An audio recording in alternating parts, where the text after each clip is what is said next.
Let us pray.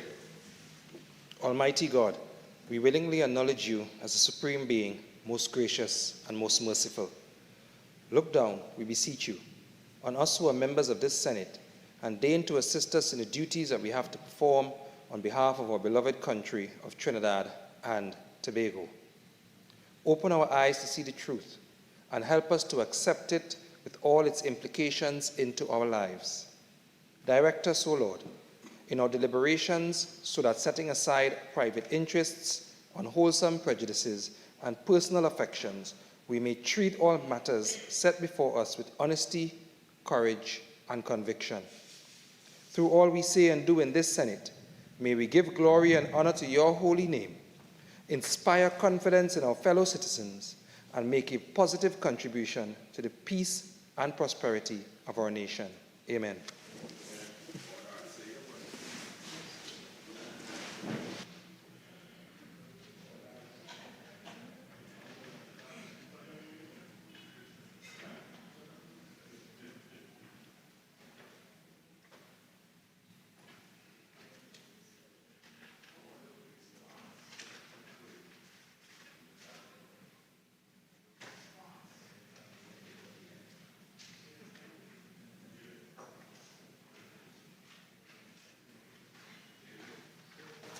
Oath or affirmation, announcements by the President, bills brought from the House of Representatives, petitions, papers. Attorney General. Mr. President, I have the honor to lay on the table the following paper as listed in the order paper in my name. The Industrial Relations Amendment to the Second Schedule Order, 2023. Reports from committees, urgent questions. Senator Mark.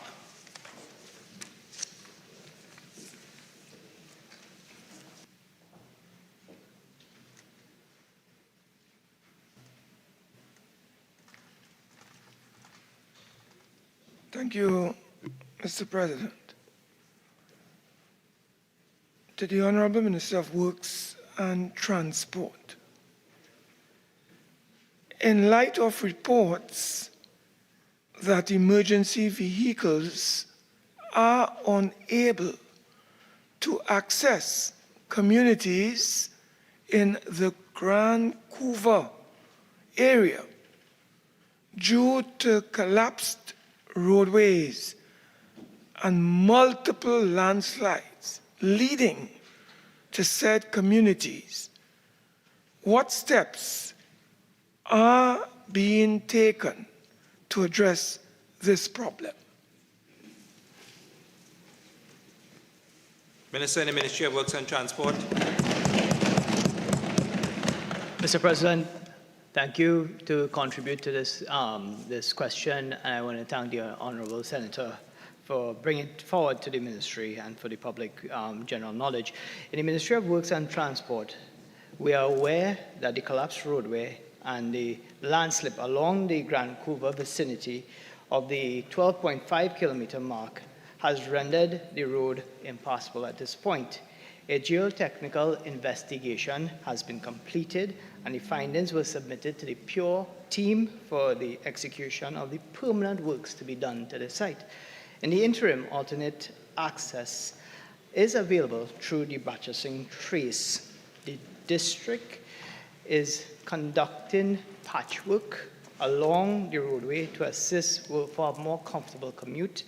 The Ministry, along with the Couva Tabicate Corporation, continues to work together to provide the alternate routes for the community at this point.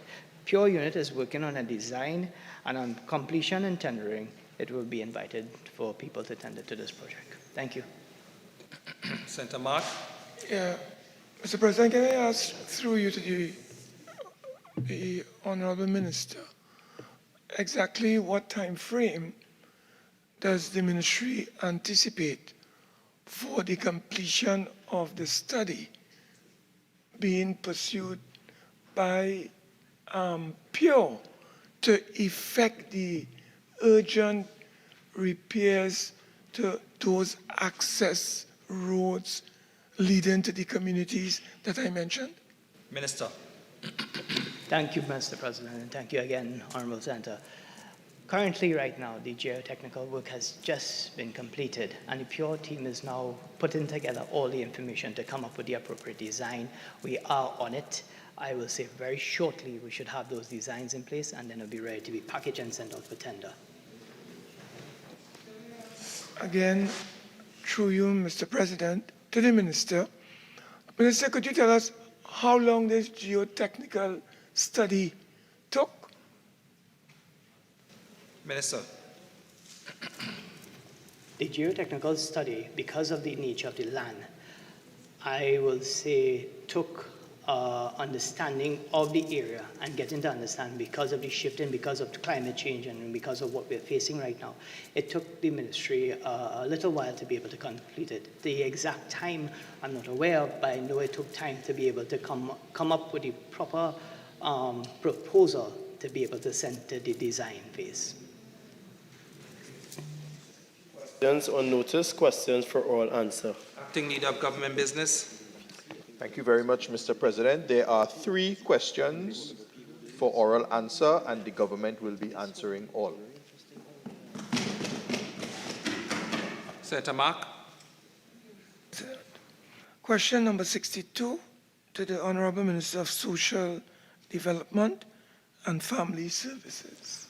Minister of Social Development and Family Services. Mr. President, the Ministry of Social Development and Family Services, as a second responder, provides grants and psychosocial support to persons impacted by disasters. It is instructive to note that where the household is affected, only one of each grant is available per household, including food support, which is determined based on household composition. However, on an individual basis, each person is impacted within the household can receive a personal relief for clothing and school supplies where necessary. The ministry is authorized to offer the following grants and services to persons who have been affected by natural and man-made disasters, including flood relief, as follows: temporary food support, which is a short-term food support program that targets vulnerable persons and families in need. Recipients can purchase basic food items necessary to meet their daily nutritional requirements in the sum of $550. Clothing grant. For disasters only, the ministry provides $1,000 per household member for the purchase of clothing that may have been lost or destroyed. School supplies grant. In disaster cases only, the ministry provides up to $700 per child at primary school level and $1,000 secondary level for the purchase of books, stationeries, and school uniforms. Rental assistance grants up to $2,500 per month for 3 months for the provision of accommodation for persons whose homes were destroyed or deemed uninhabitable. Minor house repair assistance is a social intervention that allows eligible citizens to improve their standard of living and quality of life. And the ministry, this is intended to provide up to $15,000 in materials only for the repair, upgrade of dwelling houses, and up to $20,000 in material only to effect repairs and upgrades in the event of a disaster. Sanitary plumbing assistance, and this is intended to provide up to $15,000 in materials only under normal circumstances and in the event of a disaster for the repair, upgrade, and of toilet and bathroom facilities for a dwelling house. Psychosocial support in the form of counseling, referral, or advocacy services is also offered by the Ministry of Social Development and Family Services.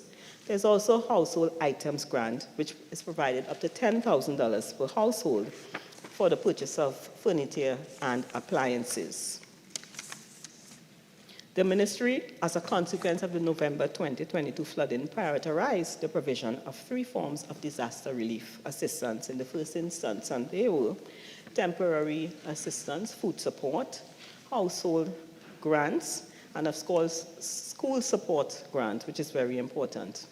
In the case of the household items, the ministry collaborated with the Ministry of Rural Development and Local Government, whose primary responsibility is the completion of disaster assessments with the support of the ministry as needed, and applications for additional grants which were not immediately prioritized, namely minor house repairs and sanitary plumbing assistance, have been referred to our National Social Development Program for validation and processing. But moreover, the ministry is responsible for processing all these grants. And however, the ministry, notwithstanding its genuine efforts, experienced a number of challenges, including multiple persons from the same household applying for the grants that are limited to one per household, such as the household items grant. And this led to the ministry having to undertake additional verification procedures to determine the household composition. Missing or inaccurate information captured on the assessments completed by the Ministry of Rural Development and Local Government, which resulted in the need for additional verification and validation exercises. Persons who were affected made multiple applications, which created a duplication nightmare, and of course that delayed the process. The inability to contact applicants due to changes in their telephone numbers, and sometimes some persons might have been staying by somebody else, but they didn't leave the information so that we will know where to find them. That caused delays when officers wanted to visit. So the ministry will continue to collaborate with stakeholders to offer any additional assistance with our psychosocial support and referrals to those who have been affected. Thank you. Senator Mark. Yeah, thank you, Mr. President. Can I ask the Honourable Minister whether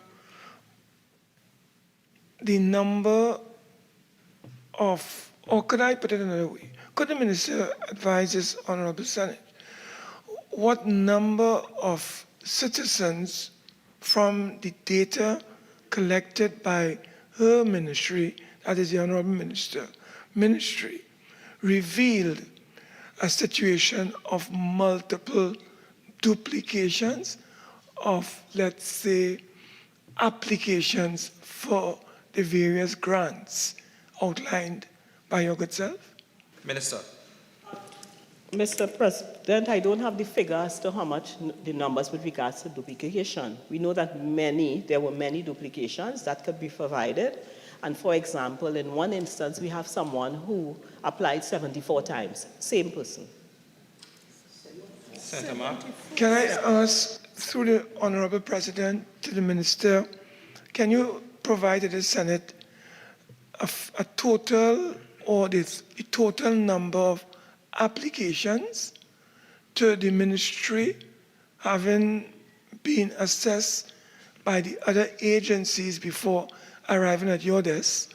Could you tell us what was the number of applications for assistance as well as services that appeared on the desk of the ministry? Sir. The ministry received 5,454 applications. Through the Honourable President, out of the 5,400 applications, how many applications have been approved and the applicants would have been in receipt of the grants outlined earlier by your good self? Minister. Around 2,000. Honourable Minister, could you also indicate that the 3,400 applications that remain, how many are currently being processed with a view to providing the recipients with the appropriate grants? Minister. From the information I have, it is around 900 because of the fact some were rejected because of the challenges.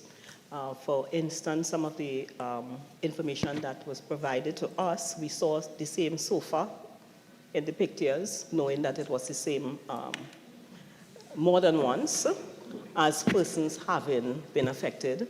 So therefore, we had to do some elimination process. That is one. We were trying to get onto some persons to verify or to validate and to get correct information before approval. And that was difficult for some. Also, the fact, as I said before, the duplication, that also caused a clog of the system where they had to go over everything to ensure that persons were eligible for the grants. And that was part of it. I beg your pardon. Mr. President, through you to the Honorable Minister, from what you have said, we have roughly about 60. Senator Mark, you're out of supplemental questions for question number 62. Next question on the order paper, please. I asked 3 and I'm entitled to 4. I asked 3. You asked 4, Senator Mark. I have it as 4 questions. I was moving at a rapid pace. Sorry, sir. I beg your pardon. Thanks for the guidance. Question number 63 to the Minister of National Security. Minister of National Security. Thank you very much, Mr. President. Regarding the homicides that occurred during the period January 27th to January 30th, 2023, the Trinidad and Tobago Police Service has implemented various proactive strategies aimed at assisting with the deterrence and suppression of criminal violations, including and in particular murder. In this regard, the Trinidad and Tobago Police Service has recently launched and implemented a violence crime reduction plan built on the following golden pillars: precision, intelligence, prevention, proactivity, and prosecution. This plan is aimed at focusing on all criminal activities throughout Trinidad and Tobago, with particular attention to identified small geographic locations known as hotspots that have high incidence of violent crime.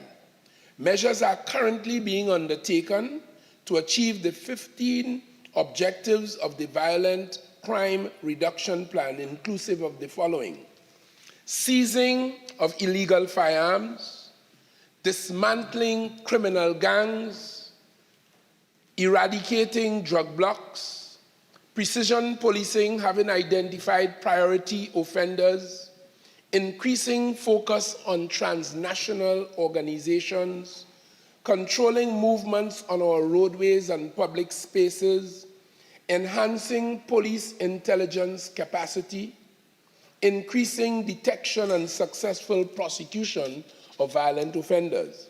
The Trinidad and Tobago Police Service remains steadfast in its approach and initiatives to counter crime and criminality, including treating with and curbing the scourge of violent crime throughout Trinidad and Tobago. It is expected that this plan, which is consistent with the TTPS's Strategic Plan 2022 to 2024, will prevent further bloodshed, restore peace, and improve the overall sense of safety and security for residents and law-abiding citizens and even our visitors alike. I thank you, Mr. President. Senator Mark.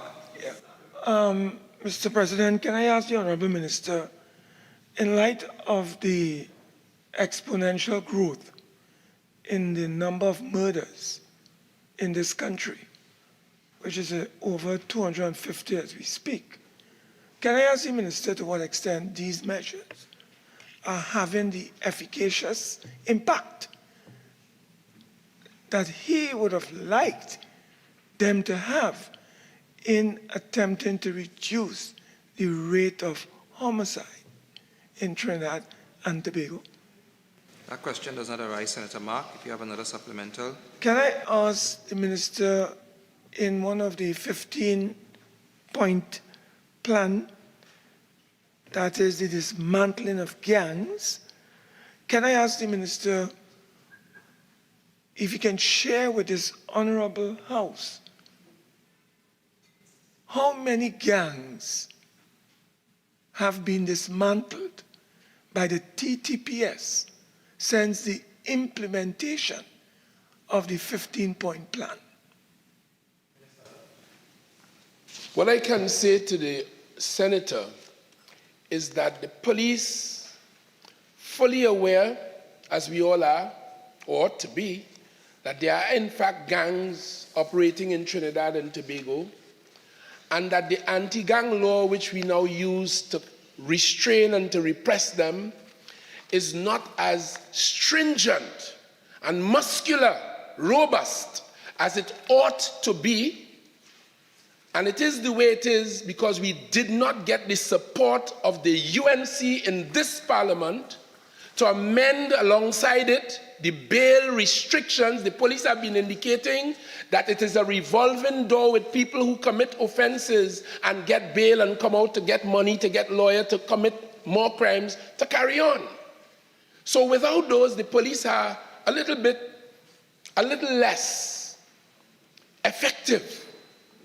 But that is the way of the world, and they're doing that. In addition to that, I can tell the senator that the police have established anti-gang units in every single one of the 10 divisions of the Trinidad and Tobago Police Service.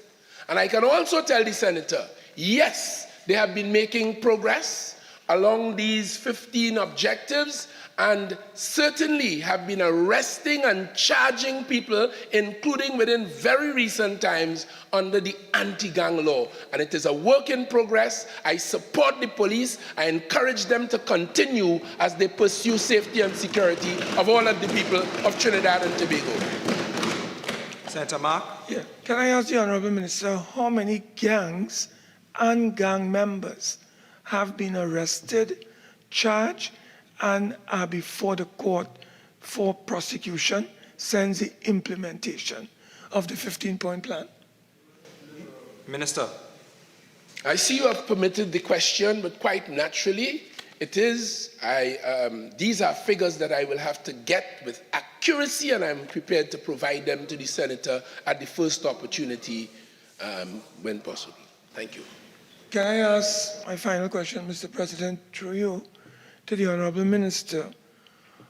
Honourable Minister, can you share with us what has been the detection rate in an effort to address violent offenders since this 15-point plan has come into being, seeing that one of the elements is that whole issue of detection or detecting through intelligence these violent offenders? Can you share with us?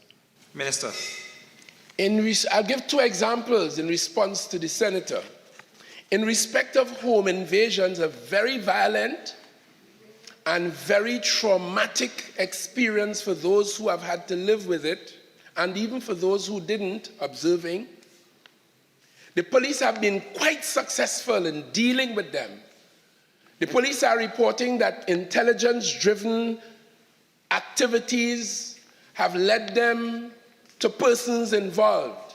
And the senator must have noticed that in at least the last 6 or 7 events of home invasions, the police have on every single occasion been able to intercept them coming away from the scene of the crime, engaging them. In some cases, it led to firefights. And unfortunately, persons died. But in every single case, the police have been able to make progress. And we have noticed that the police are, like they did with kidnapping in the 2000s, in 2005 to 7, they're beginning to push back on the home invasions. And I'm happy about that. If the senator is speaking by way of my second example about murders, the senator may not have noticed, but we at the Ministry of National Security, with the responsibility for the Forensic Science Center, have been focusing with laser beam accuracy on the needs of the Police Homicide Bureau in particular.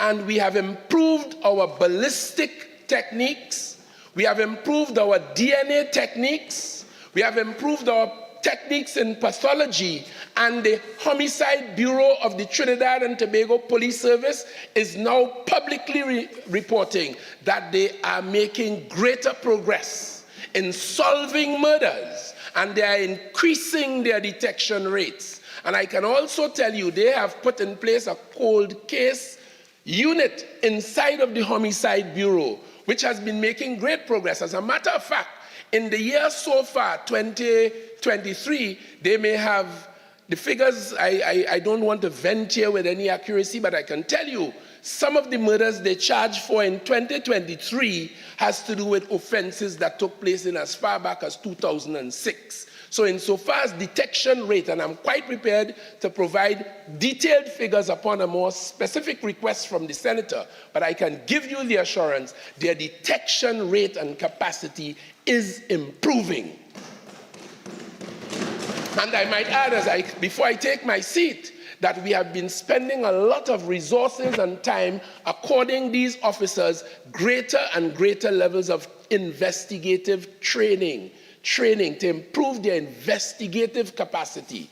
We know that citizens in this country are at a point where they don't want to say anything that they may have seen, and therefore we are relying more than anything else on the science, as I have described them a while ago. Yes, the detection rate is improving, and I'm looking forward to even greater measures going forward. Thank you. Senator Mark. Yes. Question number 64 to the Minister of National Security. Minister of National Security. I thank you yet again, Mr. President. Mr. President, the Ministry of National Security remains deeply committed to working with the Lifeguard Services Unit towards providing them with the requisite tools to perform their duties in a professional manner. To this end, the ministry not too long ago purchased 3 jet skis for the Lifeguard Services Unit, one of which was deployed for use at the Maracas Beach and Tyrico Bay in order to increase their patrol capacity at those beaches. As such, the Lifeguard Services Unit has advised that these jet skis are currently used by lifeguards to conduct patrols along both beaches, particularly at Tyrico Bay on weekends and public holidays. It should be noted as well that the lifeguard post at Tyrico Bay is in the process of being upgraded.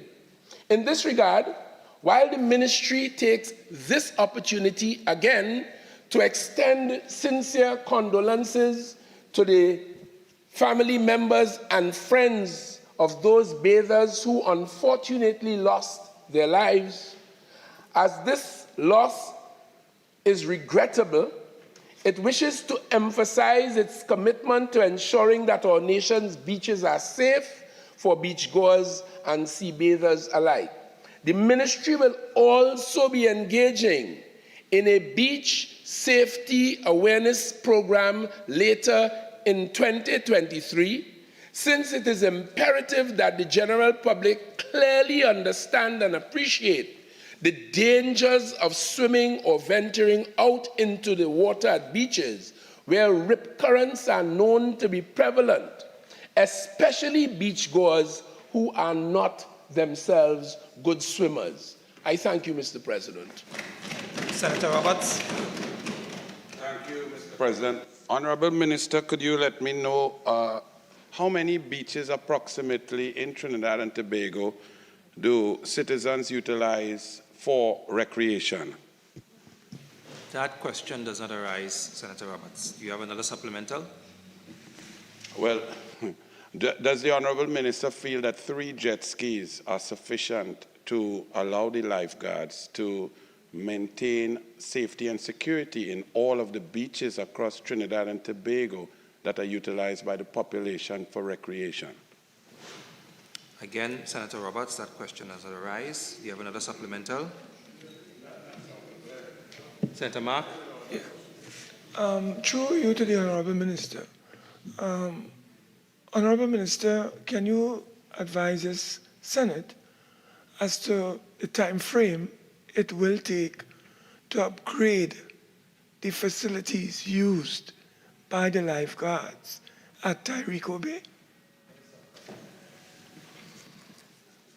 Mr. President, as I indicated, the work is ongoing and it is expected to be completed in the shortest possible and contractually agreed time. Thank you. Senator Mark. Their contracted period of time, as you have just indicated, that you expect the work to be completed, is it 3 months, 2 months, a year? Minister. I am unable to say with any further specificity, but work is underway and it is expected to be completed in more than reasonable time. Public business, government business bills, second reading. Minister of Finance.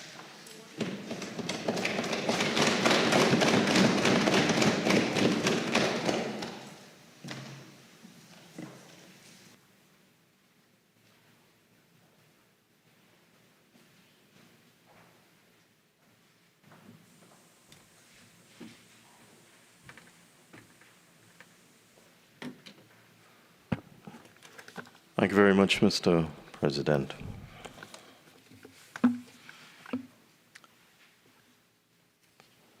I beg to move that a bill entitled An Act to Amend the Valuation of Land Act, Chapter 5803, be now read a second time.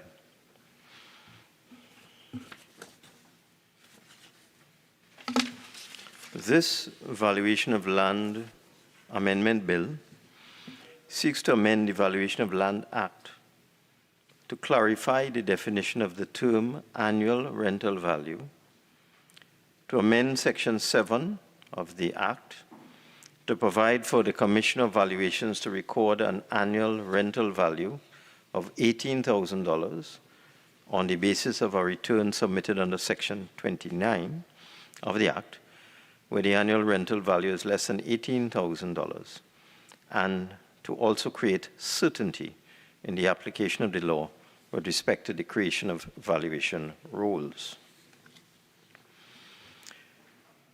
The definition of annual rental value is necessary because the valuation involves making an estimate of the value of the property.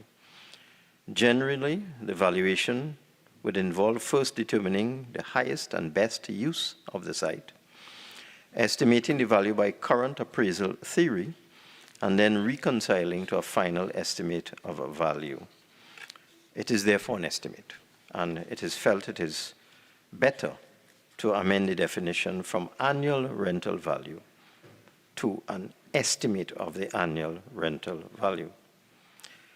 Section 7 of the Act allows the Commissioner of Valuations to value land which is valued at less than $18,000 at a flat figure of $18,000, where a return is made under Section 6 of the Act. There are two sections in the Act where the Commissioner can require property owners to provide information on their properties, Section 6 and Section 29.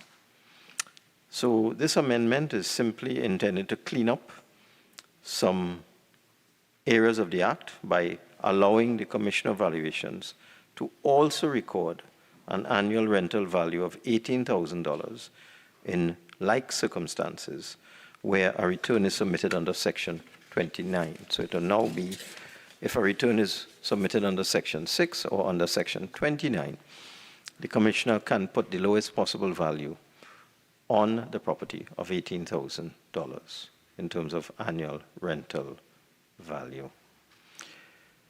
The bill also seeks to amend the section that refers to 50% of all land in Trinidad and Tobago.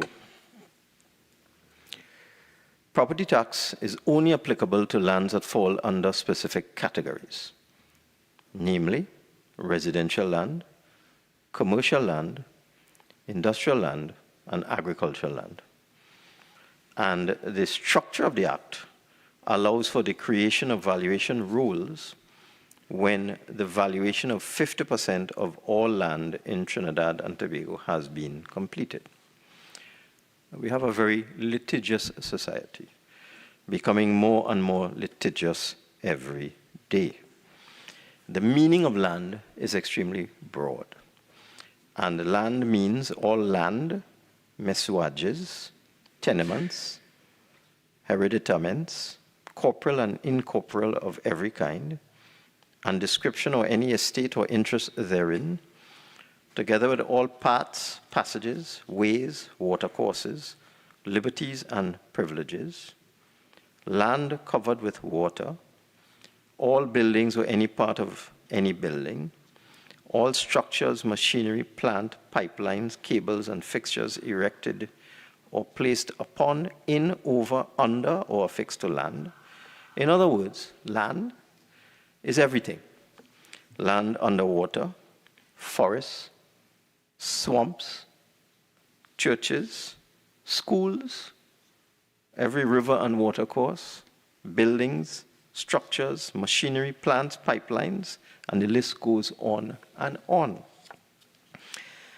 If one, therefore, were to take a strict interpretation of the words 50% of all land, one can see that valuing 50% of all land may be impossible, since this would mean we have to value all the forests in Trinidad and Tobago, which in fact take up 50% of the land space in Trinidad and Tobago, and most forests are state land anyhow, so it's a moot exercise.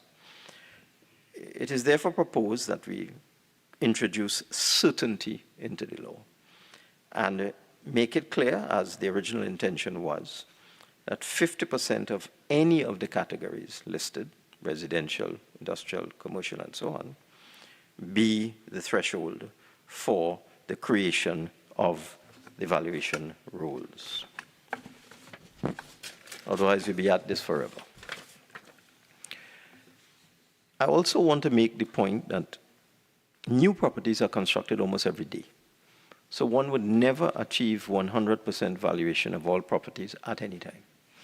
You do 100 today, by tomorrow, you might have 5 more properties to value.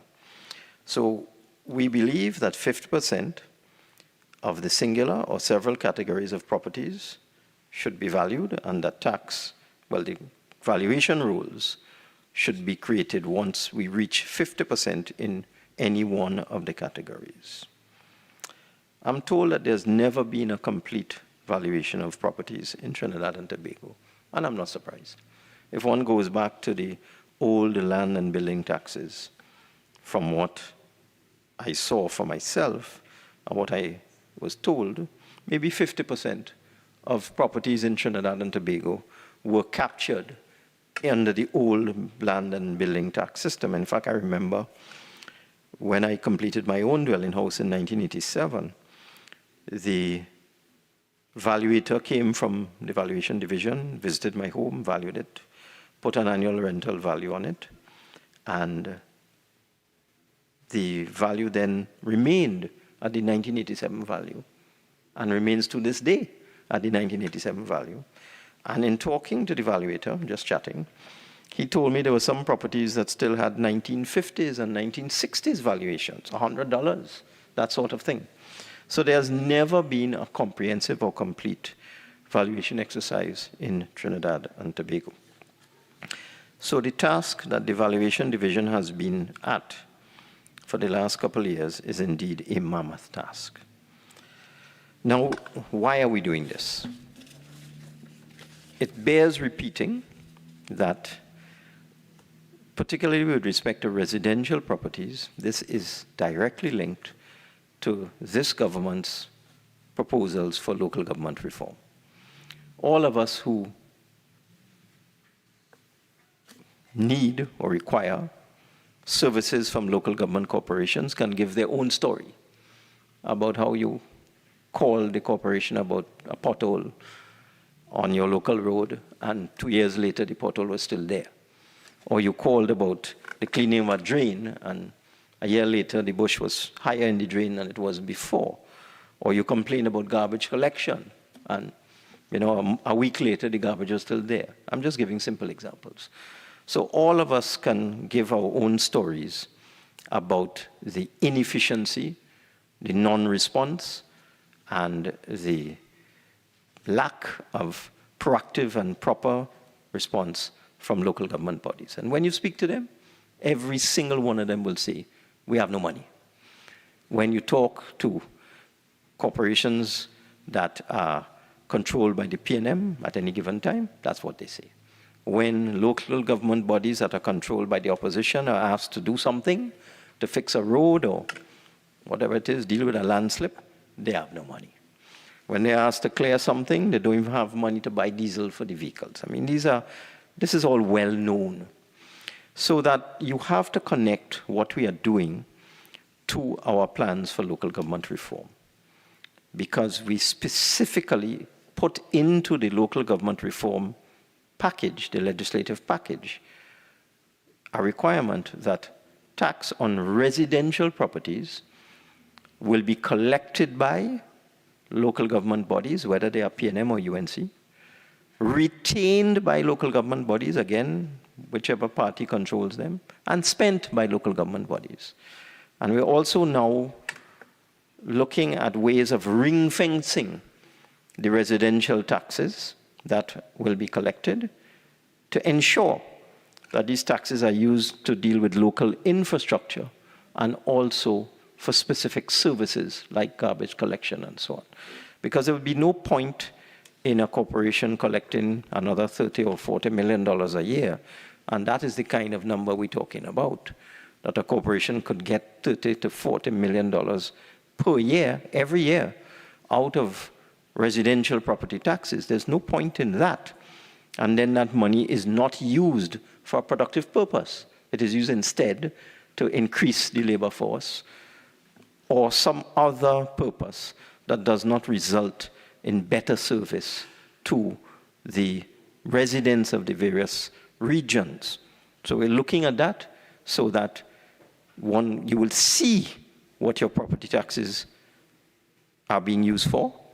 And we're also thinking about a reporting mechanism where perhaps local authorities will report on what they have done with the residential property tax that they will receive. But certainly we do believe that this will give corporations a revenue stream to do all of the things that they are supposed to do, but they say they cannot do because they have no money. So going to the bill itself, the bill is very simple. Clause 1 is the usual title. Clause 2 is the definition of the act. Clause 3 seeks to include the concept of the annual rental value now being an estimated annual rental value. Clause 4 would include section 29 as a section under which if a person files a valuation return and the commissioner is of the view on the basis of that return that it carries an annual rental value of less than $18,000, the commissioner may record a flat figure of $18,000. And I'll explain what that $18,000 means in a little while, because there's so much misinformation, bad information, old talk, untruths out there with respect to what people are likely to be asked to pay. And I have actual figures, which I will give to this Honorable Senate. So I think it is the bill itself, in terms of what the words mean and what it seeks to do, is very straightforward.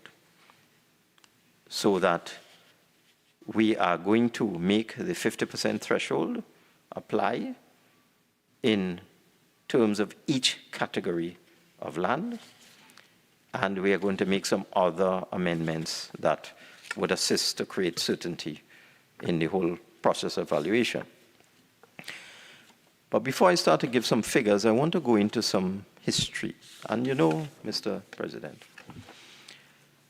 the media in Trinidad and Tobago is quite an interesting case study, because when members of this House and the other place seek to educate the public, you would never even see a full stop or a semicolon referring to that. All you see is bacchanal. Who vexed with who accusing who of what, but you never see educational material that is brought into this House, whether this is from the independent bench, and even sometimes from the opposition bench, the government bench, and the other place. You never see it. You never see a line. So I'm going to repeat what I said in the other place, in the hope, although it may be a faint hope, that somebody in the media may report this so people understand the history of land and building taxes in Trinidad and Tobago. I'm hoping, I suspect I'm hoping in vain. So if we go back to 1785, Trinidad and Tobago had at that time a creature called a commissioner of population. There were 3. So in 1785, each of Trinidad's 3 commissioners of population had to supervise the clearing and repair of roads, distributing the work among the planters, in accordance with a number of things, including the land owned, the frontage on each public road. That led to something called the curvey, which was the compulsory contribution of labor and material. It was the earliest imposition in Trinidad and Tobago of what could be called a land tax or a building tax. So you had the curvey, which was imposed on planters, and it was imposed on proportion to the amount of land that they owned and the frontage of this land on each public road. And the reason is obvious. It was the responsibility then of the colonial government to upgrade and maintain the infrastructure, particularly roads, and therefore they had to find a way to raise revenue to do this. So they imposed the curvey. That persisted until 1844. In 1844, road toll ordinances were enacted. So that was another way of dealing with it. So in 1785, planters were taxed based on the amount of land they had and the road frontage of the land. And that was for maintaining the roads to their properties. In 1844, there were road tolls. So a toll was then charged on the passage of roads or passage along roads, and that tax was then used to maintain the roads. In 1786, however, in Tobago, this was Trinidad, in Tobago, when the French occupied Tobago, there was a house tax which was levied on merchants and artisans. It was 8%, here are the numbers, 8% of the capital value of houses in Scarborough, Plymouth, and Georgetown, which is now Studley Park. This is for the benefit of the Honorable Senator from Tobago. What is now Studley Park was called Georgetown in 1786. So in those days, there was an 8% tax on the capital value of houses in Scarborough, Plymouth, and Georgetown. In 1788, there was a 6% tax on rents in Tobago. Going back to Trinidad, in 1815, the Prince Regent, by order, introduced a house tax in Port of Spain for the first time in 1815. It was based on the cost of graveling streets and laying pavements before each dwelling house. Again, one could see why this tax was being imposed. It was to maintain and develop sidewalks and roads in the city of Port of Spain. And it was at the average cost of $120. And you can imagine that in 1815, $120 would be a fantastic sum. I can't imagine what that would be today. But if I had to guess, you're talking $10,000, $20,000 is what that would be equivalent in 1815. In 1844, there was an ordinance that introduced annual house rates for properties in Port of Spain with effect from January 1845. Again, at the rate of 5% of the annual rent. Arima and San Fernando followed shortly after with another ordinance. This one in 1844 was ordinance number 4, and then you had ordinance number 9 in 1849, which levied taxes on land and buildings outside of the municipal areas. In 1851, another innovation, Lord Harris at the time, used ward rates to fund primarily education in ward schools, but that didn't last very long. In 1905, the Belmont Improvement Ordinance number 38 of 1905 provided for the cost of new bridges and streets in Belmont.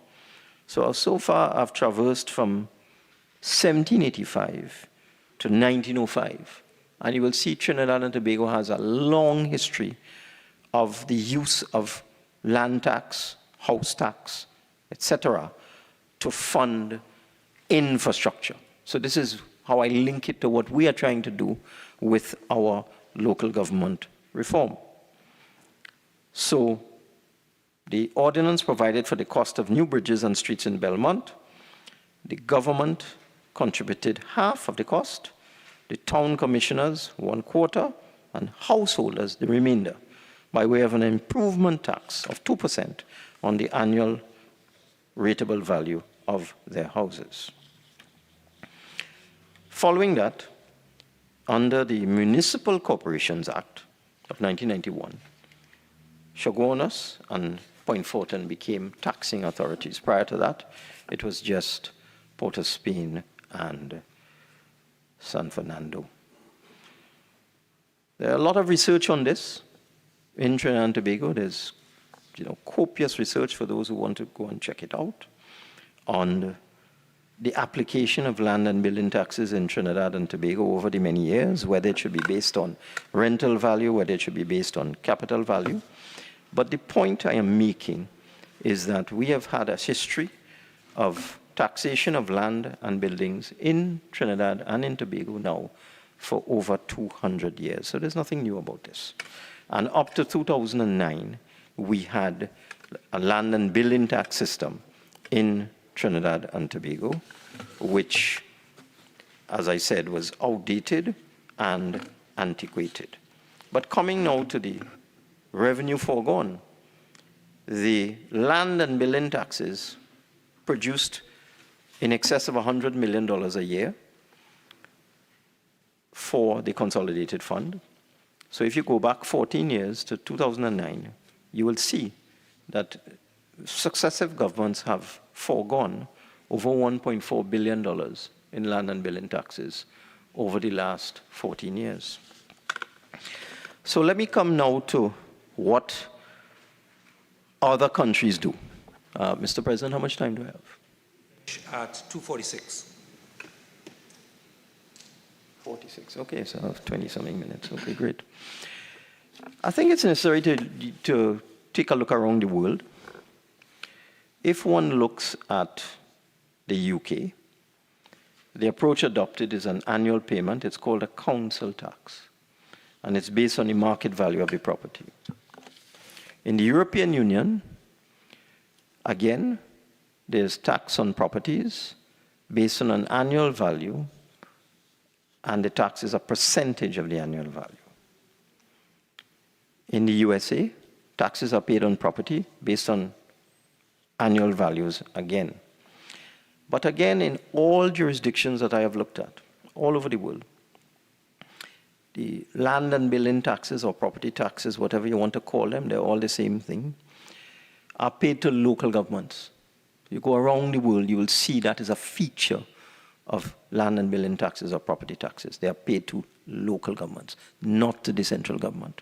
Again, following the concept and philosophy that this tax should be used for specific purposes. And that's why I say we're having discussions as to how we can ring fence these taxes so that they will go for the purpose intended and not be wasted and squandered on other things. And also a form of reporting as well by the councils to the population and to the parliament as well. Now, when you look at the rate of taxes, they vary from country to country. It's usually a percentage of the value. And in the UK, you'll be surprised at what your typical council tax is. It's enormous. So your typical two-bedroom flat, a typical town or city in the UK, the council tax that you would have to pay, it's an equivalent of $25,000 a year. 25,000 TT dollars a year. You're talking over 3,000 pounds, or in the vicinity of 3,000 pounds, 2,900 pounds. That's what your typical, ordinary, working class property owner in the UK has to pay.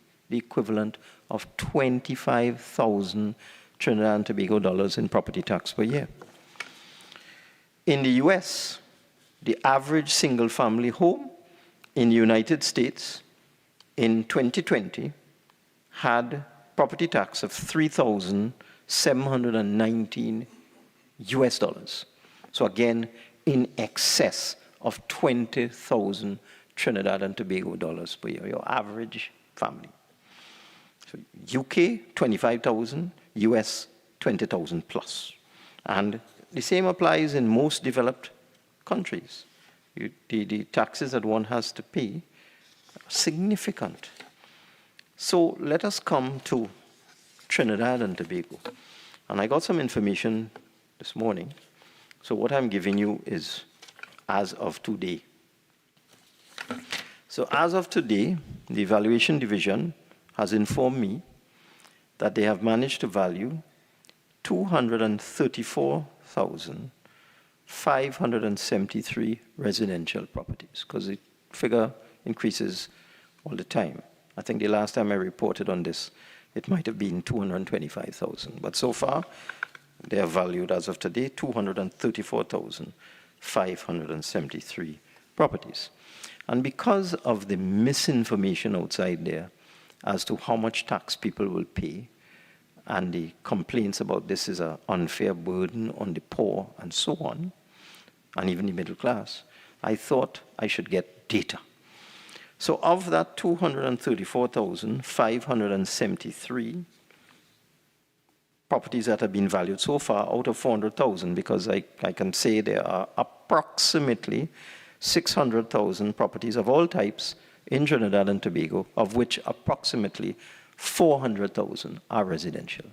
So in valuing 234,000, the Valuation Division has crossed the threshold.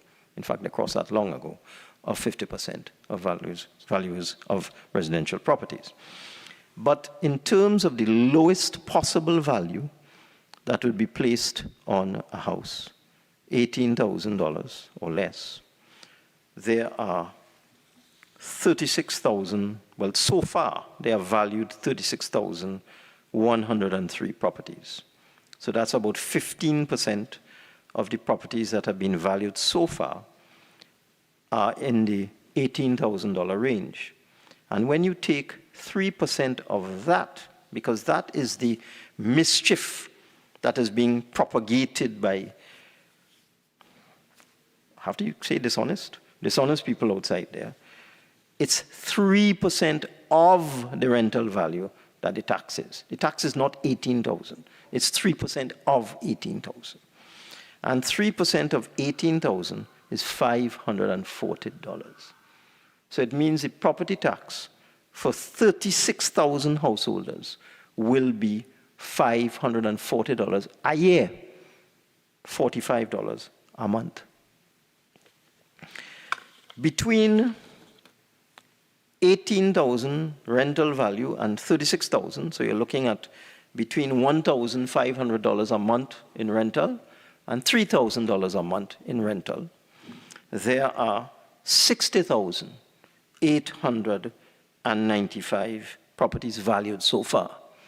So when you take the two of them together, you get 96,998 properties out of the 234,000, so just about, if I do a quick analysis, maybe about 45% of the properties that have been valued so far would be assessed as having a rental value of $3,000 a month or less. And the tax on the properties that have a rental value of $36,000 a year would be $1,080 per year or $90 per month. So I can safely say, as we speak now, based on what we have valued so far, and I can also say that there are a number of properties at the lower level that have not yet been valued, so these proportions may change, and you may find that more than 50% of properties will fall into this range of property tax of somewhere between $540 a year and $1,080 a year. So $45 a month or $90 a month. And I want to emphasize this because I am quite tired of hearing supposedly intelligent people saying that people will have to pay property tax of $10,000 and $20,000. I'm fed up of it because all of this is available. You could Google it. I Googled it for somebody the other day, a businessman who was of the view that he would have to pay $15,000 in property tax. I Googled it and I showed him. There are many, the real estate agents have done it. They have a Q&A. They show you how to calculate it. Just Google it and you'll see it. A number of independent bodies have come up with the formula to calculate. So that I dare say when we're finished, about 50% of all properties, residential that is, in Trinidad and Tobago, will pay property tax of somewhere between $540 a year and $1,080. Moving on, if one goes to the range of... Excuse me, Minister. Yes, Senator. You said the calculation is 3% of the annual rental value, but there's something about minus 10%, that you take away 10%. I heard that before, and I heard that, but you didn't say that again. Is it minus 10% of the annual rental value and then 3% of that? Or is it 3% of the annual rental value? 3% of the annual rental value, because the rental value includes the discount of 10%. So when the valuation division does its assessment, it may look at a property and say, all right, I think that could rent for $3,300. Then they take out the 10%, it drops it to $3,000. I'm just keeping it simple because I was taught long ago, simplify, don't complicate. So yes, the 10% discount is included in my calculations. So moving on now to the band $36,000 a year in rental value and $60,000 a year in rental value. So that would be $3,000 a month, discount included, and $5,000 a month, discount included. You get 51,051 properties have been valued so far in that range. So that the tax on the property at the upper end, $5,000 a month, would be $1,800 per year. Okay, $150 a month. So if you take those numbers, you now begin to see that 65%, 2/3 of all properties in Trinidad and Tobago will attract a tax of between $540 a year and $1,800 a year, or $45 a month and $150 a month. And I want to repeat these, and I think I'll have to take out big television advertisements to let people know, but I am fed up of the misinformation outside there. I want to repeat that over 65% of properties in Trinidad and Tobago will attract a property tax of between $540 a year and $1,800 a year. If you go to another band, $5,000 a month to $7,500, so that's $60,000 a year in annual rental value and $90,000 a year in annual rental value. You get, in that band, there are 33,549 properties valued so far. And if you go to anything above 7,005, there are 52,975 properties valued so far. So you're looking at maybe 22%. 22% of properties are valued at above $7,500 a month in rental value, and almost 80% below that.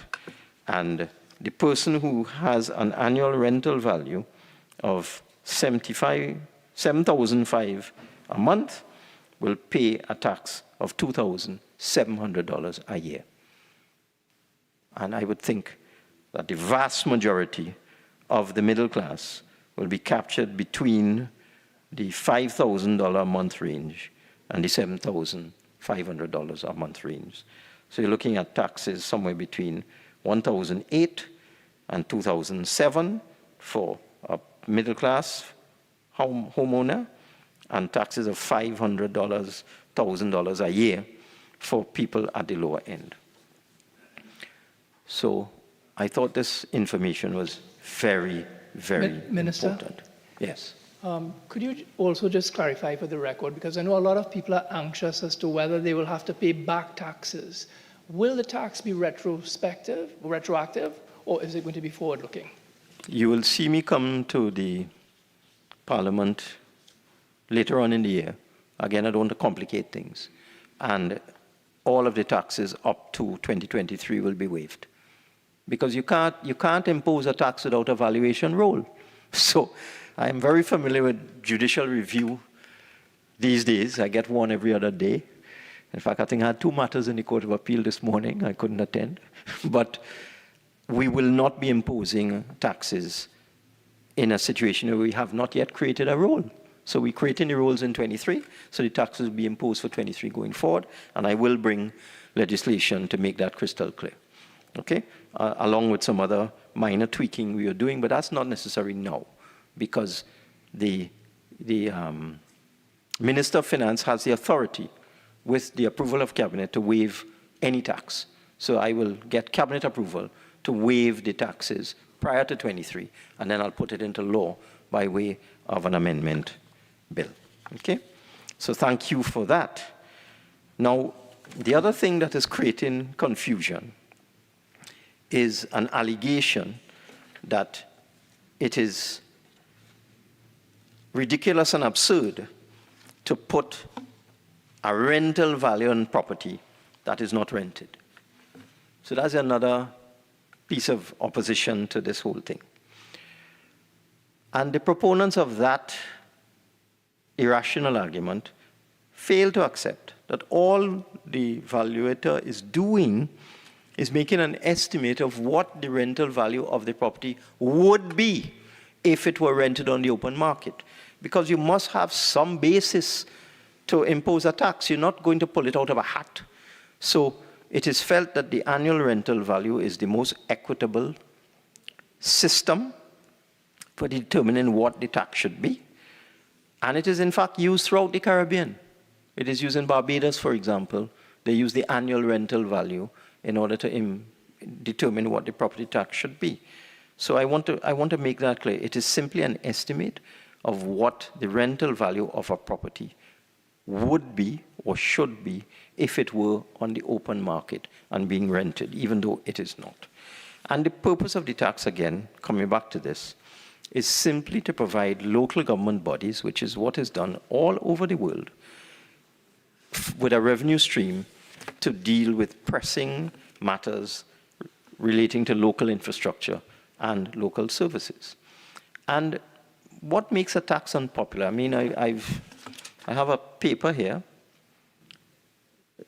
done by ECLAC called Options for Retooling Property Taxation in Latin America. It's quite an interesting document.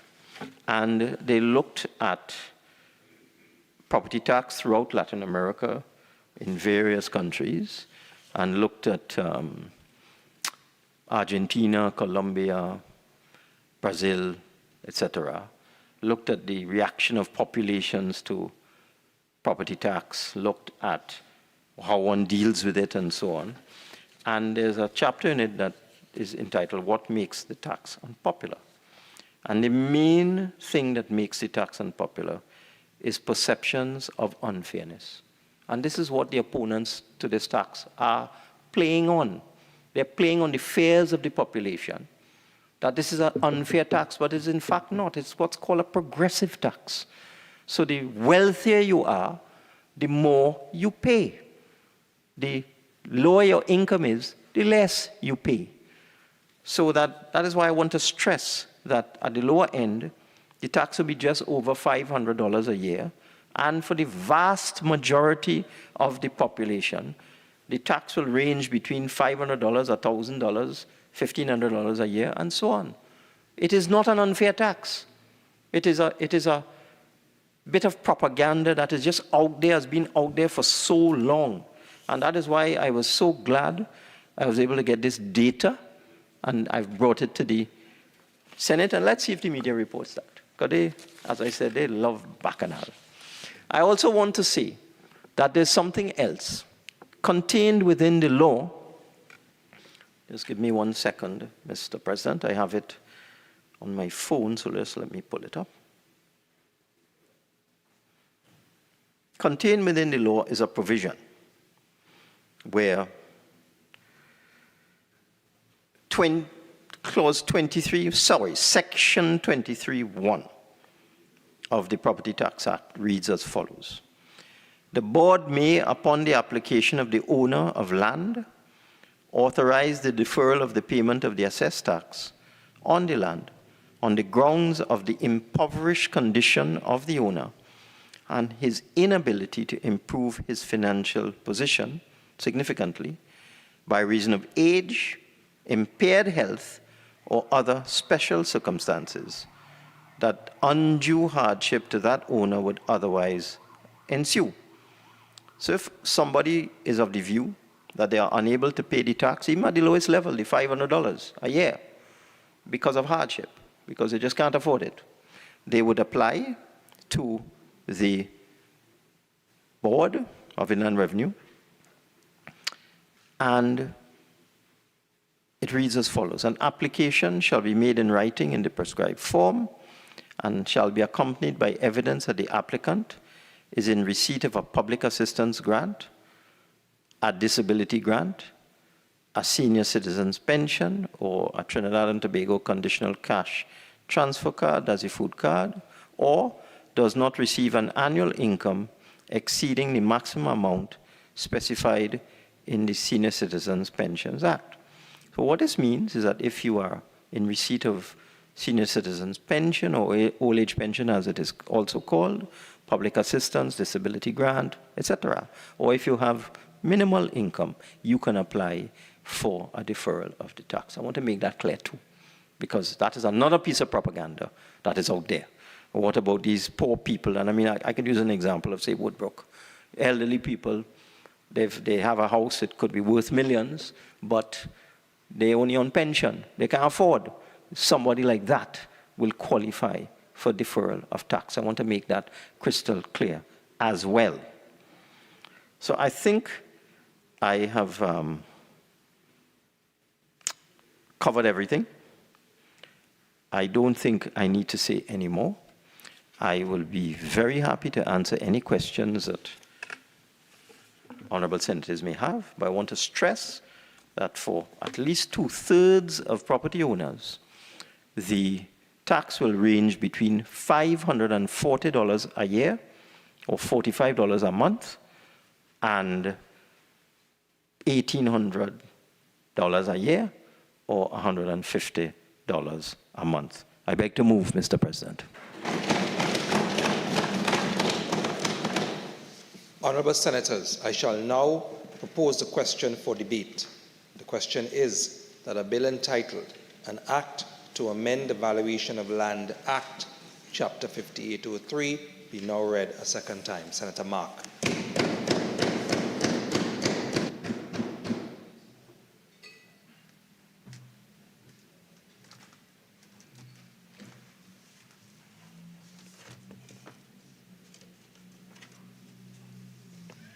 Thank you, Mr. President. Mr. President, this bill in its current form is an attempt by this government to scrape at the bottom of the barrel in order, Mr. President, to establish a new flow or stream of revenues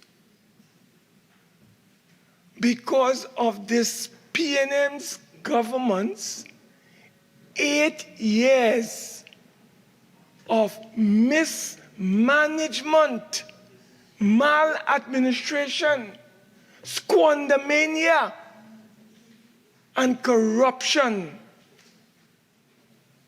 And I will demonstrate in my contribution today where the government is seeking to mamagai, hoodwink the population and to lull them into a sense of false security. Let me make it clear from the outset. The next UNC government will scrap the property tax. We are not in support of the property tax. So that must be made very clear from the outset. Mr. President, this government in its 2023 budget gave the impression on page 15 of the budget statement that the government was coming with some simple amendments in an effort to speed up, simplify, and to make more efficient this implementation process involving the property tax. But, Mr. President, when you look at what has been brought before this Honorable Senate today, it is a clear effort on the part of this administration. In spite of all this history, 1795 to 1805, what that has to do with our current reality in T&T, where by the end of 2024 fiscal year, this government would have spent close to $500 billion. Mr. President, you want me to repeat that to you? The P&M government, by the end of fiscal 2024, would have spent close to $500 billion. And you come into this country,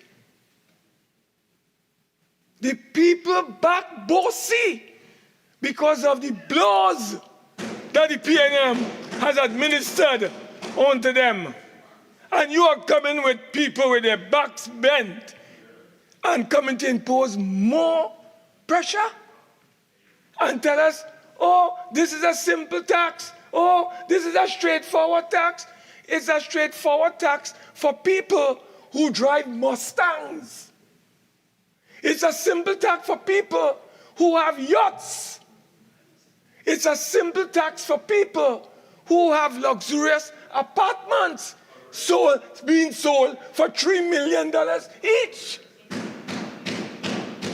But for the ordinary man and woman in Trinidad and Tobago, this is a draconian imposition on the people.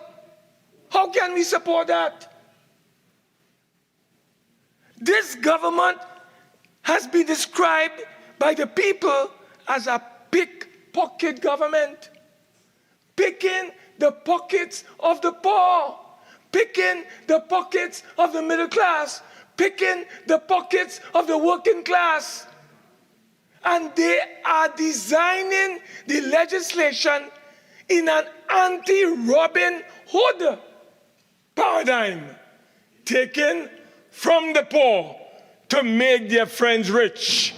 That is what this is about.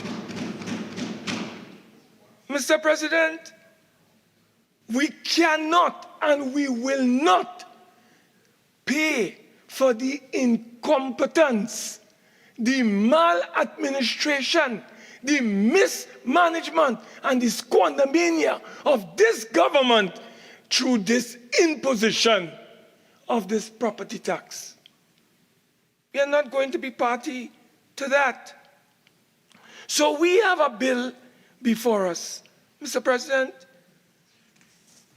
if you do the research, you will come to the conclusion that the purpose of the legislation before us today is designed to show up a government that has run out of cash, run out of revenues.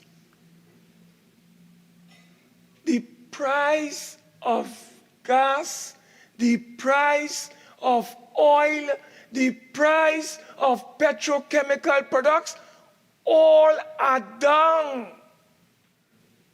There is a fiscal gap as a result of the government placing the price of a barrel of crude oil at $92.50 per barrel, $6 US per MMBTU.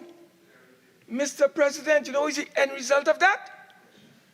We have a fiscal deficit of between $6 and $10 billion in Trinidad and Tobago. And the minister is coming. Mr. President, you know, when this bill has arrived in this parliament within 10 days, where did it come from? It was introduced on a Monday. It was debated on a Wednesday. And we are now, in a week's time, debated. Why is this bill so important? You know why it's important, Mr. President? Because the government, like a piper,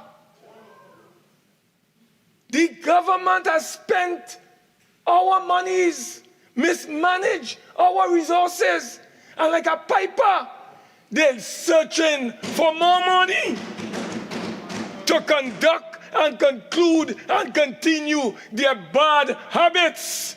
That is what is at stake here.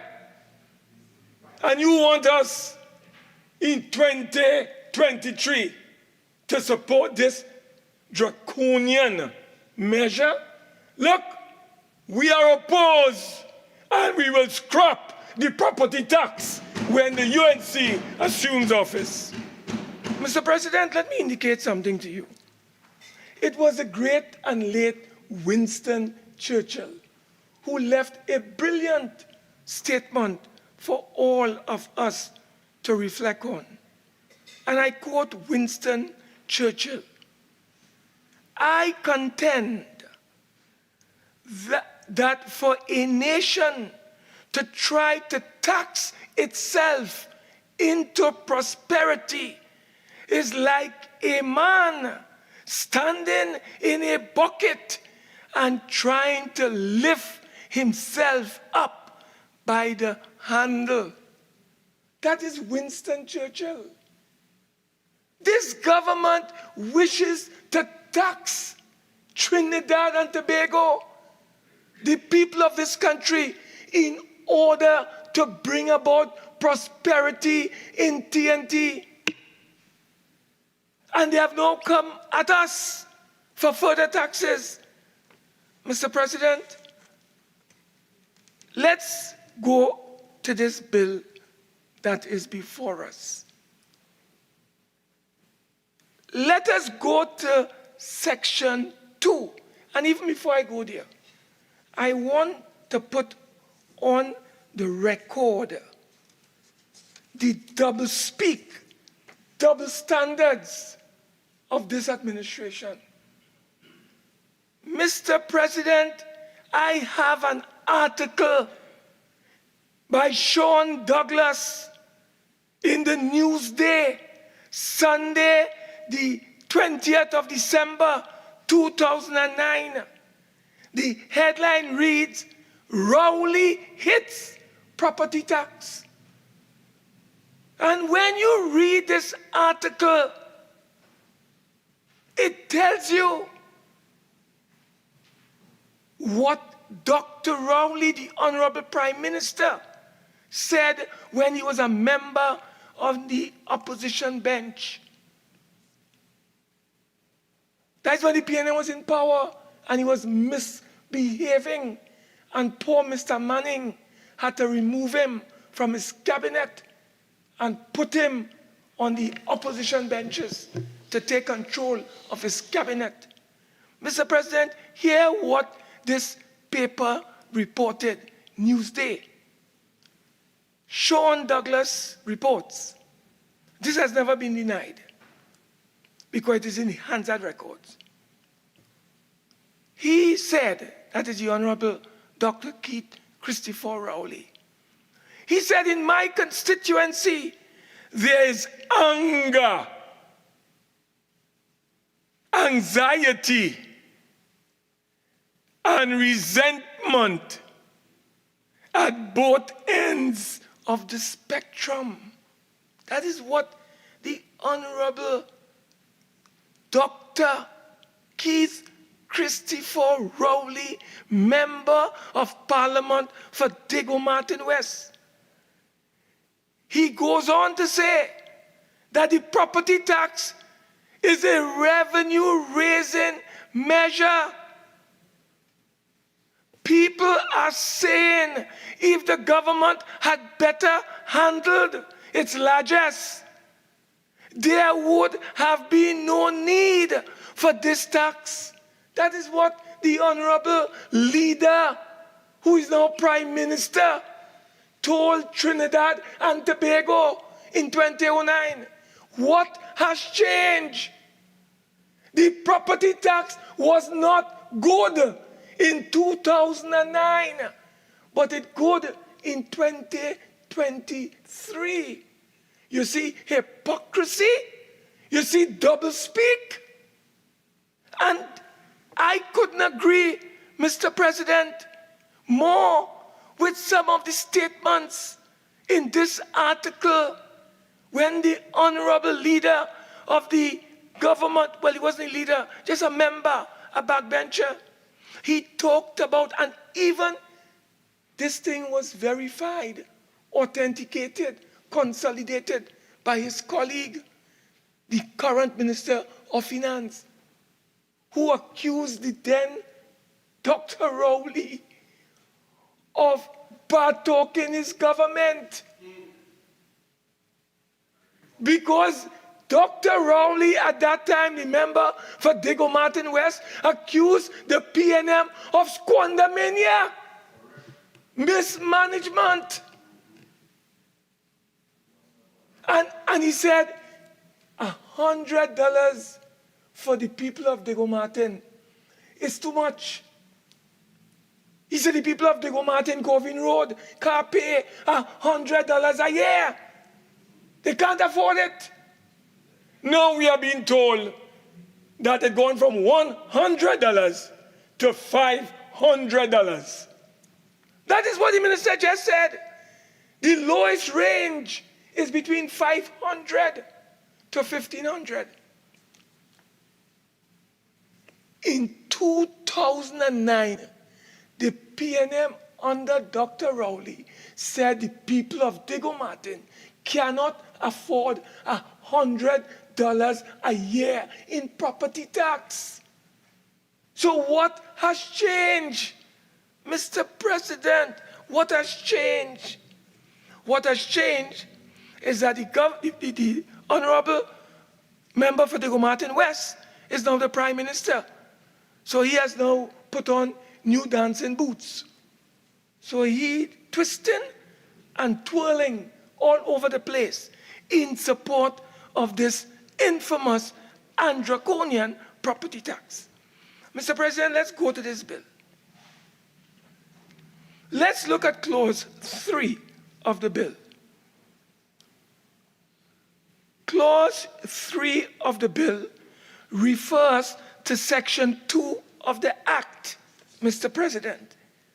When you go to clause 3 of the bill, you see where the definition annual rental value. And the annual rental value, according to the information before me, is defined in the Act as the annual rent that a property can generate if it is rented on the open market. This value, according to the brief we have been provided with, is then used to calculate the property tax payable by the owner of the property. The amendment that is before us will insert the words on estimate of, so that the definition will now read, Mr. President, listen carefully, annual rental value means an estimate of the annual rent which particular land is likely to attract, having regard to the purpose for which the land is actually used, occupied, or tenanted, or where it is not actually used, occupied, or tenanted, having regard to the purpose for which it is reasonably suitable. Mr. President, the government is now estimating your property. The government is no longer using scientific methodology to determine the value of your property in determining the annual rental value. So they have now introduced the concept of estimate. Mr. President, what are we doing? Are we giving to the Commissioner of Valuations the power of discretion? Is the Commissioner of Valuations is now going to be subjectively determining the estimated value of an individual, a residential, a commercial, an industrial, an agricultural piece of property, piece of land, on the basis of an estimate? Is that the purpose? Mr. President, I would like to advise this Honorable Senate.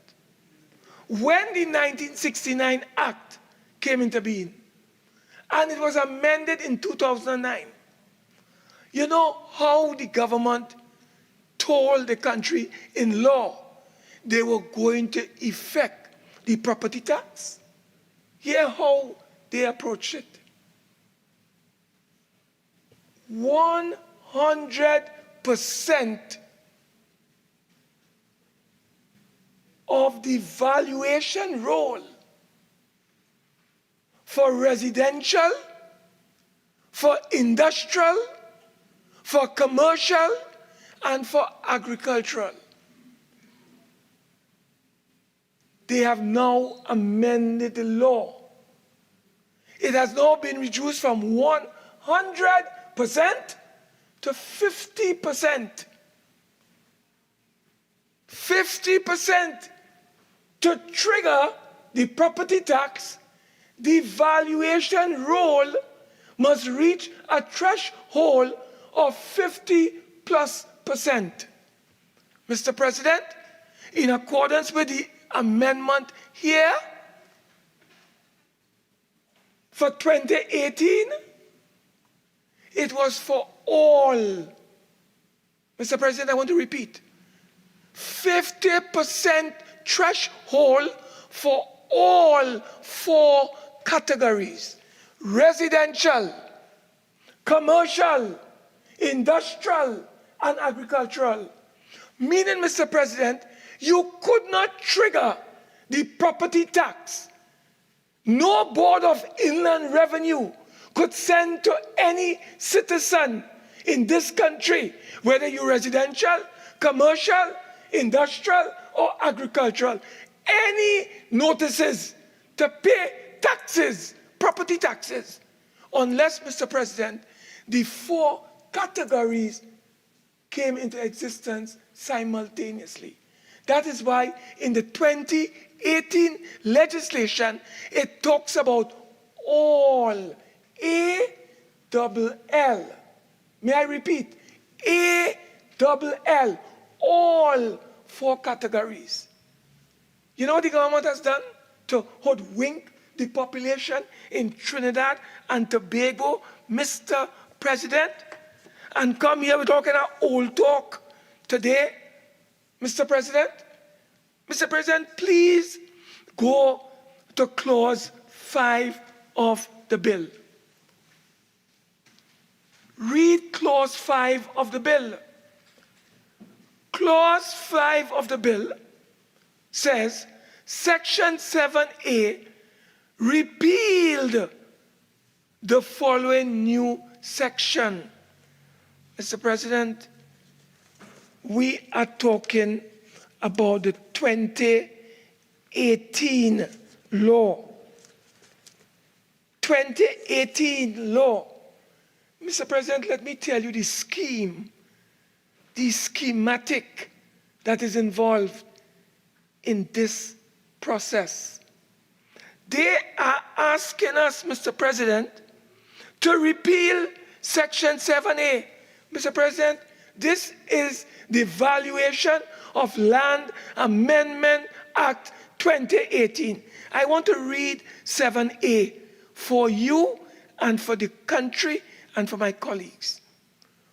Where the commissioner is of the view that more than 50% of, Mr. President, ALL. Let me repeat. ALL.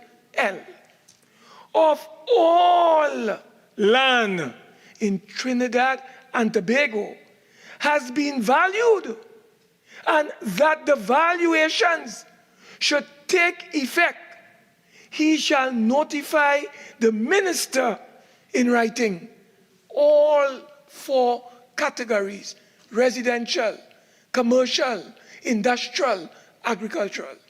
That is what is in the 2018 Act.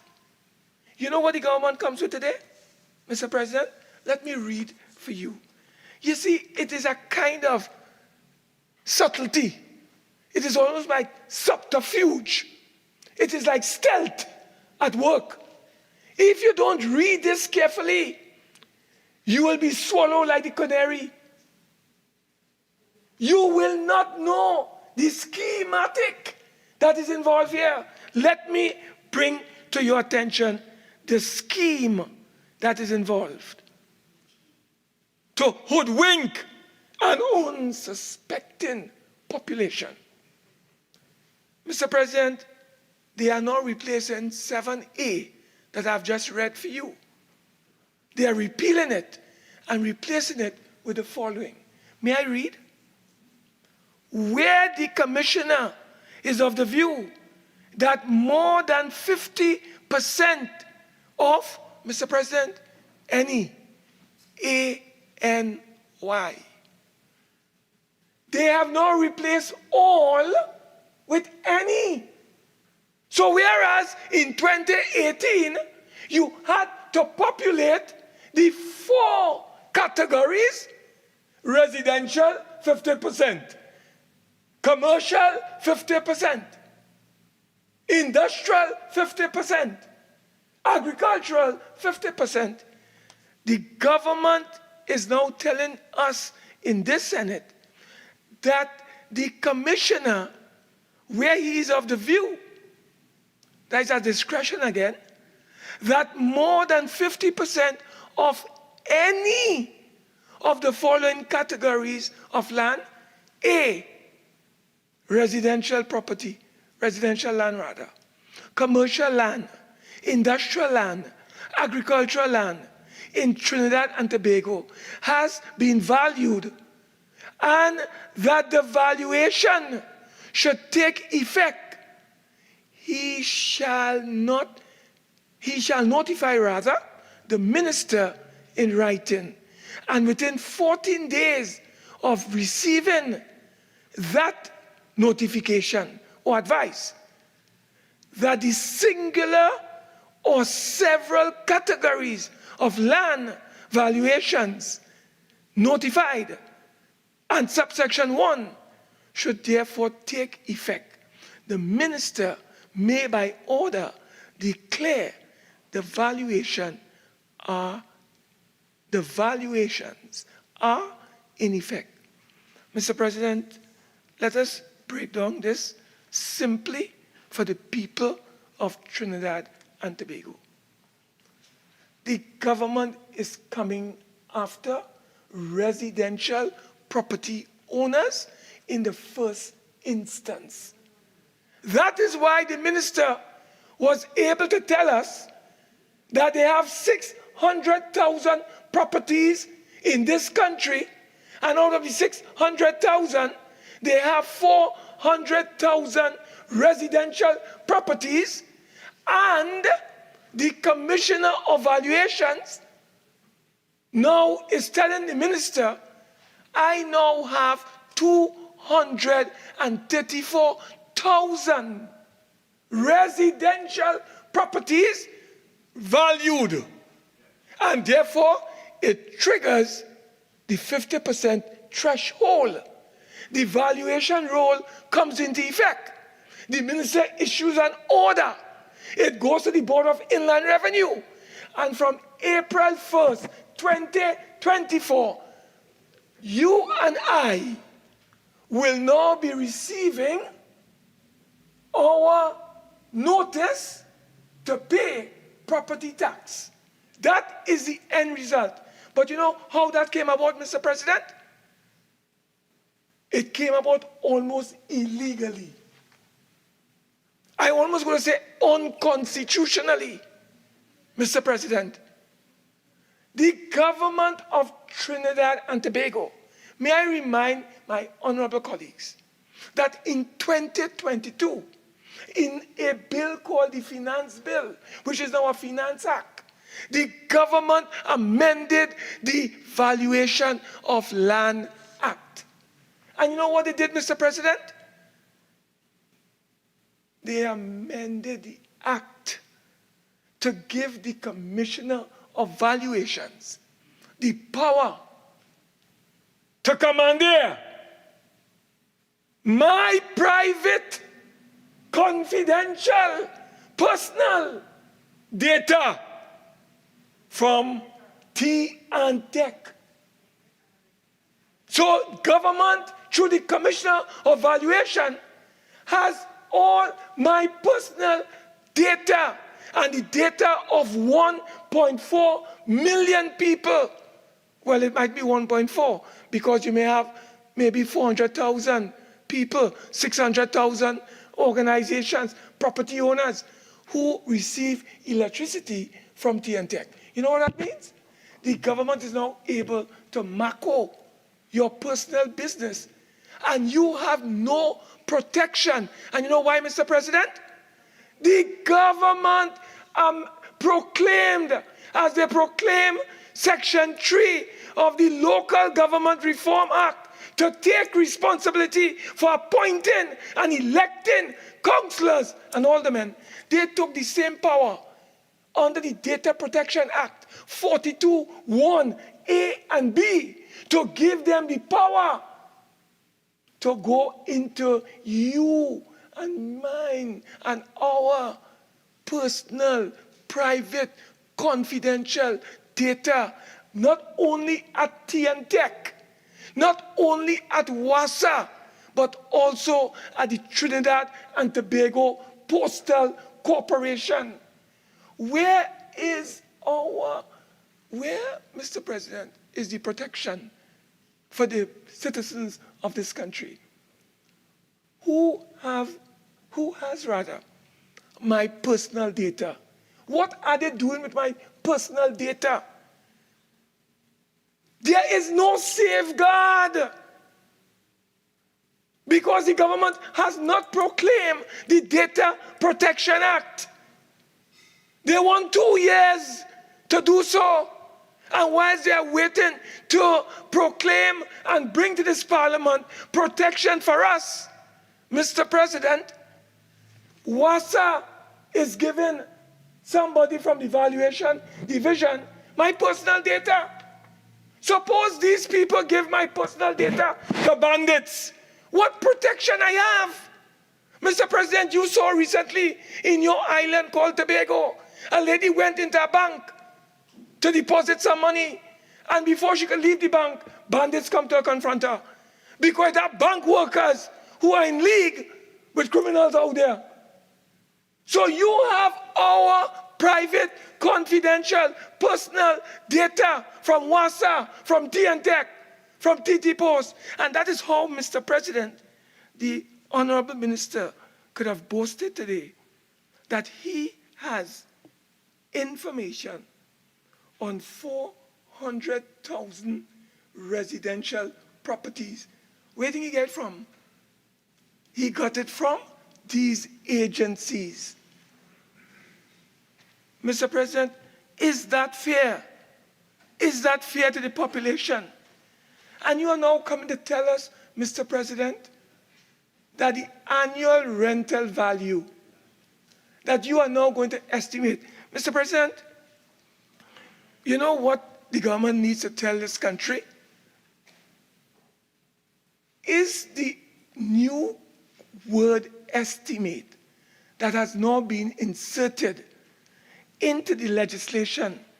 That is, Mr. President, Section 2 under the annual rental value. Would that now give the government the power to go to any residential property without the knowledge of its owner, go to any commercial building without the permission of its owner, go to any industrial property without the permission of its owner, go to any agricultural piece of property or land without the knowledge of the owner, and, Mr. President, make an estimate? Is that the purpose of the legislation? To give the authority to officers in the valuations division of the Ministry of Finance to go to any part of Trinidad and Tobago and make an estimate of the value of your property, which is called the annual rental value, and then take it back to the Commissioner of Valuations. And the Commissioner of Valuation will say, listen, I have a discretion. I have a discretion. I will now determine how much you will pay for your commercial property. I will determine how much you will pay for your residential property. Mr. President, that is where we have reached. Well, I want to warn this government, This is illegal. This is unlawful. This is an invasion of the privacy of the citizenry of this country. And just as all the law lords had to deal with the government for their unlawful conduct and illegal behavior, Mr. President, going into your private database without your knowledge is an infringement of the right to privacy under our Constitution. Mr. President, 46.1, please. Those matters have been tried, have been tested. The legislation passed. So, Senator Mark, as much as you made that argument before, could you bring it back to what is before us? Thank you, Mr. President. Mr. President. And Senator, you have 5 more minutes. Mr. President, I want to indicate that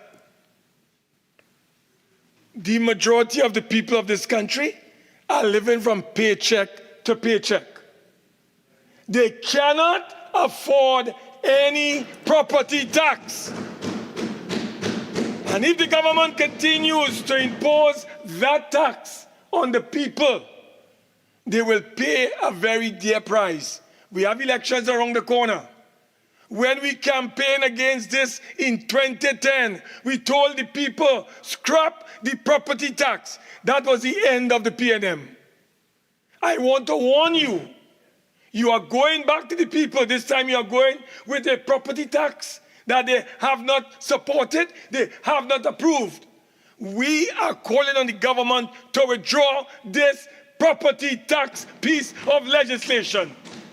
If you don't support and you don't withdraw, we will call on the people during this local government election to scrap not only the tax, but to scrap the PNM. We're going to ask them to scrap the PNM. And that is going to be a forerunner to the 2025 general election, when they will not only scrap you, but they will bury you politically in 2025. So, Mr. President, our position is pellucidly clear, according to the late Patrick Manning. Not Alwari, the man who came up with this concept, and he kept repeating it, was the late. After local government, and secondly, after the general elections, we'll scrap the property tax. I want to make that very clear. So all the middle-class people in this country, all the commercial and industrial owners, all the working class people of this country, it's only a matter of time. Hold strain. They have a simple majority. They have a special majority here. This bill requires a simple majority. We cannot keep them back. We cannot keep them back because it requires a simple majority. They will therefore pass this legislation today before we leave here. But you won't pass the judgment and the verdict of the people for local government elections. And you will not pass, my brothers, Honorable President, you will not pass the judgment of the people for the general elections. Mr. President, let me indicate to you, when they apply this property tax, you know who's going to get the burden of it? Oh, look now, Mr. President, even the Minister of Finance had to admit that the bulk of the people in Marval, in Diego Martin Northeast, rent buildings, they rent homes, they rent residences. When you impose that tax on landlords, you think they're going to keep that? Do you think they're going to absorb that? They're going to pass it on to their tenants. When you impose it on commercial property owners, industrial property owners, agricultural property owners, farmers, you think the farmers, the industrialists, the commercial owners are going to absorb that? It is going to be passed on to the people. Mr. President, the government is provoking the population. The population is going to revolt. The population is resenting the government. And I call on the population to reject the PNM. We will scrap the property tax and we wait on the judgment of the people at the appropriate time. I thank you, Mr. President. Senator Sipasad.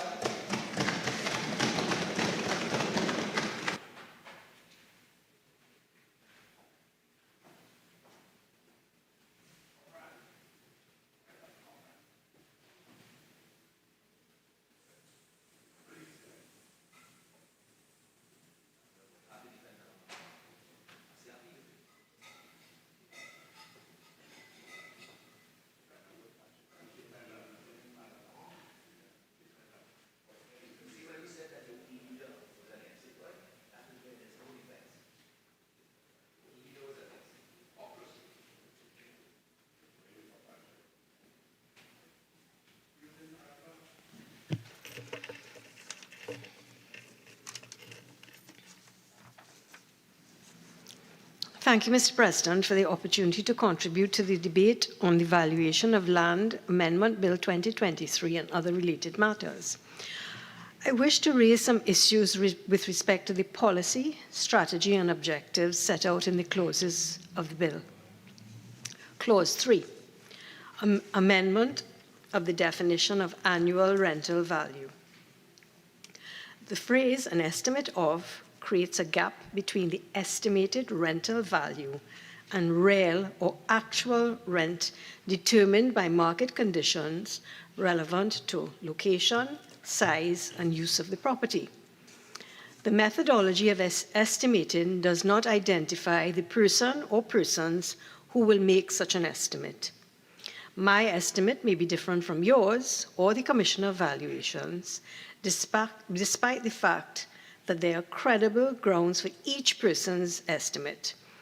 So this method is subjective and arbitrary.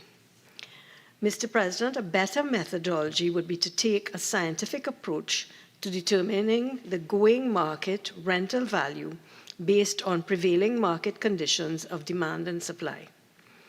This approach cannot be a one-and-done deal. Because of the vagaries and changing conditions of the real estate market, periodic verification and revaluation of the rental value is necessary, as is done for property insurance purposes. The proposed estimate or guesstimate, in my view, will not maintain parity and fairness to property owners and is not fair and just taxation. Clause 4 amends Section 7 of the Act to include returns submitted under Section 29. The discretion of the Commissioner of Valuations to record the annual rental value of land at $18,000 when the Commissioner of Valuations is fully aware the value is less than $18,000 is again subjective and unfair. The objective here seems to be to maximize the property taxation revenue at the expense of the property owner.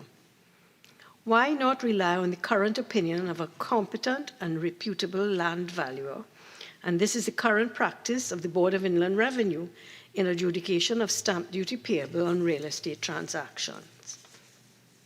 At the very least, in the latter case, there exists a fact of independent opinion versus the sole opinion of the Commissioner of Valuations. In a society where corruption, graft, influence, and favoritism are endemic, we need transparency. As a nation, we must move beyond the simplification of complex issues, especially where the process of scientific valuation is a current practice. Clause 5, this replaces Section 7A of the Act, introduction of specific categories of land, residential, commercial, industrial, and agricultural.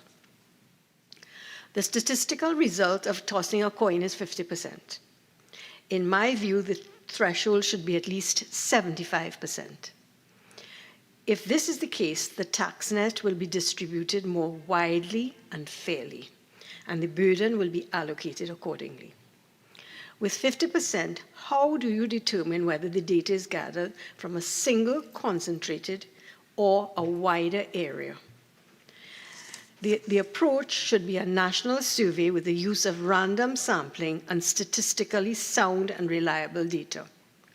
This measure is not in the interest of anyone, and most of all in the interest of the citizen taxpayer.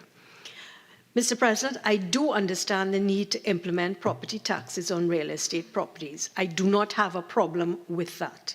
However, since property taxes provide a relatively stable source of revenue for the government, it is less susceptible to economic fluctuations compared to other forms of taxation, such as income tax, VAT, and sales taxes. This stability will help to maintain a steady income stream for the government, even during economic downturns, ensuring the continued provision of public services by local government authorities to finance education, healthcare, public services, infrastructure development, maintain public amenities and other essential services, so that you effectively address local community needs and priorities. However, the benefits of property taxes are contingent upon effective administration, fair assessment, and transparent governance. It is important to address these issues by implementing transparent and fair assessment procedures, providing relief mechanisms for low-income property owners, improving tax administration systems, and ensuring effective communication and taxpayer education. However, Mr. President, there currently are affordability concerns. In a climate of rising prices where more and more people are falling into poverty and the living standards of the middle class are being eroded, property tax will be an additional financial burden on property owners, particularly those with limited incomes and/or fixed budgets. With the severe drought around the Panama Canal, container vessels are being forced to lighten their loads. Bloomberg, on May 19, 2023, has stated that some major ocean carriers have implemented new higher rates from June 1, 2023, in response to these restrictions for goods shipped via the Panama Canal. Mr. President, these measures are likely to result in higher costs and delays for goods shipped via the canal, which typically sees 5% of annual global maritime trade passing through its locks. If the tax rates or assessments are high, some property owners may struggle to meet their tax obligations, potentially leading to financial distress or even property foreclosure. In some cases, retired couples living in a mortgage-free property and depending on a meager retirement income will be hard-pressed to bear this burden. Now, I do understand you can apply for a deferral of the tax, but it is a deferral. It is not an exemption or a waiver. And I don't have to emphasize that our population is aging and dwindling. And further, young people don't own property, and they by and large still will live with their parents. Under the old land and building taxes system, approximately between $100 and $150 million were collected annually. This figure is low because of the inefficiencies of the system, and the Minister of Finance did go into quite a bit of explanations about the low property valuations and the valuations being relating back to the 1950s. And in fact, some households are not even on the valuation rolls, so they don't even pay property taxes at this time. The new property taxes regime will generate substantial revenue streams. The Minister of Finance estimates that about $198 million will be generated annually if all properties are valued and property taxes collected by the regional corporations of Couva, Tabaki, Telparo, 44 million, Pinal, Debi, 35 million, Tunapuna, Piarco, 67 million, and the Borough of Shogunas, 52 million. In the desire to provide financial resources for the various regional corporations to carry out their mandates to citizens, caution is imperative so that citizens who we are endeavoring to serve are not unduly penalized in footing the bill for these services. Tax revenue derived from properties will be collected by the Tax Revenue Office and allocated to the various regional corporations. Clearly, the tax revenue earned in some districts will be negligible or inadequate. Mr. President, the burning question, therefore, is how will the distribution and allocation be carried out? Will there be a requisitioning system based on frequency and need? This brings me to the lack of accountability by the regional corporations. The financial accountability of the municipal corporation is woefully inadequate and highly unsatisfactory.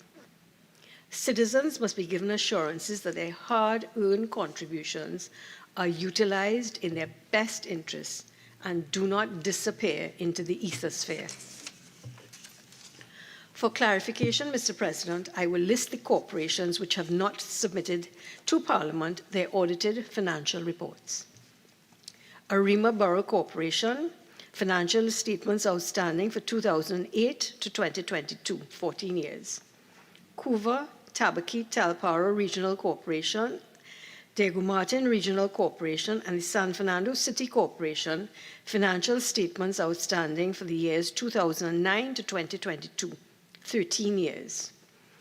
Tunapuna Piarco Regional Corporation, financial statements outstanding for the years 2011 to 2022, 11 years. Mayaro Rio Claro Corporation and the Port of Spain City Corporation, 2013 to 2022, 9 years. Shogunas Borough Corporation and the Sandy Grande Regional Corporation, financial statements outstanding for 7 years, for the years 2015 to 2022. Siparia Regional Corporation and the San Juan Laventil Regional Corporation, financial statements outstanding for 2016 to 2022, 6 years. Pinal Debe Regional Corporation financial statements outstanding for the years 2017 to 2022, 5 years, and the Princestown Regional Corporation financial statements outstanding for 2 years, 2021 and 2022. Mr. President, this accounting inadequacy demonstrates the woeful state of governance in the country and the lack of accountability of those entrusted with managing public funds. Under the new regime, the local government corporations will be entrusted with funds collected from property taxes, and a robust system of oversight must be in place. The local government corporations have demonstrated they are not accountable and there are no consequences. Our system of governance cannot be relied on to hold anyone accountable for wasting public funds in a fair and timely manner. The government must prioritize systems that ensure significant levels of financial transparency. Property tax administration can be complex and resource intensive. It requires an effective system for property valuation, assessment, and collection, which can be challenging to implement and maintain. Insufficient resources, outdated valuation methods, and bureaucratic inefficiencies can hinder fair and efficient property tax administration. All corporations must be adequately staffed and resourced with trained, qualified, and competent personnel. They must have policies and procedures in place which must be strictly adhered to. The operations of these corporations must be closely monitored by the relevant ministries, including finance and local government. Local government corporations must not only operate lawfully and ethically, but they need to work hard to avoid even the appearance of impropriety. Accountability should be a concern for all local government employees, not just those who are elected, and requires strict standards and procedures to promote ethical behavior. Core values such as work ethic, integrity, equality, and transparency must provide the foundation for every policy and decision. Mr. President, going forward with the proposed legislation is unfair to the citizens of the country. We require a serious undertaking to set true rateable values to properties, to allocate the required financial resources to the local government bodies, and implement systems for accountability for those resources. In my view, these are but 3 prerequisites to implementing the measures for property tax collection. Mr. President, I thank you. Minister of Public Administration.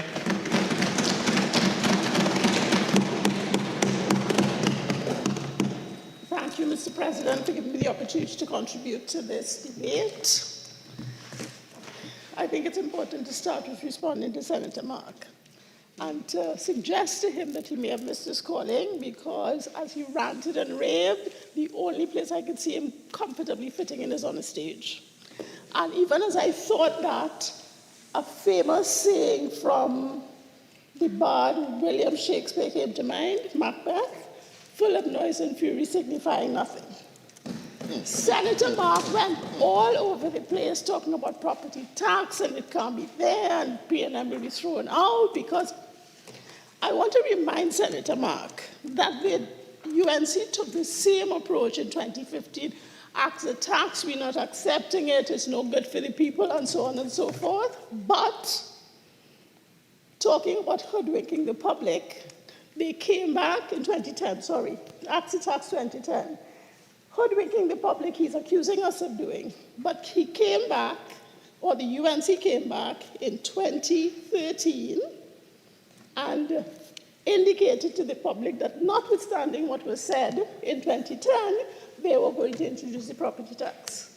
They're saying the same thing again. I would like to remind the public of that shifting of positions and to ensure that they remember when they're ready to vote that this opposition is not to be trusted. So let me read from a Guardian article of 2013. On Monday, the other shoe fell on the long-discussed issue of property tax. Minister of Finance Larry Hawaii, and I will remind you that was a minister under the UNC government, announced in his budget presentation that land and building taxes will return in the first phase. I will get to that. In the first phase, set for implementation by July 1, taxes will come due on industrial lands and buildings, then taxes on commercial properties will be assessed and levied, and in phase 3 on residential and agricultural properties. So this is the UNC coming back after 3 years to say to people, despite what I said in 2010, you are going to be paying tax on your property. Whether it's called land and building taxes or property tax. Senator Mark, Senator, please allow the minister to make a contribution without shouting across the floor to her. Senator Mark. Senator Mark, I'm on my legs and I have called for silence while the minister is making a contribution. Continue, Minister. Thank you, Mr. Vice President.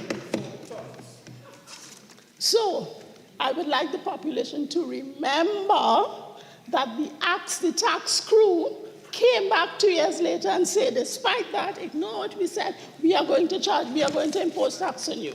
It doesn't matter whether it's called property tax or land and building tax, it's tax on your property. Yes. Talk about duplicity. Talk about hoodwinking. Talk about stealth. So people beware of what the UNC says and what they do.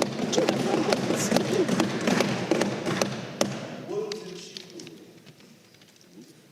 Senator Mark also said that the government's plan was to take from the rich and make our friends rich. How do we do that when we say that the property tax that we are about to impose is going to the regional corporations? It's not coming into the consolidated fund.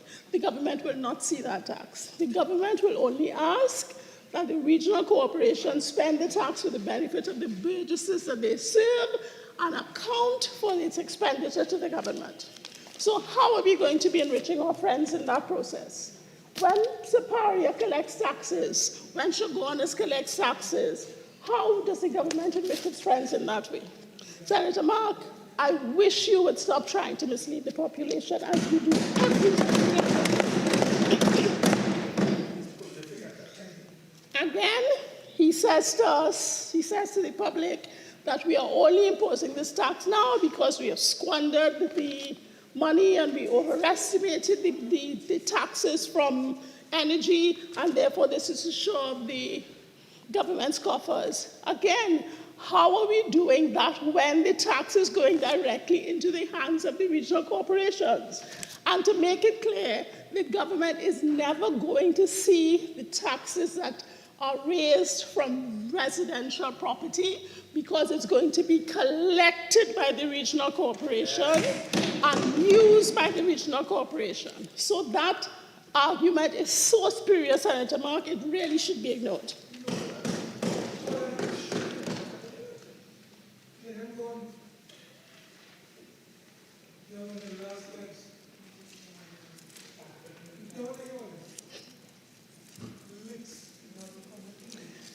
Senator Mark indicated that,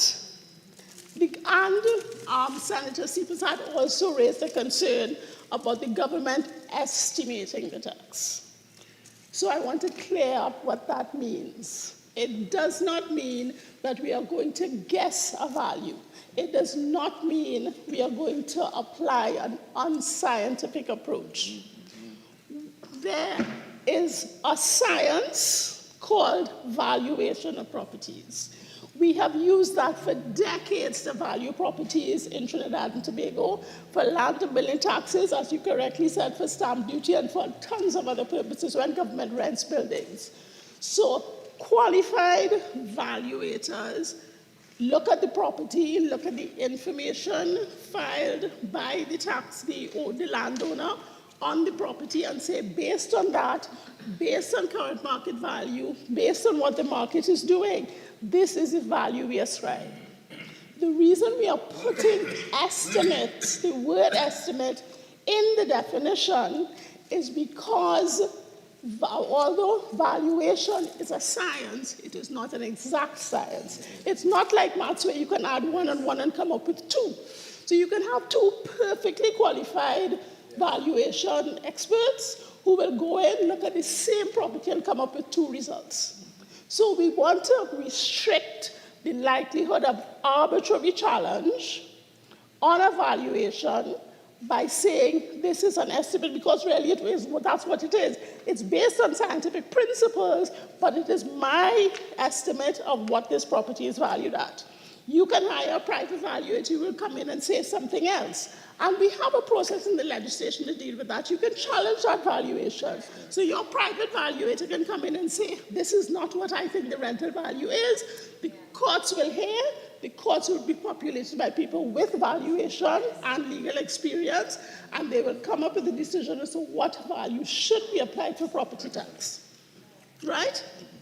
So what we are doing is coming up with using a scientific approach to determine what is a reasonable rent that can be earned by this property if it was rented.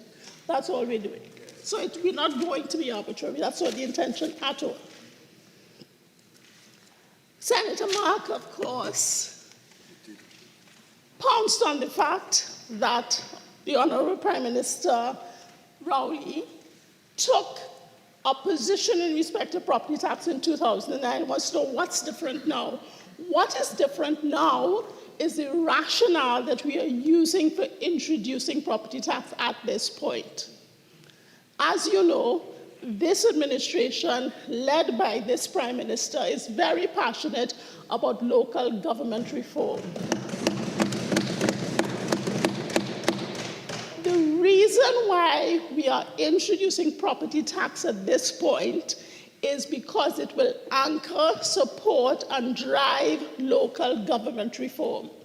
We are saying to the regional corporations, we expect you to do more. You have to serve your burgesses better, and therefore you have to be financed or funded to allow for that. So what we are doing is saying to the regional corporations, you know your burgesses, you know their needs, you know where they are. So go collect the taxes, hopefully bring the rest of people who are not yet on the roll so you can collect more taxes, and ascertain what your people need and serve them, so that they don't have to wait for a central government body to prioritize needs and then determine which regions to serve and which areas to serve. You are closer to the problem, you are closer to the people, you know how to do it, and this is the reason why we are pushing the introduction, the implementation of property tax, so that we can have real, meaningful local government reform and allow the regional corporations to better serve their businesses. Who can object to that? Apart from Senator Mark, of course. Senator Mark also attacked the government's use of government-sponsored information for the purpose of introducing this tax. So that, yes, we came to the Parliament in 2022 to say to the Parliament, we need to get access to information from TNTAC, from WASA, from PTSC, to allow us to fill out these property rolls. Who paid for the exercises that allowed these entities to gather that information? Central government, because the central government supports all of those units. So the central government paid for it, for WASA to do it. It paid for the exercise for TNTAC to do it. It paid for the exercise for PTSC to do it. But now you want to say, ignore all the information that's already there, that has already been paid for by the poor taxpayers, and go and spend more money to do it again when the information is there. I do not agree with that approach. There are 2 things that are inevitable, as the saying goes, death and taxes. Taxes aren't going anywhere. So what we need to do is ensure that we collect taxes as efficiently as possible. So why are we ignoring our store of information that's already there that will make identification, quantification, and collection of taxes easier? Senator Mark says we did this illegally because we didn't introduce the Data Protection Act, and because of that, we can take advantage of people. I said when I made my contribution on the motion for Data Protection Act that one of the things that requires change in the legislation that I will be pushing for is to give the government authority to get information from its various agencies, to use it not only for the purpose collected, but for purposes like tax. And I strongly believe that the government continues to need to have access to information from various sources to ensure that it collects the right amount of tax from everybody who's due to pay. We've had Section 117 of the Income Tax Act for decades that allows the Inland Revenue to collect information from almost everybody under the sun to determine who is due to pay what taxes. Why should we not use a similar power for property tax? So I do not accept Senator Mark's submission on that area either. Senator Sipasad asked a couple of very reasonable questions. I hope I adequately addressed the one with respect to the estimate. With respect to I think I addressed the other one as well, because you asked, you talked about in clause 4, relying on an estimate of the land value rather than a scientific approach at the right. So I think I addressed those. I will allow the presenter of the bill to deal with the issue of the 50%. So let me move on to my substantive comments in respect of the bill. So what are we doing in this bill that's before us? It's 3 simple clauses, and I would remind the public that we have already passed, despite the rantings, we have already passed the Property Tax Act. We have already passed the Valuation of Land Act. What we're seeking to do today is to make 3 minor amendments that allows us to introduce the bill earlier than we otherwise would have done, to implement the legislation earlier than we would have been able to, and also to make things clearer to reduce the likelihood of legal challenge. So I explained why we have introduced the word estimate, the words "an estimate of" in the definition of an annual rental value, and I assure you a scientific approach is being used. Clause 4. What are we doing in clause 4? There are 2 provisions in the Act that allows the commissioner to receive information by return from taxpayers, Section 6 and Section 29. In Section 6, people voluntarily submit the information. In 29, the commissioner can go to specific people and say, submit your information under penalty. The legislation currently says, in respect of Section 6, when the commissioner values a property for less than $18,000, she or he can impose a minimum value of $18,000 on that. So that what that does is that it ensures that every property owner within the regional corporation area pays a minimum amount of approximately $50 a month towards the services provided to him or her by the regional corporation. So it's just a de minimis amount, so you don't have people having to pay $1 or $2 or $10 a month. So the minimum contribution any Burgess with property is required to contribute to the payment of his services is $50. So it currently exists in respect to people who voluntarily submit their returns. It does not now exist in respect of people who the commissioner has the authority to say, you need to send me a return on your property. So all we are doing is applying that de minimis rule to the people who are, from whom returns are demanded. That is the import of this clause. Clause 5 introduces the 4 categories of property agricultural, residential, commercial, industrial, for the purpose of determining when the tax kicks in. At the moment, it is supposed to kick in when 50% of all properties in Trinidad and Tobago are valued. We have always been of the view that the main import of property tax is to ensure that the regional corporations are funded to be able to properly serve their burgesses. If you look at the legislation, it says that the residential property tax, the tax collected in respect of residential property, legally belongs to the regional corporations in which those residences are located. There's no dispute, no discussion with central government. You collect it, you keep it, it's yours. In respect of the other categories of tax, the regional corporations collect, but they pass it to the Minister of Finance, and a determination is made at central government how those taxes are allocated. The reason why we did this is because different regional corporations have different, allocate different levels of commercial activity, of industrial activity, of agricultural activity.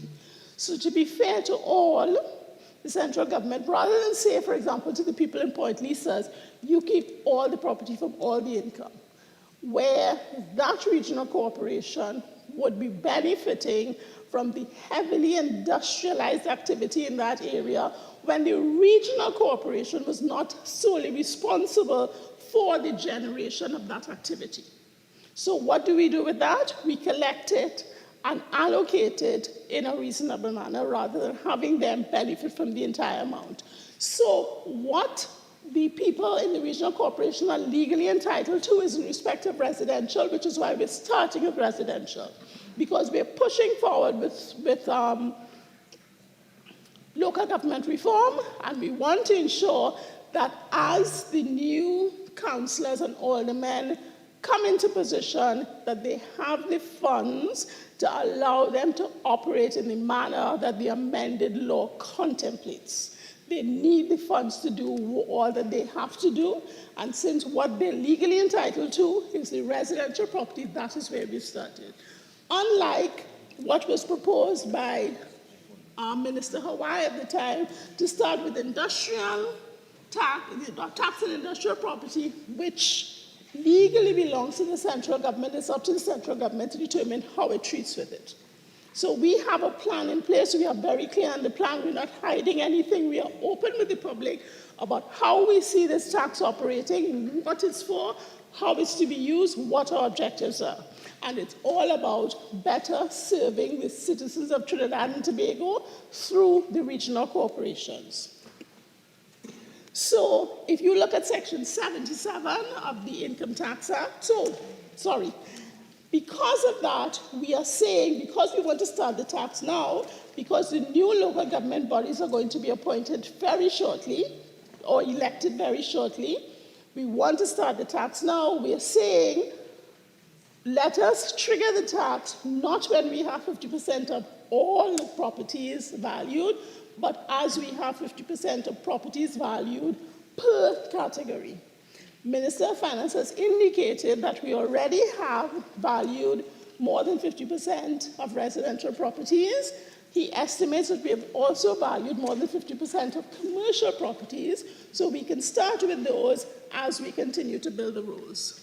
And as I indicated earlier, I am hopeful that once the tax is introduced and the regional corporations therefore become involved in the collection of the tax and start to benefit from receipt of the income, that they will become unofficial agents of the Inland Revenue and the Valuation Division by bringing more people onto the road. So as we start the tax, the collection of information becomes more efficient, we bring more people onto the road, and we sooner rather than later bring all of Trinidad and Tobago and have everybody contributing to this property tax pool so that we can all benefit. That is my hope. So that is why we are changing Section 7A or replacing Section 7A with the new section to allow us to introduce that tax as soon as possible. And we will all know that local government election is due shortly. If we pass this now, we can start the tax, as Minister of Finance said, first thing in 2024. The new bodies are up and running. They can start collecting taxes and start improving the service to their burgesses. So Section 77 of the existing legislation empowers the IRD to provide the regional corporations with the information relevant to the taxes due in their area so that they can start collecting. And Section 78 gives the regional corporation the authority to collect. So it all closes the circle, makes it efficient, and gets us ready to start going. So what is this tax to be collected for? If you look at the amended regional corporation legislation, you will see that the regional corporation has a slew of responsibilities under this new legislation, more than they previously had. So they will need additional resources to allow them to do what they're required to do. So each corporation is required to have the following admin units. I'll deal with the important ones: sport and youth development, public health, spatial planning and building inspectorate, monitoring and evaluation, community development and social services, municipal police, infrastructure development and maintenance, disaster management, and such are the units as the council determines. So that alone indicates the burden that is being placed on regional corporations to serve their burgesses more effectively. A flood happens, who responds? You don't have to wait on ODPM. The regional corporation responds. They need to have funds to do that. There is a need for a sporting facility. The Minister of Sport may be very keen to address the need, but she may not be aware of the need. Not as intimately as the people who lead the regional corporation will be. They can treat with that, and so on and so forth. The health issues, the spatial planning, for example. I have acted on occasion as Minister of Planning and Development. And I have been faced with situations where we are told that this person who has built this structure did not get approval, but we should not ask them to demolish the property because, well, it's already built and they already spent the money. Because as a centralized body, we are not on top of things. We should not wait until a building is completed before we acknowledge that there is no permission granted. When we create a regional unit, then it is more likely for the persons in charge of spatial development, spatial planning and building inspectorate, it's more likely that they will see the infractions before it develops too far along, and therefore be in a better position to say, halt this, you do not have approval. No, you need to break down the structure because you only have 2 walls up rather than a palace. So that it brings the service closer to the people, it makes it more efficient, and therefore we need to be able to fund these people so they can adequately and effectively operate. And if you look through the legislation, you see a whole list of things that they are required to do in terms of each of those units that I indicated. So, as I said, we are placing a lot of responsibility on the municipal corporations. They will be responsible for construction and maintenance of local roads, orphan roads, agricultural roads, bridges. Construction and maintenance of minor drains and minor watercourses. Local health, food inspection, general sanitation, rodent control, vector control, canine control. Garbage collection and disposal. Development and maintenance of recreational grounds, parks, and public spaces. Development and maintenance of cemeteries, crematoriums, cremation sites. Markets and abattoirs. Disaster management. Building inspectorate and municipal spatial planning. Collection and disposal of fecal waste. distribution of truck-borne water. We've just come out of a drought. Hopefully we're out of it. And we all know the trials and tribulations of getting an efficient water supply in this scenario. While the Minister of Public Utilities and WASA tries to deal with the provision of water to Trinidad and Tobago, the regional corporation can step in and address the immediate needs of their burgesses. Local economic development, another area that they're responsible for. Ensuring a clean environment within the municipality. Repairs and maintenance of government and government-assisted schools. Minister of Education is constantly running around fixing this and repairing that and trying to ensure that structures are ready for children to enter them whenever school is in operation. If we move some of that responsibility down to the regional corporation, it is more likely to be effectively done. Promotion of local tourism, sport and culture.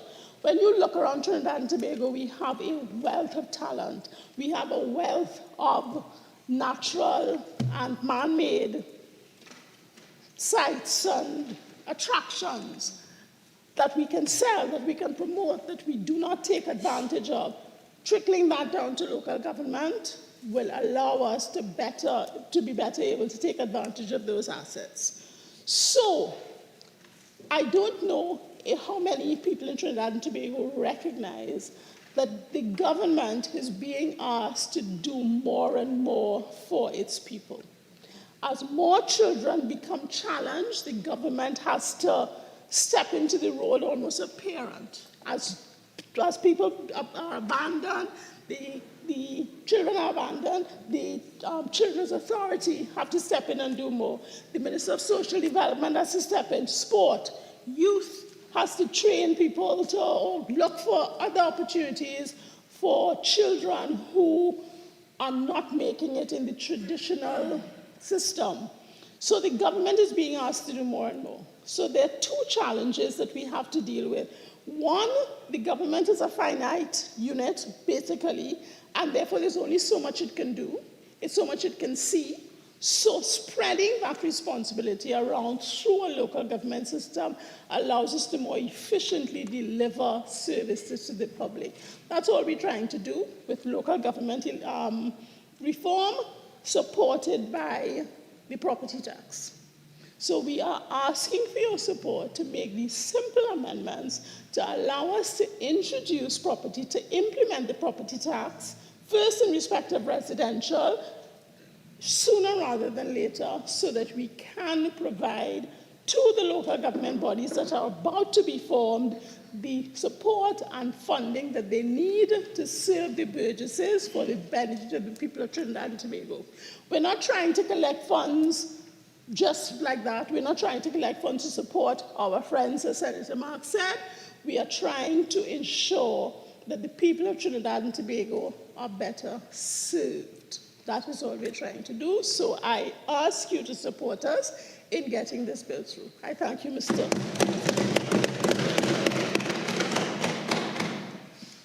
Senator Leiter. Thank you, Mr. President. And Mr. President, I rise today in this esteemed Senate, not only on behalf of the United National Congress, but I also rise again, not only on behalf of the 309,000 residents, businessmen that voted for the UNC, but I rise on behalf of every single citizen in this country. Every single citizen, including those who voted for the PNM, or those who didn't vote at all. Everyone who is going to be impacted, negatively impacted by this bill, by these amendments, by bringing property tax to the population. Mr. President, there are some matters of grave importance that I want to raise today. I've heard Senator Mark speak about the way in which this will impact citizens in this country. But you know, very little was said about how this will impact the small and micro businesses in this country. Very little was spoken about. It was as though the property tax for these individuals did not exist or not coming. But I want to tell you, Mr. President, what is going to be the risk for these SMEs here today. Because, Mr. President, as we come here and see a nation that is struggling, not only citizens, but businesses that have been struggling as a result of draconian measures taken by this government in the COVID pandemic.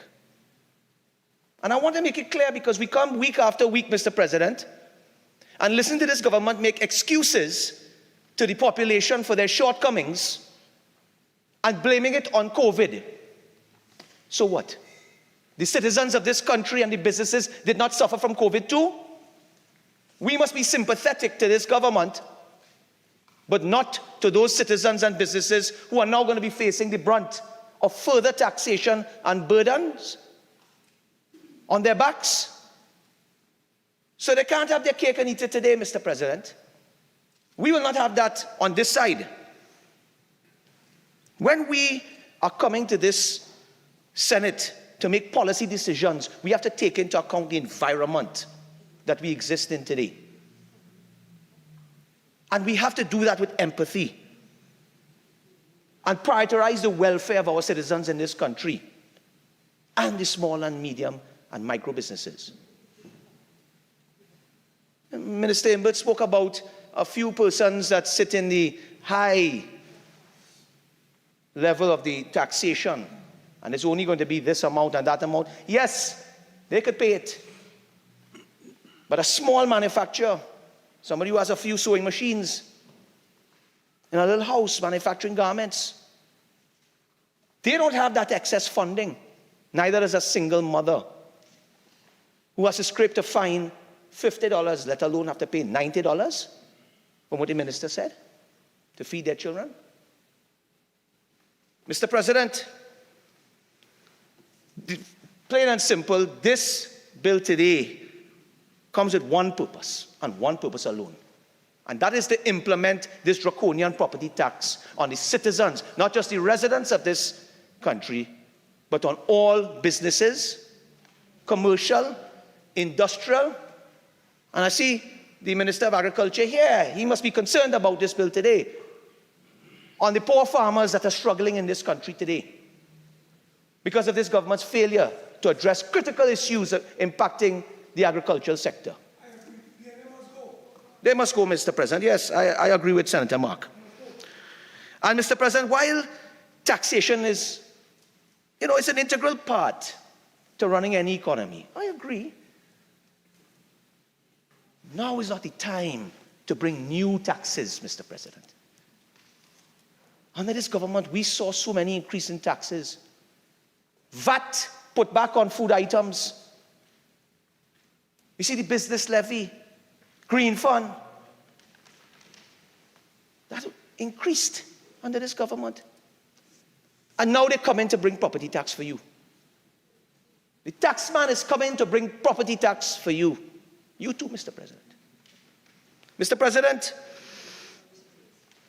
when we think about the small and micro enterprises in this country, they are the lifeline of this economy. When a government has crushed an economy, all that's left is the private sector. And that is what is holding this economy together today. They come here and boast in every budget presentation that we've increased exports, manufacturing has increased. The government did not do that, nor did they create the environment to do so. It was the tenacity and the hard work of businesses, businessmen and women, and the small and medium enterprises in this country that kept this country afloat, that increased the manufacturing, that increased the exports in this country, and taxation by extension. This small and micro enterprise, this sector, employs thousands of citizens in this country, thousands of vulnerable citizens. And you come in to put them under pressure, especially coming out of one of the most dreaded periods in our history, where every single dollar means the world to these small businesses. as they struggle to keep going, Mr. President. So as a businessman, not just the opposition, I stand here not only in the interest of residents, but I stand here in support of small and medium businesses who need us to fight for them when this government will not.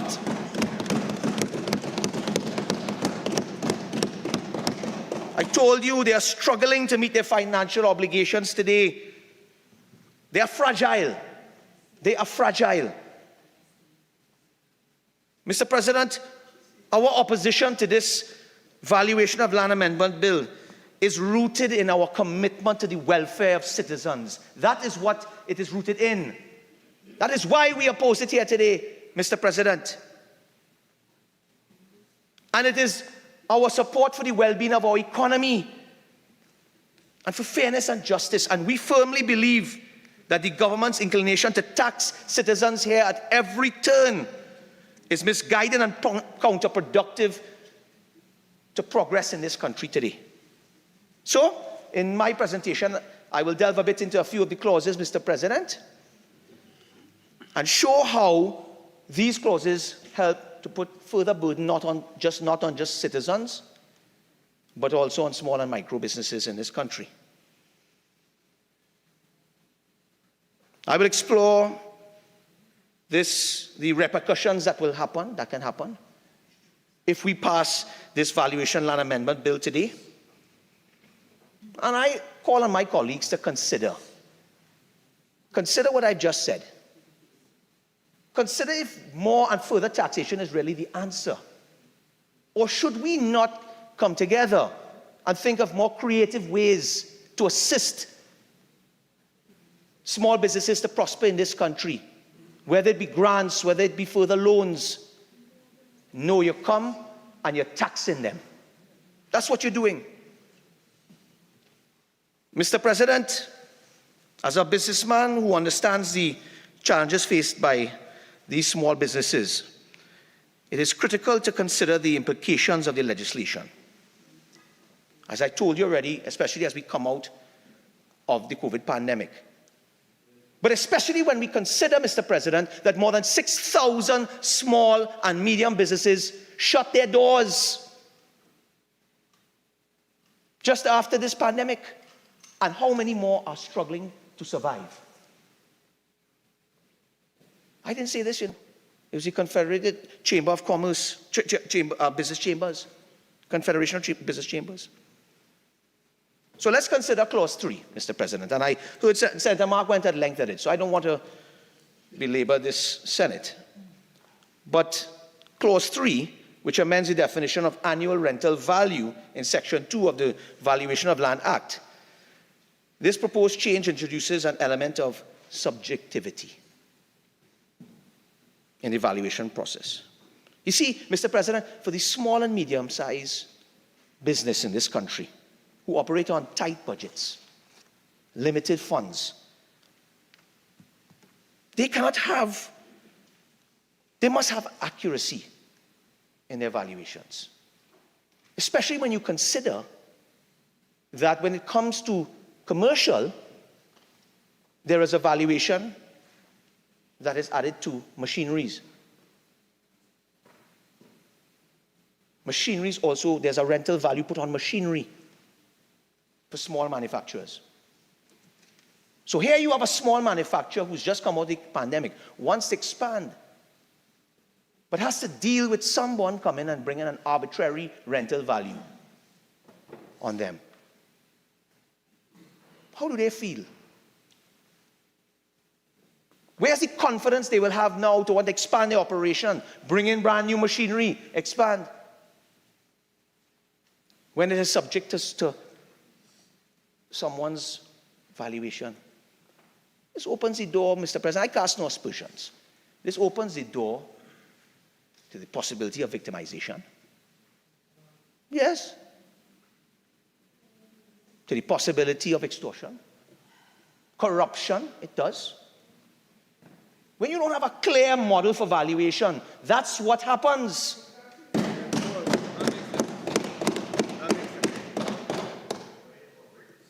Yeah, I hear about it. Mr. President, when we look at Clause 4, we encounter a provision that allows the Commissioner to record the annual rental value of land as 18,000, and others have spoken about this, if it is deemed to have a lower value. And while this may seem like an attempt to simplify the process and so on, Mr. President, we must consider again here what the impact on the small and medium businesses, small and micro businesses, sorry. Mr. President, with many of these businesses, again, as I said, reeling from the consequences of the pandemic, and I will keep saying the pandemic because you all keep saying it as an excuse, but setting some arbitrary minimal threshold, Mr. President, could impose additional financial strain. Has the government done any studies to see how this could impact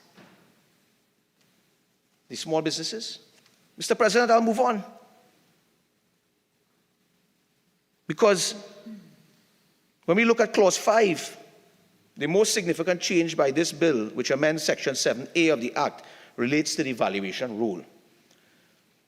By evaluating only 50% of specific categories of land, such as residential, industrial, commercial, and agriculture, the government risks creating an unfair and uneven playing field. But, Mr. President, you know what? I don't think the government is even considering that. The government is literally salivating at the thought of passing this here today so they can come and tax this population.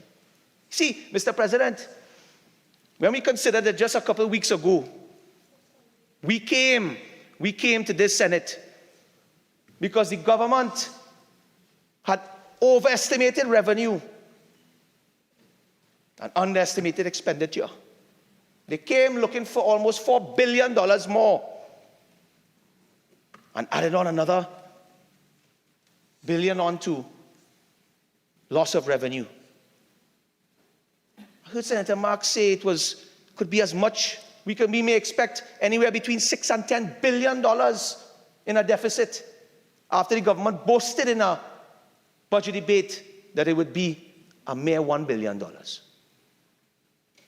So you see, Mr. President, what we have is a government that's in trouble. They are in trouble. They mamagai the population in the budget debate, and now they're scraping at the bottom of the barrel to see what they can get to fill that ever deepening hole that Trinidad and Tobago is sinking into today. So guess what? Bring tax. Don't think about how we can diversify this economy. Don't think about how we could promote business improvement, ease of doing business in this country. And I'll get to that in a second. Mr. President, tax is the answer to the taxman. Mr. President, and that is what I'm saying, because this minister finances bankruptcy when it comes to ideas. And his government, bankruptcy when it comes to ideas on how to diversify the economy, how to create an environment for economic growth, how to attract investment in this country, whether it is from local investors or foreign direct investment.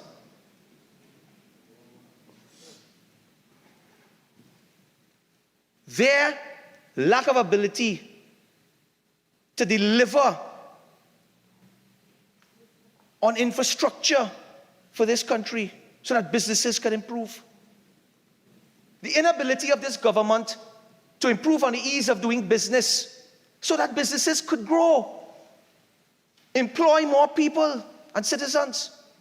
They pay taxes, income tax. And if a business grows, there's more corporate tax.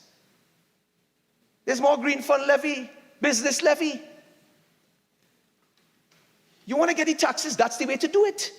Fix the ease of doing business, Mr. President. When I think about businesses, especially small and medium businesses in this country, if they wanted to trade between borders, forget it. No support from the government. If they wanted to simply expand their small operation and get tongue and country approval, bureaucracy, red tape, just to get water and electricity in this place now, you are talking it is now 4 times harder to achieve that under this government in the last 8 years. When you think about a simple thing like accessing foreign exchange, 1 or 2 big boys know to get it, but the rest of everybody else has to stand up in the line and wait for $1,000 or $500 if you're lucky. And you come in to bring tax on them again? When you think about a small businessman who might get a break to export products out of this country, but yet he has to wait for his VAT refunds, you come with more tax again? Mr. President, let me explain something to my colleagues on this side. When Kamala Persad-Bissessar was the Prime Minister of this country, between 2010 and 2015, by a UNC-led government, Kamala Persad-Bissessar did not raise 1 single tax, nor did she implement a single tax. In fact, Mr. President, she removed tax off of 7,000 products. This government put back tax on many of those products. And I come and tell you, we're going to take it off the pigtail. Yeah? And guess what, Mr. President? Between 2010 and 2015, under UNC government, we prospered. We had economic growth in this country. You know why, Mr. President? Because we had vision. We had the ability to diversify this economy. If we got another 5 years, and I know many citizens in this country regret it today, but if we had another 5 years, we might have seen the development of tourism. We might have seen agriculture prosper in this country. The financial sector boom, not just a few, have gone from little bit to billions of dollars in work, or in loans, sorry. But Mr. President, when we think about the fact that under UNC government, we put $10 billion on foreign direct investment, increased it in this country. Mr. Let President, us stand up on 46.1. That's okay. I'm bringing it back. 46.1, please. As much as I enjoy the discourse on the economy and on tourism, etc., 46.1, this is irrelevant. We're talking about the valuation of land amendment. So, Senator Leiter, as much as you have made the argument that you're making right now, what I would like you to do is to tie it in a little bit more into what we're dealing with. There are 5 clauses in this bill that deals with very specific things. So if you can tie it into either one of the clauses as you're making your arguments, then that would put you on the right path. Continue, Senator Leiter. Thank you, Mr. President. Mr. President, you're a fair president, I admit. And I know you will let me finish my point, and I'll move on. I'll move on, because it would be remiss of me if I didn't follow up by stating that we put $10 billion of foreign direct investment on, but this government ran $7 billion in foreign direct investment out of this country. Mr. President, do you know why that's important and why it's relevant today, Mr. President? It's relevant today because that was taxation we could have gotten from businesses, foreign businesses, and not come here today to try to tax citizens in this country with property tax. That is the relevance of this today, Mr. President. That is the relevance. Wake up the sleeping giant, man. That's the relevance, Mr. President. And it is imperative that we prioritize the interests of our citizens above any, I don't have to say phantom project in this country, any legacy project, any highway into a piece of bush. No, we must prioritize our citizens first. And that's why the UNC is against this property tax. We say no. We clearly stated that we were going to axe the tax. And when this government is ushered out with a boot to somewhere. Guess what, Mr. President? Guess what? We will scrap the tax then. We will scrap the tax. So fair enough. But I'm bringing it back to the debate, Mr. President. I take your guidance here. Mr. President, and I'm happy that Senator Alison West, the Minister. Yes, public administration, yes. Sometimes you don't see them, Well, so you don't don't know what role they play. You don't see them, you don't know the role they play, Mr. President. But it's okay, it's okay. I know my dear friend is Minister of Tourism. I know that. For now. He does some work. He does some work. He tries. He really tries, Mr. President. But Mr. President, it is the minister that clarified the point for us. Because I had a question I wanted to know. I wanted to make sure that the property tax was actually collected by residents, was actually going directly to the municipal corporations. I wanted to know, because I know on this government's record, on disbursements of funds to the corporation where they fail abysmally, not just with the UNC, but their own P&M corporations, I was afraid that these citizens would have paid these millions of dollars and that money would have never seen the day of light in the corporation. The grass in Sandy Grande would have kept growing. But Mr. President, the minister clarified it to me. And I'm happy she did. She did state that it indeed is going directly to the corporation. And you know, in my excitement to find out that it was actually going to the corporation, I asked myself the question, what about the property tax collected from commercial properties?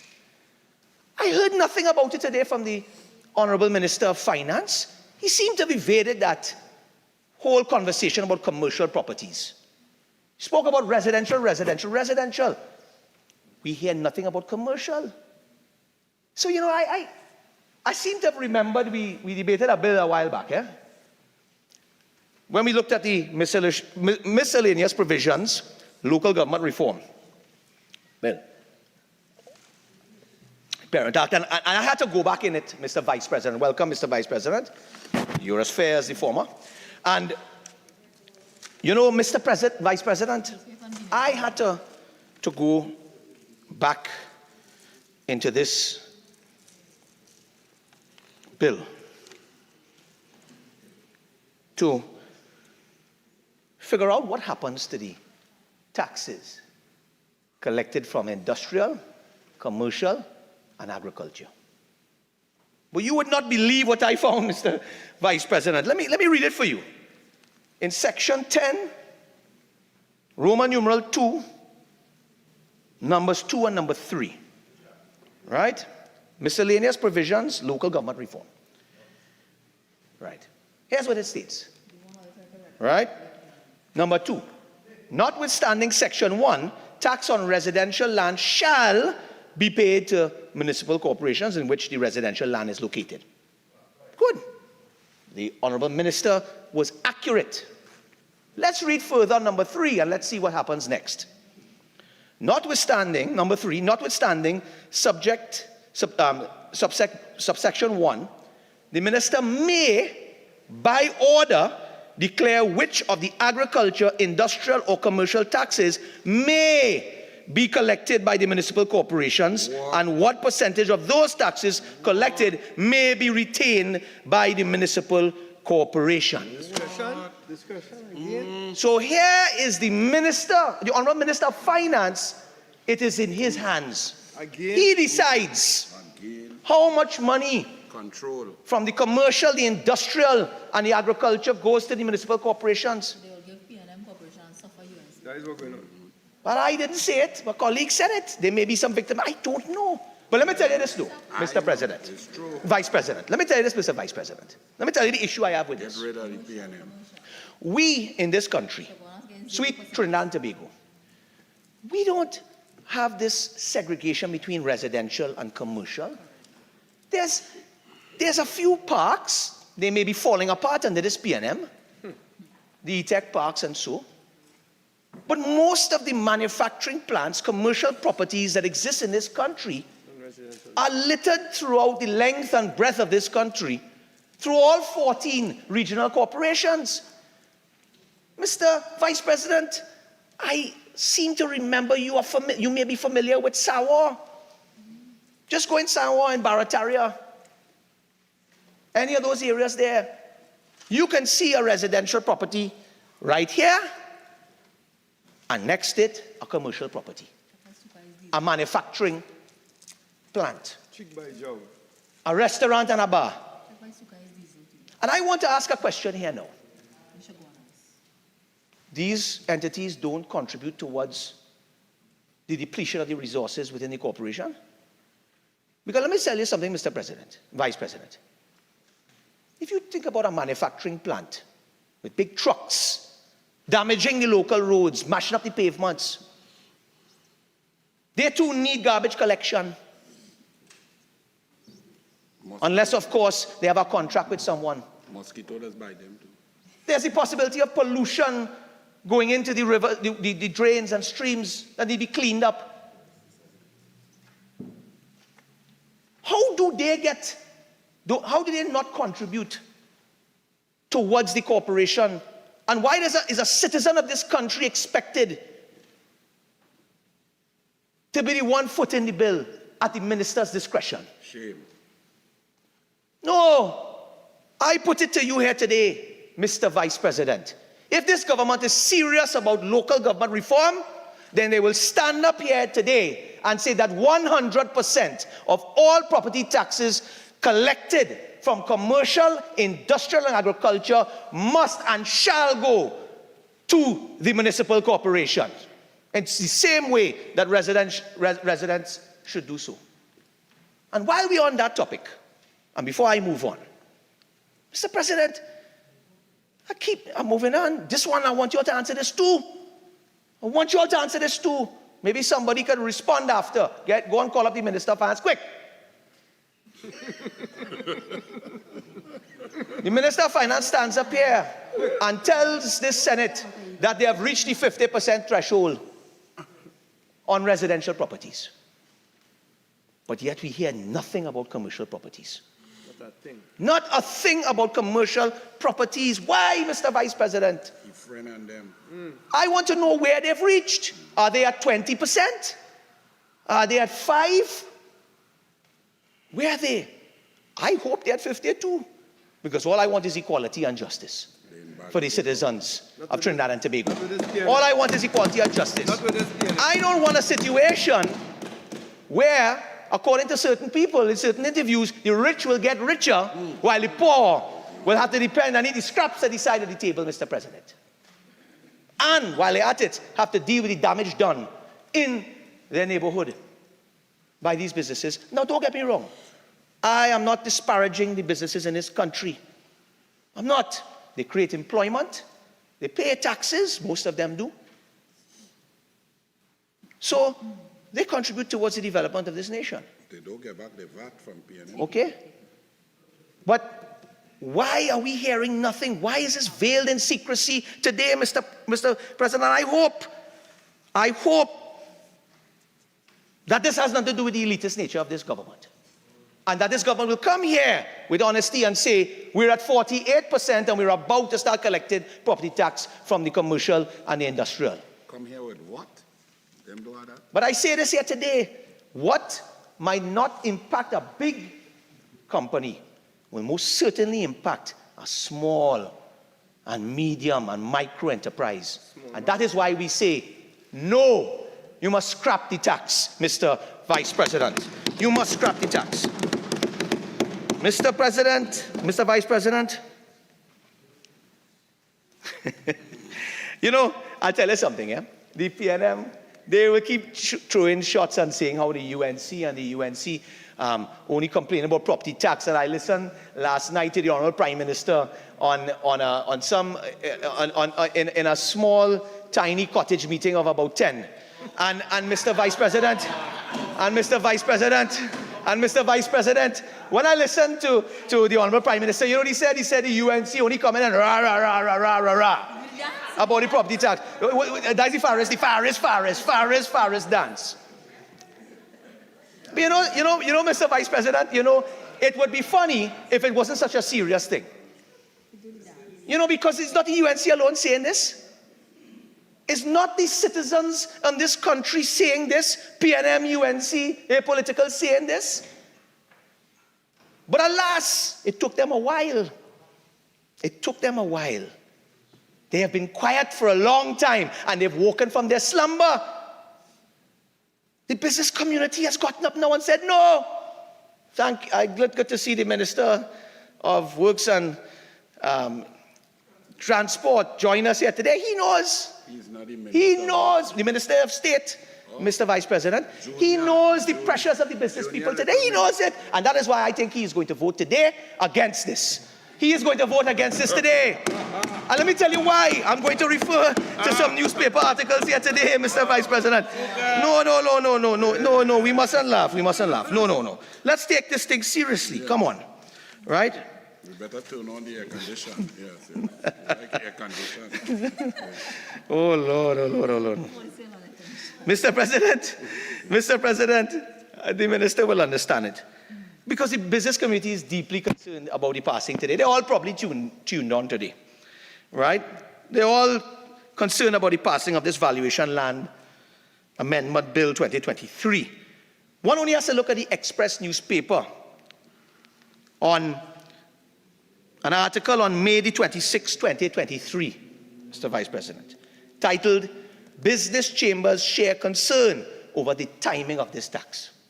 You see, business chambers, this is the bill that paves the way for the implementation of the property tax. They seem concerned. I don't know. I mean, we haven't heard anything, as I said, about where they reach with commercial properties. Maybe they have to wait a little 3 years again.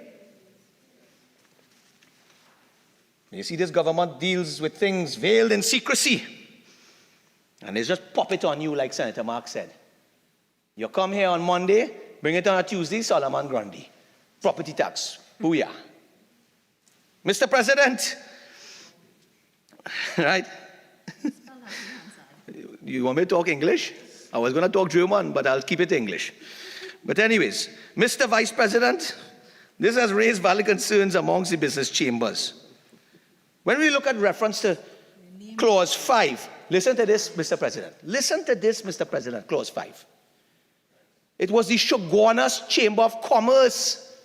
Anybody here know that chamber well? Was represented by Mr. Baldat Maharaj. He raised the important question about the allocation of the tax revenue.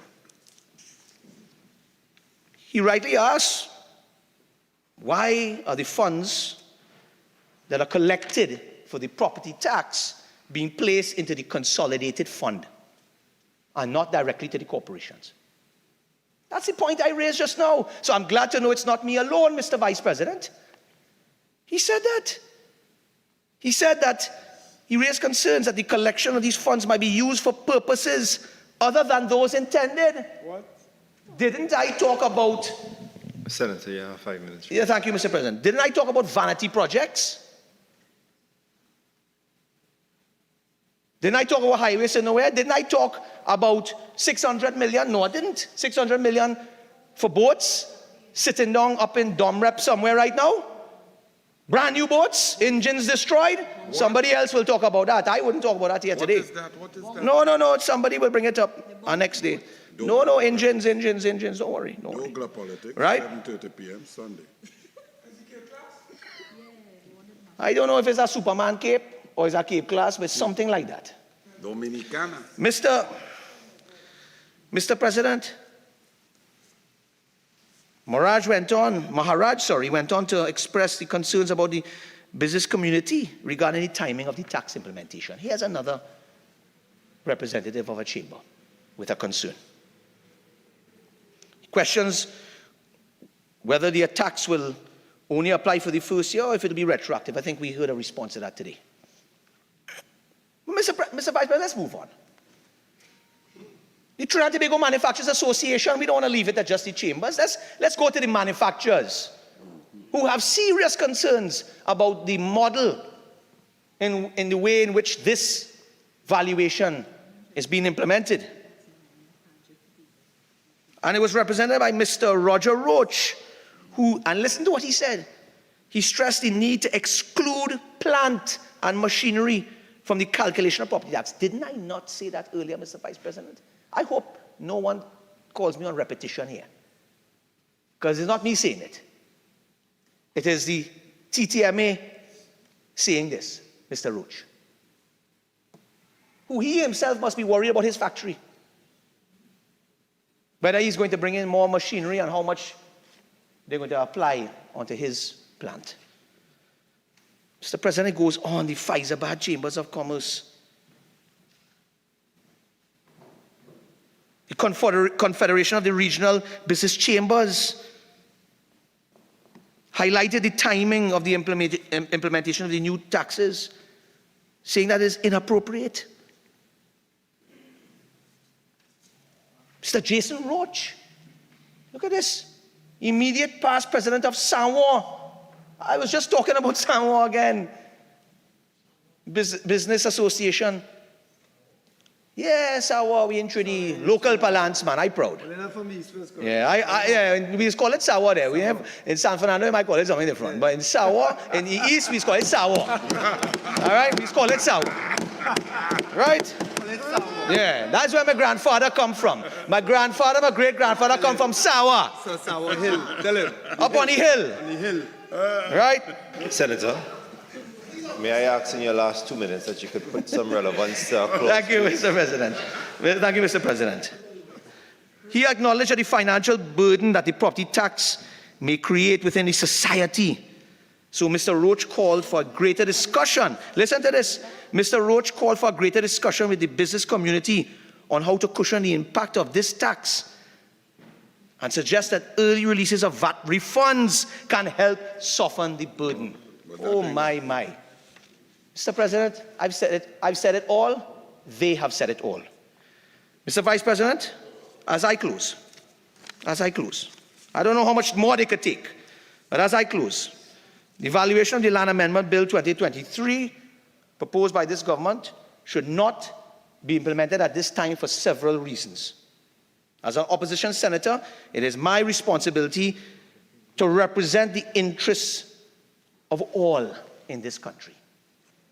Mr. President, given the effects of the COVID pandemic, given the effects of a crashed economy in this country, given the impact that every citizen is feeling when they go to the supermarket to buy food, when they try to send their children to school and have to buy uniforms and the grants are gone, Mr. Vice President, now is simply not the time to implement a new tax.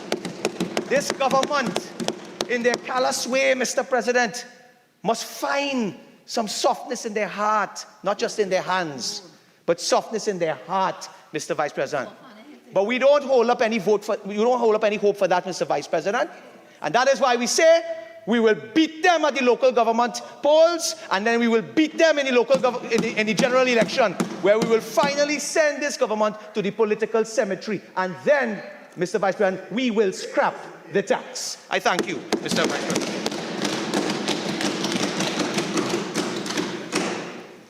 Senator Dylan Remy. Thank you, Mr. Vice President. I expected to hear, we will beat them in the east, we go beat them in the west, we go beat them in the north, we go beat them in the south, even in Tobago. Thank God Tobago is not going to be in this election. Mr. President, I thank you for the opportunity to add to this discussion as it relates to the valuation of Land Amendment Bill 2023. The bill is short with 5 clauses.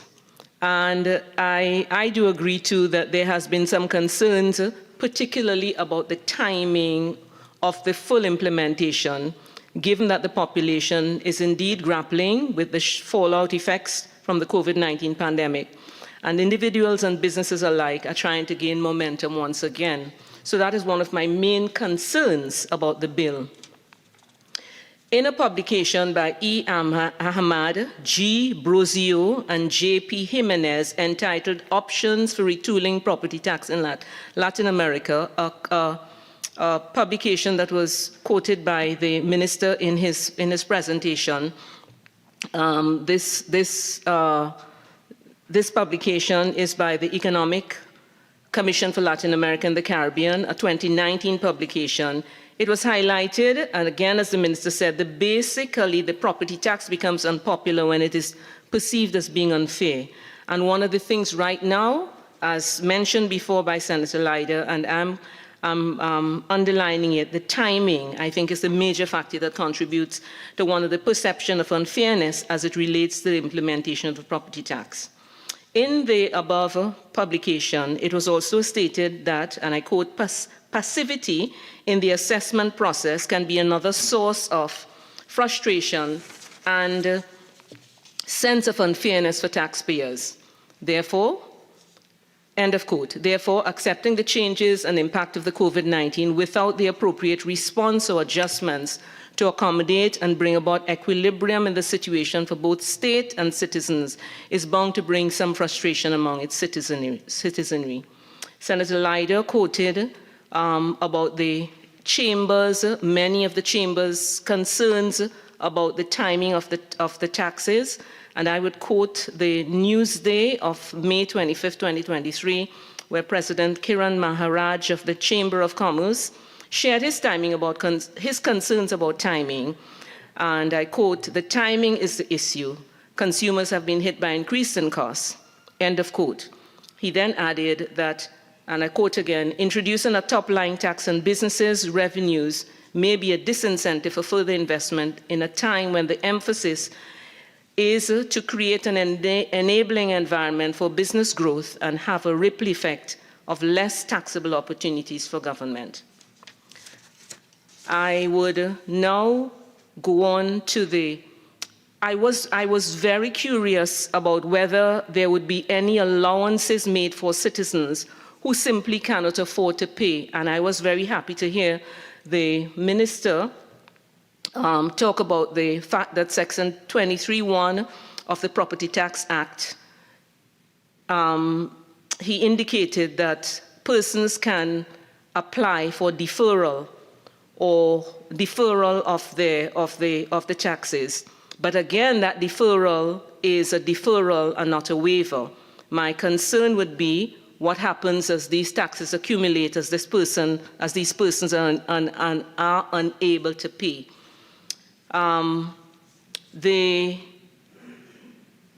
Another concern that was mentioned by the Coover Point Leases Chamber of Commerce President Mukesh Ramsingh, he said, and I quote, "The Chamber understands that property tax has to come into place, and we are in full support of the funds going towards the municipal corporations.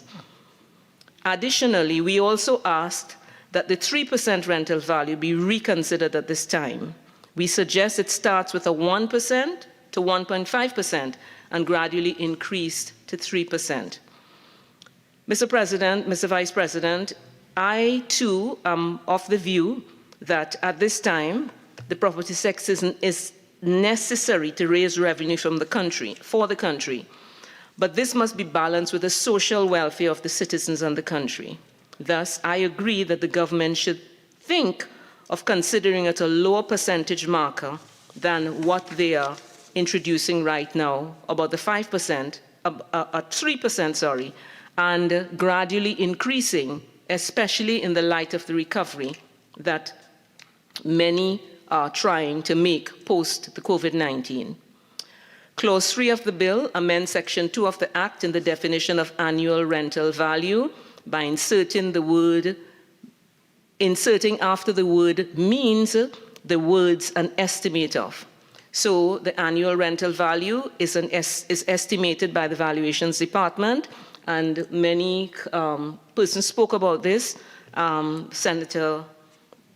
Minister Alison West talked about how exactly this was going to be done, and it was not so much of a guess, but as a reasonable estimate of what is happening. I was also concerned about what would happen if someone was not happy with the valuation that was given by the Valuations Department. And I noted that Section 17 of the Valuations Act right now provides for an opportunity for objections to be filed. And I think that's a fair process.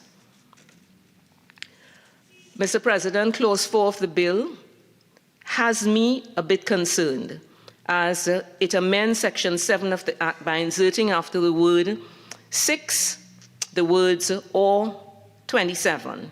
Section 7 of the Act would now read, if this is passed, and I quote, where the owner of the land in Trinidad and Tobago makes a return of land under Section 6 or 29, and the Commissioner is of the opinion on the basis of that return that the land carries an annual rental value of less than $18,000, he shall record the annual rental value as $18,000. And again, it was mentioned before that the aim here, Minister West talked about it, the aim here is to have persons pay a minimum of about $560 per year or approximately $50 per month.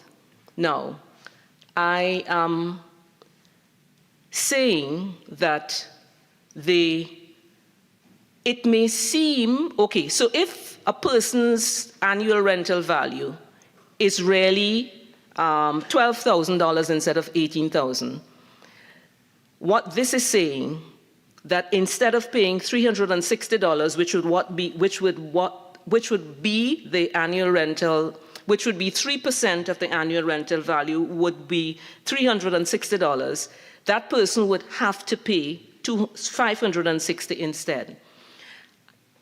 Yes, the minister is saying there must be that minimum rate that the burgesses, the persons in each corporation is being asked to pay for the services that they have, that they are receiving. However, my land is not worth, the ARV is not 18,000. The ARV is 12 or less. So I have no understanding as to why I should not be paying that, what percentage of it. In other words, $100, maybe $150. It may not be, it may seem to be a little money for some of us, and many of us could probably be able to pay it. But for some people, they may not be able to pay it, and I'm not seeing necessarily why that has to be. Let them pay what the actual value is, rather than putting the minimum, that's my view, of $18,000 as the minimum that they should, as the minimum rent ARV for the year. Clause 5 of the bill repeals Section 70 of the Act, and it was mentioned already that the Commissioner is of the view, where the Commissioner is of the view that 50% of any of the categories of land, residential, commercial, industrial, and agricultural, then that is when they would trigger to the minister that these lands are assessed, and therefore the minister can start the process for the valuation rule, and therefore they can start the taxing process. I don't have a problem with this. I have no problem with the 50% valuation. My main concern is the percentage at which you're starting at, and also the fact that you are allowing persons who would be able, instead of paying a low amount, they should pay I still remember that when the land and building taxes were in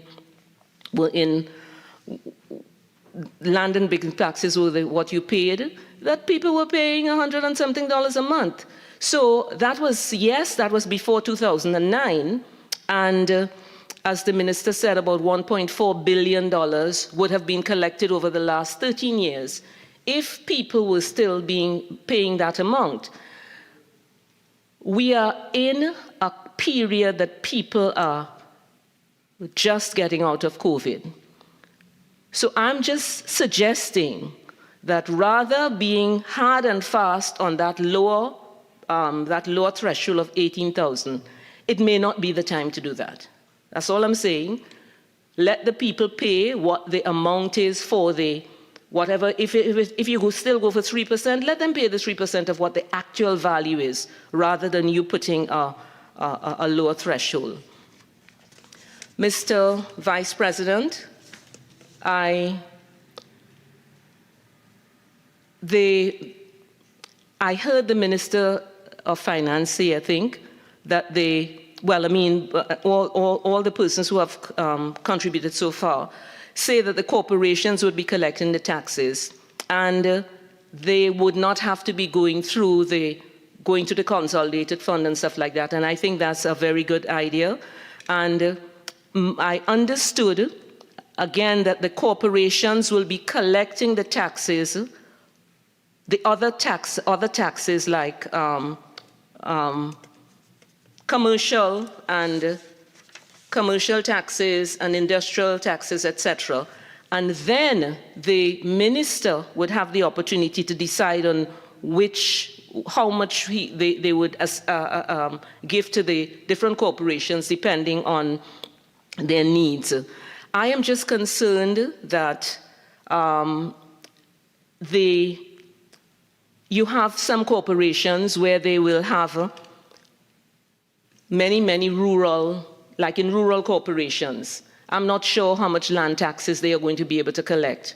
Will they collect enough for the work that the corporation has to do? And if they do not, I'm talking about residential here, not the commercial taxes. So they're collecting residential taxes, but there are some corporations where the taxes that they will collect will be far less than others. But they have to do a significant amount of work in those areas too. Is it that I know that they would still be getting, from the budget, they will still be getting funding for but I am just, to me it sounds like a tight balance, because you are putting a lot of work has to be done by the corporation. And yes, they will be collecting the taxes for residential, from residences for the work that they have to do. However, if they do not collect enough for the amount of work that they have to do, I'm just saying you may not necessarily be getting the output that you want, because you now have to make sure that whatever they have to do, the supplement from the consolidated fund is sufficient. And you will still have to make sure that that is done, so that the reform that you're talking about, the reform that the government expects, the work that the corporation is expected to do is sufficiently managed, because, as I'm saying, that there may be a shortfall of the taxes. In summary, Mr. Vice President, I understand the need for property taxes to be reintroduced after this 14-year hiatus. In fact, I did check on some of my relatives in the USA, in the UK, even in Kenya, where they all had to go through the issues with COVID. I mean, COVID impacted everybody. But they are still paying taxes. And their taxes, in some cases, are significant, as the ministers already said. So I have no problems with the paying of taxes, property taxes, in Trinidad and Tobago. I'm just asking whether they may reconsider the percentage at which you start at this point in time, as I said, given where we're at, coming out of the pandemic. That's one. And the second point is the minimum of 18,000. Can you reconsider that? Mr. President, Mr. Vice President, I thank you.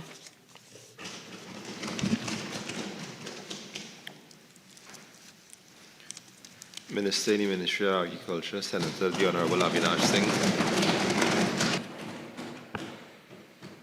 Thank you, Mr. Vice President. Mr. Vice President, it gives me great pleasure to contribute in this debate on the Valuation of Land Amendment Bill 2023.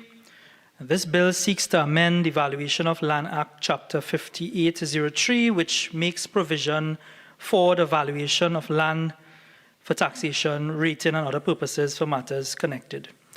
A very simple bill, Mr. Vice President, 5 clauses long, and I don't intend to use all my time. But before I go into my contribution, Mr. Vice President, I would like to just reflect on some of the comments my honorable colleagues would have made prior to me, and more so, some of the comments made by members of the opposition.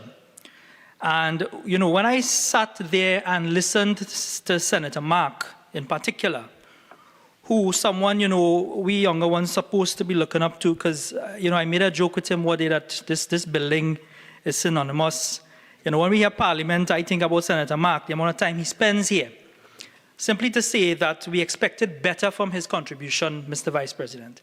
Because he made some statements I would like to just comment on.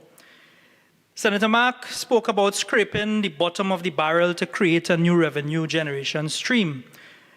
Mr. Vice President, any person in POB class, in social studies class, in primary school, would know that countries all around the world, first world, second world, third world, all countries, most countries, depend on taxation and having revenue generation streams to supplement their spend. So scraping at the bottom of the barrel to create a new revenue stream, to me, you know, that's just UNC style and talking about, you know, nothing. Senator Mark spoke about corruption. I heard the word corruption reflected on his contribution. He also indicated the next UNC government will scrap the property tax. He mentioned hypocrisy, double standards. The UNC does not support property tax. Mr. Vice President, one just simply had to reflect in Hansard, page 27, 2013, and I quote, "A land and building tax regime is a key pillar in all modern tax systems. Recurrent land and building taxes meet all the conditions of a good and fair tax. The backbone of a successful land and building tax is the proper valuation of properties within a transparent framework. This will require the property rolls being brought up to date. I propose to phase in these taxes over the period during which time the properties will be valued and consultations will be held with all stakeholders. In phase 1, and effective immediately, we shall commence valuations of all industrial land, including plant and machinery, whether housed or unhoused, with a view to implement this tax by July 1st, 2014. In phase 2, we will impose a tax on commercial properties, and in phase 3, we will impose a tax on agricultural lands and on residential properties, with a deductible allowance to provide relief to certain agricultural landowners and low-income homeowners. That's trumping and crosstalk. Mr. Vice President, those were the words of a gentleman called Larry Hawaii. That was during the time when Kamala Persad-Bissessar, the Honorable, was Prime Minister. This was in 2013, mid-term. They were at their peak, Mr. Vice President, and all the conversations had here by members of the opposition thus far, one would think that they are really for the people. We did not believe them then, we don't believe them now, and we will never believe them, Mr. Vice President. And Mr. Vice President, when Senator Mark makes his statement that the next UNC government will scrap the tax, you know, I listened to my good friend Senator Lyda speaking about all the good intentions of the UNC and their party when they get into office. But Mr. Vice President, I also listened to, you know, the opposition quarters talking about all the good they would have done during the period 2010 to 2015. And, you know, just common sense. If you did so much good, why are you sitting there and we are in government? Why did the population reject you not once, not twice, not 3 times, probably every single election after 2015, 2010, you were rejected by the population. So whether you dream that you will be coming in office, whether you think about it, you will be staying right there in opposition as long as there's sun, as long as night follows day. The UNC will never see office in this beloved country again. Because during that period of time, 2010 to 2015, Mr. Vice President, when you hear the word corruption, I cringe in my seat. Because when you think back to 2010, 2015, Section 34, the OAS construction of the highway, you're talking about, come on. Mr. Vice you're President. pelting stones Mr. when Vice we have President, glass houses, Mr. Vice President. I stand on a point of order, Mr. Vice President. 46.1. I don't understand what Section 34 have to do with this debate. There was no respond about Section 34. Mr. Vice President. Corruption. I don't know. Senator, you have raised your point of order. Proceed. Thank you, Mr. Vice President. You see, the truth hurts people, especially when they know that they don't believe their own selves when they speak, Mr. Vice President. And, Mr. Vice President, Senator Mark used the word hypocrisy and double standards, but I just reflected to you former Minister of Finance Larry Hawaii's contribution, which I would categorize as hypocrisy, double standard, and that's the UNC's style, Mr. Vice President. Mr. Vice President, the bill contains 5 clauses. I think, if I were to go through the first 3 or 4, I would be repeating almost everything the last speakers would have mentioned. Simply to say, Clause 1 of the bill will set out the title of the Act. Clause 2 would set out the definition. Clause 3 of the bill would seek to amend Section 2 of the Act to amend the definition of annual rental value to reflect that the annual rent being referred to is an estimate of the annual rent. Clause 4 of the bill will seek to amend Section 7 to include a reference to Section 29 in order to include Section 29 as one of the sections where if a person files a return under Commissioner of State, the Commissioner is in the opinion on the basis of that return that it carries an annual rental value of less than $18,000, the Commissioner may record the annual value as $18,000. Clause 5, Mr. Vice President, seeks to amend Section 7A to provide that the valuation role will be effected by the Minister of Finance on the valuation of 50% of any of the categories. And we've heard the responses, we've heard the clarification in terms of the categorization of these land. Mr. Vice President, these proposed amendments promotes, in my opinion, fairness, ensuring that assessments are reasonable and reflective of market conditions. Another clause aims to streamline the assessment process by way of some standardization at the lowest tier. And finally, Mr. Vice President, the most significant will allow for the Commissioner of Valuation to create the valuation role once the threshold of the 50% of a specific category is reached. And these categories, Mr. Vice President, residential, commercial, industrial, agricultural. Mr. Vice President, at this point, it's worthy to note that the valuation of the various categories of state land in particular is primarily governed by the policy guidelines set out in the new Administration of Distribution Policy for Land, 1992, and supplemented by any associated cabinet decisions that were implemented thereafter. And being more specific, Mr. Vice President, the open market value that would be applied for the leasing of all state land would be calculated for agricultural land, and this is the current policy as of 1992, Mr. Vice President, 2% per annum of the capital value, residential lands 3.5% per annum of the capital value of the freehold interest determined by the Commissioner of Valuation, commercial and industrial 5% per annum of the capital value of the freehold interest determined by the Commissioner of Valuations.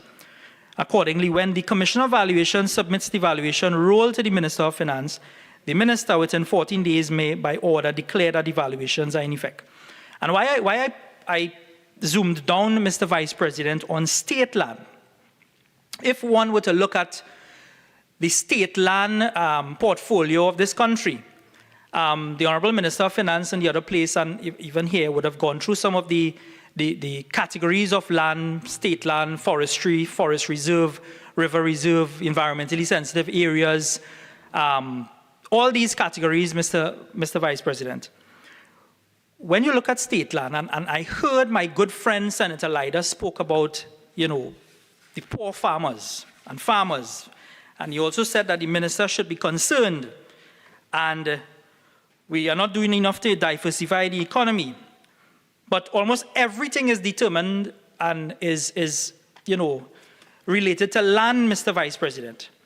And when you look at the agricultural sector, in terms of all the agricultural land that exists, and in just reading and reflecting the history of Caroni 1975 Limited, Mr. Vice President, this company would have had in its time the approximate figure of close to 80,000 acres throughout the length and breadth of this country. And when you looked at some of the beneficiaries of agricultural land and the rates they pay to access these agricultural land, and it's successive governments, all governments focus and give much due respect and attention to farmers and to persons in the agricultural sector. But when you listen to the UNC, they would have you believe that this government doesn't care about farmers. And I would like to speak briefly on that, as I progress, Mr. Vice President, in relation to what we are doing and what we continue to do, where farmers are concerned, because almost all the farmers require land for their cultivation. Mr. Vice President, that 80,000 acres of former Caroni land would have been vested in many agencies, state agencies, citizens, NGOs, farmers, and so on. But the history of that is a point to note, and it has been repeated here on many occasions, because we just celebrated an Arrival Day, Mr. Vice President, and part of that package of our indentured laborers that came here would have been offered either to a ticket back to their respective homes or land. Many took up land, Mr. Vice President, to continue farming. And this is evident in a lot of the communities that we go through this country, and most of which have the access to state land at very competitive rates. I could tell you, having been a beneficiary, Mr. Vice President, and even declaring my own interests, because as a farmer, I would tell you, going to the ministry's County Caroni office at the age of 18, around there with my parents, to register as a farmer, they asked for the last land tax receipt. And in our case, which would have been 2009.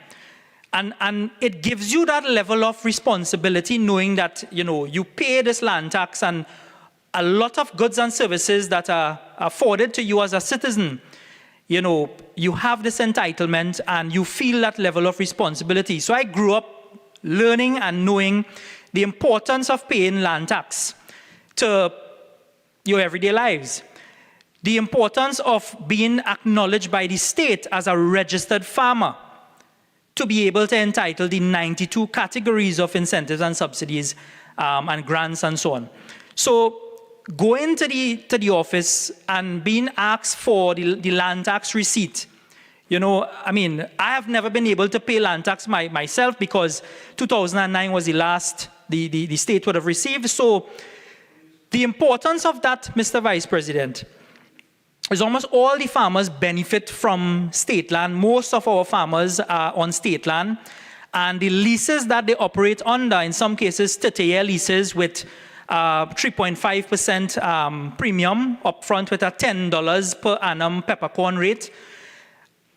Just imagine, Mr. Vice President, a person in the private sector having to buy, let's say, a 10-acre parcel of land to go and do agriculture, the cost factor involved. So governments of the day realize and recognize the importance of agriculture, and they do put measures in place for state land to become available for farmers to be able to produce in. So, Mr. President, taxation is not something new to our population. Our parents, as I said, our grandparents have all paid property tax and they understand the importance. So all the rumblings from the other side is of really no purpose because they know that multiple revenue streams are critical for the efficient operation of any country. And on this note, I want to commend Mr. Vice President, commend the Minister of Finance, the Honorable Colm Imbert, for his careful and calculated steering of our economy. And of course, under the stewardship of our Honorable Prime Minister, Dr. Keith Rowley, we have come a long way, Mr. Vice President, and I dare say a long way from the mismanagement and extreme deficit that we've met on entering office in 2015. And for the people of our country, we will continue to ensure accountability, transparency, and good governance in all our decision-making. Just the fact, Mr. Vice President, almost all the decisions that we make, we don't make it behind closed doors. We didn't do it like a Section 34 in the middle of the night. We come to the population, we consult, we talk, and we make decisions based on the majority position, Mr. Vice President.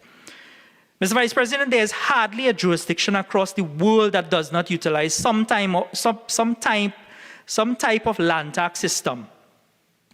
It provides funds that support the operation of essential public services such as road maintenance, sanitation, parks and recreation, and other community services. And beyond our regional borders, countries like Canada, the United States, and many others have demonstrated the positive impact of property tax on effective decentralized government. It has allowed municipalities to address the specific needs and concerns of their communities while ensuring a sustainable revenue base for local governance. And we've heard from my colleagues here today, Mr. Vice President, the importance of local municipalities getting access to this increased generation of revenue for their local amenities, providing goods and services, and so on. So, Mr. Vice President, decentralized governance backed by a robust mechanism like property tax is vital for our municipalities. Our municipal corporations have continuously expressed their plea for sufficient funding to address pressing issues faced by their burgesses. The amendments introduced through this bill respond directly to these calls, Mr. Vice President, empowering local government administrators to fulfill their mandate effectively, facilitating targeted investments in all communities. Mr. Vice President, this bill is the mechanism through which the property tax can take effect and be remitted to the 14 municipal corporations, an essential element in local government reform. And Mr. Vice President, many promised local government reform, and I think the People's National Movement must be commended because this party has the fortitude to do the right thing at the right time. Because it might not be a popular decision, but as the Honorable Prime Minister said on many occasions, he's not here to make popular decisions for fame. He's here to do the right thing, and that is what we are doing here, Mr. Vice President, by our actions. This is a simple and clear-cut strategy which allows all our municipalities to be better funded through dedicated resources without sole reliance on central government. Mr. Vice President, again, as Minister in the Ministry of Agriculture, Land and Fisheries, I believe it is important for me to address, after listening to the other place, I must address some concerns and statements made in the other place and some repeated here in relation to the agricultural sector. I mentioned a few before, and I just want to mention a few again. I understand the apprehensions of many surrounding the timing. I understand Senator Dr. Dylan Remy's concern also about the timing of this imposition of taxation, and that is why it's not coming.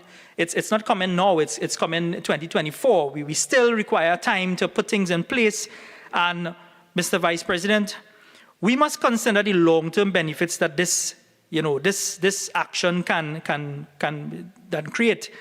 We are very cognizant of the soaring food prices, and we at the Ministry of Agriculture, Land and Fisheries are fully committed to addressing challenges faced by our agricultural sector. And that is why we would have committed to CARICOM's mandate in reducing the food import bill by 25% by 2025.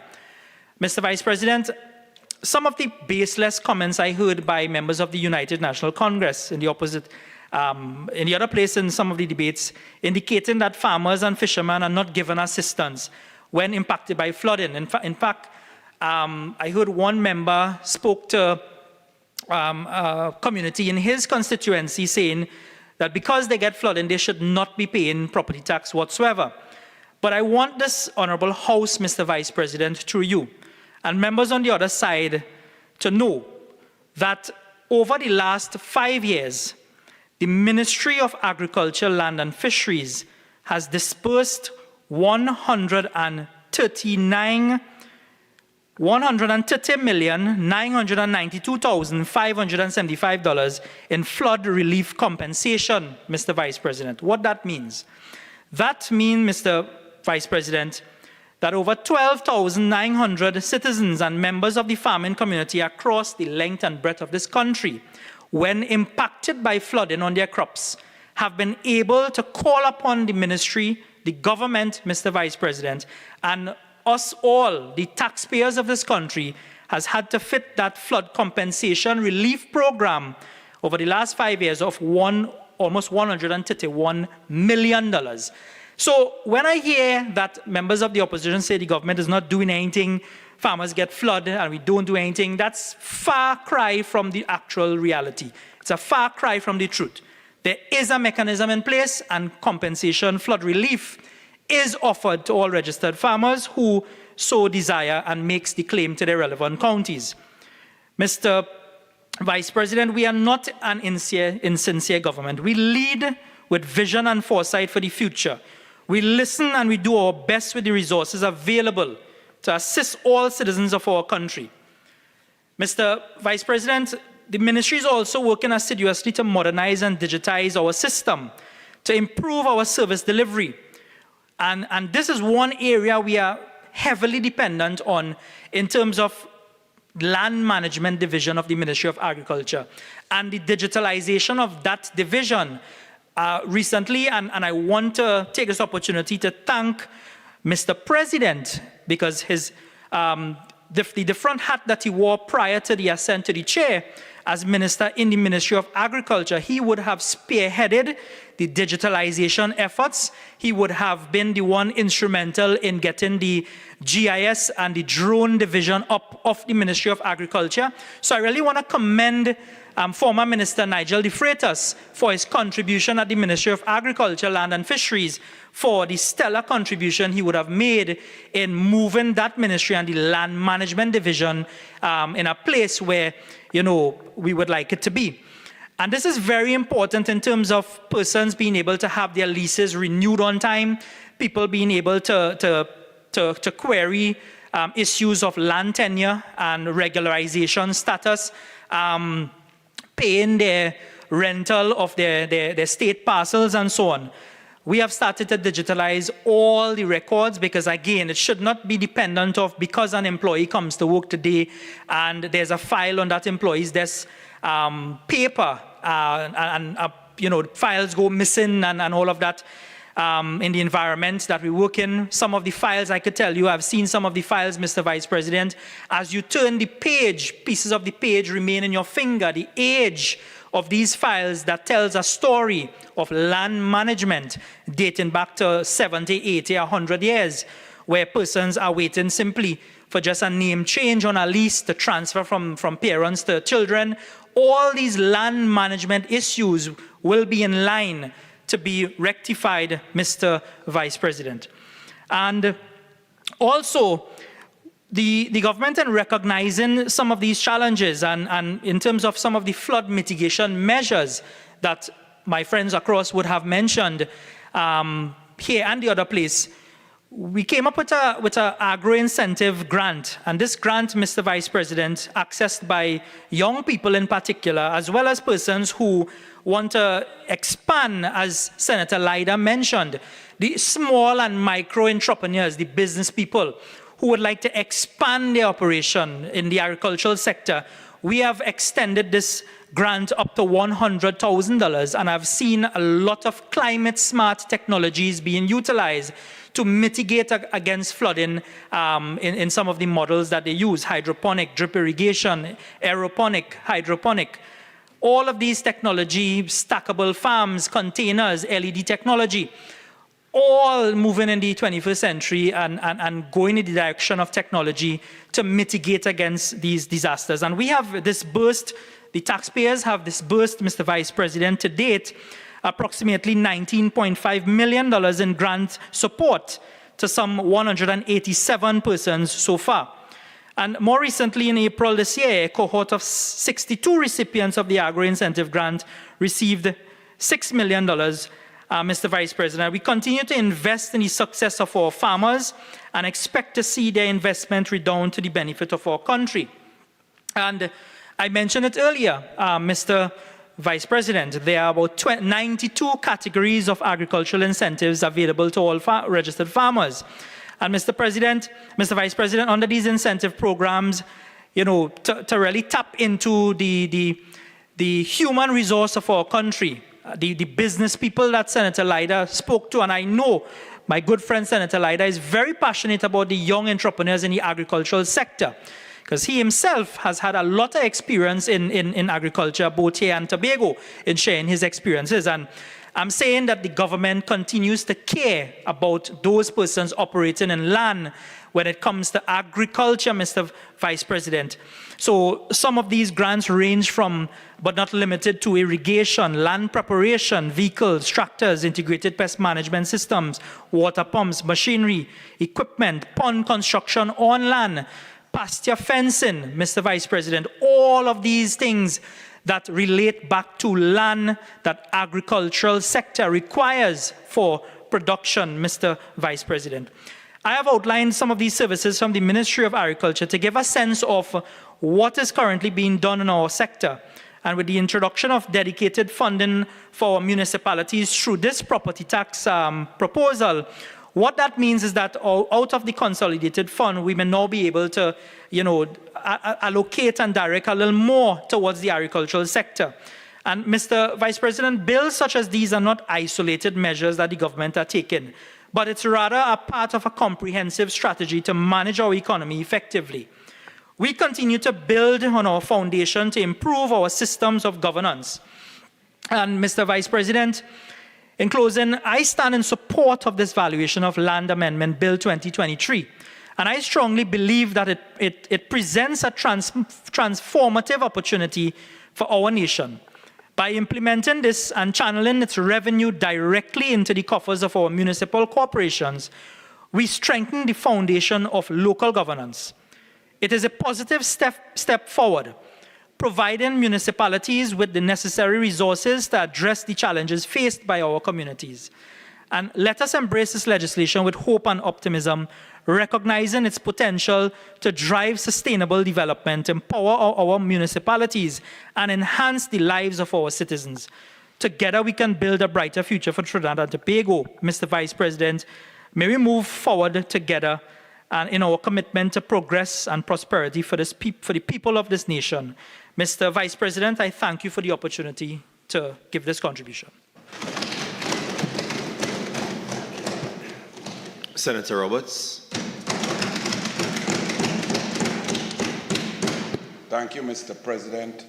As I listened to the Honorable Minister in the Ministry of Agriculture read his presentation, I remember that predial larceny is also one of the crimes that's on the increase, and clearly his contribution may have been stolen before he came here today, because that contribution there added no substance to this debate whatsoever.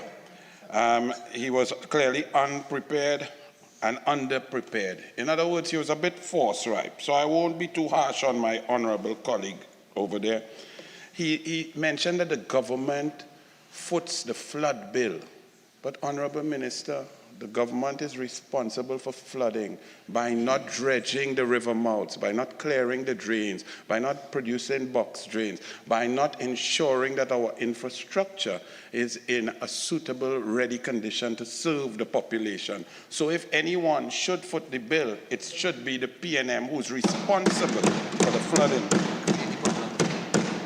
The Honorable Minister clearly, as he said, he is very young. He was excited to pay his land and building taxes, because to be a member of the PNM and to come into the Senate and mention the word corruption, I would let him know to go and research and read about Tesoro, Lock Joint, Caroni Racing Complex, Project Pride, Financial Complex, Mount Hope, Churchill Roosevelt Highway, Taruba Stadium, go Napa and Sapa. Go, if you want to read corruption, go in Balise House where the air conditioner has just been put in by donations, and you will learn a lot about corruption. So it was very interesting. You want to hear some more? You could talk about in Tobago, my brother from Tobago, Milsherv, Scarborough Hospital, Buku, Goat Racing Complex for 100 million, fake oil, Petrotrain, Bridgemans, NGC right now, CCTV, Central Block, Mosquito Crack,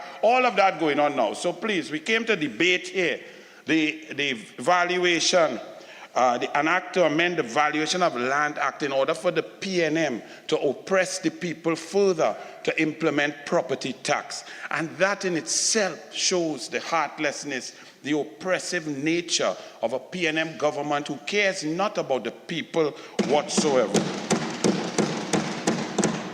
It really struck me as a member of the People's National Movement would actually speak about Caroni 1975 Limited after this PNM government in 2004 with a former minister shut down Caroni.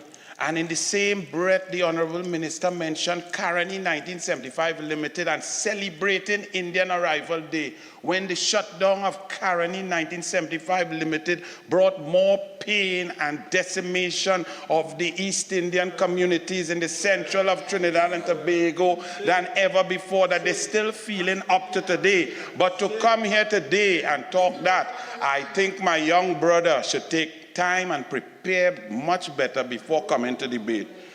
He then went on that without reliance on central government, this was a key point. And it was not only made by the Honorable Minister, it was made by the Minister of Finance also. They are touting this oppressive tax at this time after they have shattered the economy. And they are saying that somehow this property tax is going to be the cure for the panacea for local government funding. And the Honorable Minister actually said that now with this property tax, that there will have to be no reliance on central government. Honorable Minister, you are the central government. You don't want people to rely on you. You have just come in the Senate and confessed that you do not and are unable to deal with people at a ground level. The central government is the PNM. Listen, without local government reform, for those who do not understand, the current system, cabinet system, Westminster system, first past the post, the Honorable Prime Minister will select his cabinet, of which one of those ministers will be the Honorable Minister of Local Government. This minister is charged with the responsibility to go to the cabinet with a cabinet note after consultation with the 14 corporations, seeing their budgets, what they would like, and making their requests. This minister is then charged with the responsibility to go in the cabinet and fight for resources for the corporations, for the people of Trinidad and Tobago. For the minister to come and say that the central government has not supported people, and there should be no reliance on the central government is a confession of incompetence, and the PNM must go. Because to come here now and say that with local government reform and the property tax, that the money will go directly into the coffers of the corporations and therefore people will get service, means that the government has not, will not, and shall continue not to support local government corporations, and local government councillors. This is why you can have an Honorable Prime Minister who is also a member of Parliament for Diego Martin West, in which all three of the Diego Martins belong to the PNM. In fact, the acting Prime Minister once told me in a different place that he did not even bother to campaign, and he got 10,650 votes. The PNM is also in control of the Diego Martin Corporation, and you have a Prime Minister criticizing the corporation and saying that he as Prime Minister had to fix his own drain because his Diego Martin Corporation, with Diego Martin chairman, with Diego Martin councillors, with 3 Diego Martin MPs, was unable to solve any problem and provide resources. The problem is not the Constitution. It is not local government ministry. It is not the people. The problem is the PNM. They're talking to the people. I talking to the people because I know that simple majority, my honorable colleagues on that side, they have already made up their mind. They're not interested in any debate. So it's okay. They have to do what they have to do. The people will deal with them as soon as the election call. But I would talk to the people because they told us, and I heard that message loud and clear a few years ago, that the PNM will be in our face, in the faces of the population, like a jumbie from Lekoto. Well, let me tell you something. Jumbie and all that's dead. So very shortly, call the election, and we will get rid of the PNM jumbie. The Honorable Minister of Finance said 50% of all land in any categories would mean that the valuation rules are finished. And therefore, within 14 days, and clause 5, property tax could be implemented. Hold this phone there, it's disturbing me, yes. I want my colleagues to hear me carefully. Imagine this government did not come here to present, to get our Senate ready. You have staff. They have money, you have to make food, they have to prepare all of the order papers, you have people there to take Hansard, you have audio people, it's very expensive. Imagine the PNM put together a whole sitting of the Senate to come and make a shortcut to tax people. Why you didn't come and make a shortcut to keep people safe? Why you didn't make a shortcut to fix road better? Why you didn't make a shortcut to make sure people could turn on water in the tap? Why you didn't make a shortcut to come and create jobs? Why you didn't make a shortcut to serve the people of Trinidad and Tobago? All you come to bring a shortcut to go dip in people's pocket to take out the money that you done waste. Local government, no money under PNM policy. That's the difference. You see, all of you are debating against yourselves because local government and performance and allocation is about priority. If you have a prime minister and a cabinet that prioritizes local government, then the cabinet would allocate out of an average budget of $60 billion, they will allocate resources to the corporations because they care about the people. The fact that you are coming here to tell me that we need property tax so that the corporations will get resources is an admission that your priorities are not about the people. So instead of calling political meeting and talking about Piaco Airport, which you're boasting is the best airport in the Caribbean over the last 3 years, talk about why you don't like people, why you're not serving the people, why are you coming to take the people's money rather than allocating resources from the Treasury, from the Consolidated Fund, to the allocation to each and every corporation. But under the United National Congress, when you have a prime minister who cares, you did not see this problem in 2010 to 2015. All corporations, including Diego Martin where I live, which was solidly still PNM, the corporation had some partnership in it, but the MPs were still PNM. There weren't complaints about lack of resourcing and under-resourcing because the prime minister's heart was in the people. So therefore, the minister of local government at that time, the Honorable Chandrish Sharma, would get resources that he came to the cabinet and argued for. So when you complain and you bring this bill and say that you need the money to tax to get down to the corporations, you must check yourself, because I believe you're on the wrong team, because you seem to be saying that you want CAMLA, you want the UNC, because you want people to get service. The Honorable Minister of Finance and other ministers, they keep saying, but in the USA and European Union and other countries, people don't mind paying tax, and they pay tax and it works and so on. That's very interesting, you know.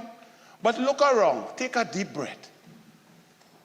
We not in USA, we not in European Union, we not in Canada, we in Trinidad and Tobago with a PNM government, so people don't want to pay tax because they've seen the wastage, the squandermania, the corruption, the heartlessness, the oppression of this tyrannical PNM. Yes. In fact, we are suffering from brain drain like never before. Every child that goes out to university, whether on scholarship, academic, or sporting, their parents are saying, if you get a job out there, stay out there. Marry out there. Don't come back here. So don't come to tell me about other people's country. If we were like them, where we could drive without busting tire and busting rim, if we were like them and mosquito wasn't biting we as 6 p.m. reach in Aranguez and St. Joseph, if we were like them and local government was working, we wouldn't mind paying tax. But we have PNM. Then the Honorable Minister boasted that $540 to $2,700 extra a year is fair. The Honorable Minister of Finance said that is a fair tax. Now, how he determined that, I would love to know. Because a fair tax, if you have money, you could say that that might be fair. But when you take away fuel subsidy and you put online 7% tax and people lost their jobs and no increase and you offer them 0.0001011% and inflation is at 45% for food since 2015, and medicine has gone up by 75%. When $100 you go in the grocery and you come out with 2 cricks and a piece of cheese, where the grocery now cutting up cheese and locking it in a cabinet because people stealing cheese. If those are the conditions out there, what you coming to tell me about a fair tax? You done take away the fuel subsidy, so anybody with a car, already 56,000 cars, the smaller cars, the Tida Wetman, the B13, them kind of cars, they're off the road because men have to determine when to use the car, when to use the gas. Should I use it to pick up my wife from work or the children from school? Children, all they take Maxi. I had to go for the wife because her shift late. That's how people are operating in this country, and y'all PNM so out of touch. You come to say that $540 to $2,700 extra dollars is fair, and when you have zero, how that could be fair? That means you're going minus $2,700. Y'all are not aware of what is out there. You think the crime is just escalating what? Because Trinidad and Tobago, we just have a bad gene? The social conditions are horrendous. The gap between the rich and the poor is being exacerbated every day by policies of no care. And you can hear it in that, how could a Minister of Finance come in the Senate that is being live to the country and say $2,700 is fair? If I hand out $2,700, how are we going to pay that? Fair or unfair? It is oppressive. But clearly there's election in the air because the Honorable Minister of Finance have made a study of him. He's a very good debater. I don't agree with him on many occasions, but this afternoon he was very humble. He was talking softly. He even wanted to educate the population. When has a PNM government wanted to educate the population? You shut gate down from 726 million down to 300 million. You shut down laptops. You didn't build a school. You have over 40 schools that were between 70% and 85% completed under Tim Gopi Singh and Kamla Prasad Biswas in September 2015. Now, they're going down minus because people have vandalized and stolen material from the schools. You cut MIC centers, NESC centers. You shut down TTHTI. You cut sports. What education y'all interested in? But the Honorable Minister of Finance, you know when it's election, they has changed the tone. What? They changed from, you haven't rioted yet, to, well, let me come to educate you. And he wanted to give us a history lesson. But I would have preferred to get a history lesson of the PNM's closure of Caroni 1975 Limited and the pain that it gave to families and people who lost their jobs and everything they had. I want to hear a history lesson on why Petrotrin shut down and still shut down. What was the need for that? I want to hear about Caridoc, that it's underwater and now 90 people, they always say they're on furlough, but in 80 days you will see that furlough mean you're gone. I want to hear about TTHTI, MIC, NIC centers. I want to hear about all of that. These decisions. 46-1. Senator, as much as you are responding to, and it is noted that you are responding, please do your very best to tie it into one of the 5 clauses of the bill, please. Thank you, Mr. President. But if, Mr. Vice President, if I'm responding to the Honorable Minister of Finance, I hope he was dealing with clauses, because whatever clause he was responding, he was dedicated to, I responded to that. But I will move on. I know it gets a little testy for some members of the government, but the point I'm making is that these decisions, these policy decisions of the PNM, to drop the GDP of this country from a high of $185 billion in 2015 down to $128 billion in 2020, and now you get a 1.5 or 2% increase or growth. When you shrink or you lose 100 pounds in weight, and then you gain 2 pounds, you ain't overweight yet, you still have 98 more to go. So therefore, when you shrink the economy by 30%, and then you tell me it's growing at 2.5%, you come to claim that you have done well. You have not. And what you need to do first and foremost is to return Trinidad and Tobago's economy to at least pre-Rowley levels, pre-Prime Minister and member of Diego Martin levels, into Kamla Prasad Bisesa member for Siparia levels. And then we could discuss other revenue streams. Imagine the PNM is calling a tax a revenue stream. That means you're bereft of ideas. You're bereft of creative ideas. You don't know about diversification.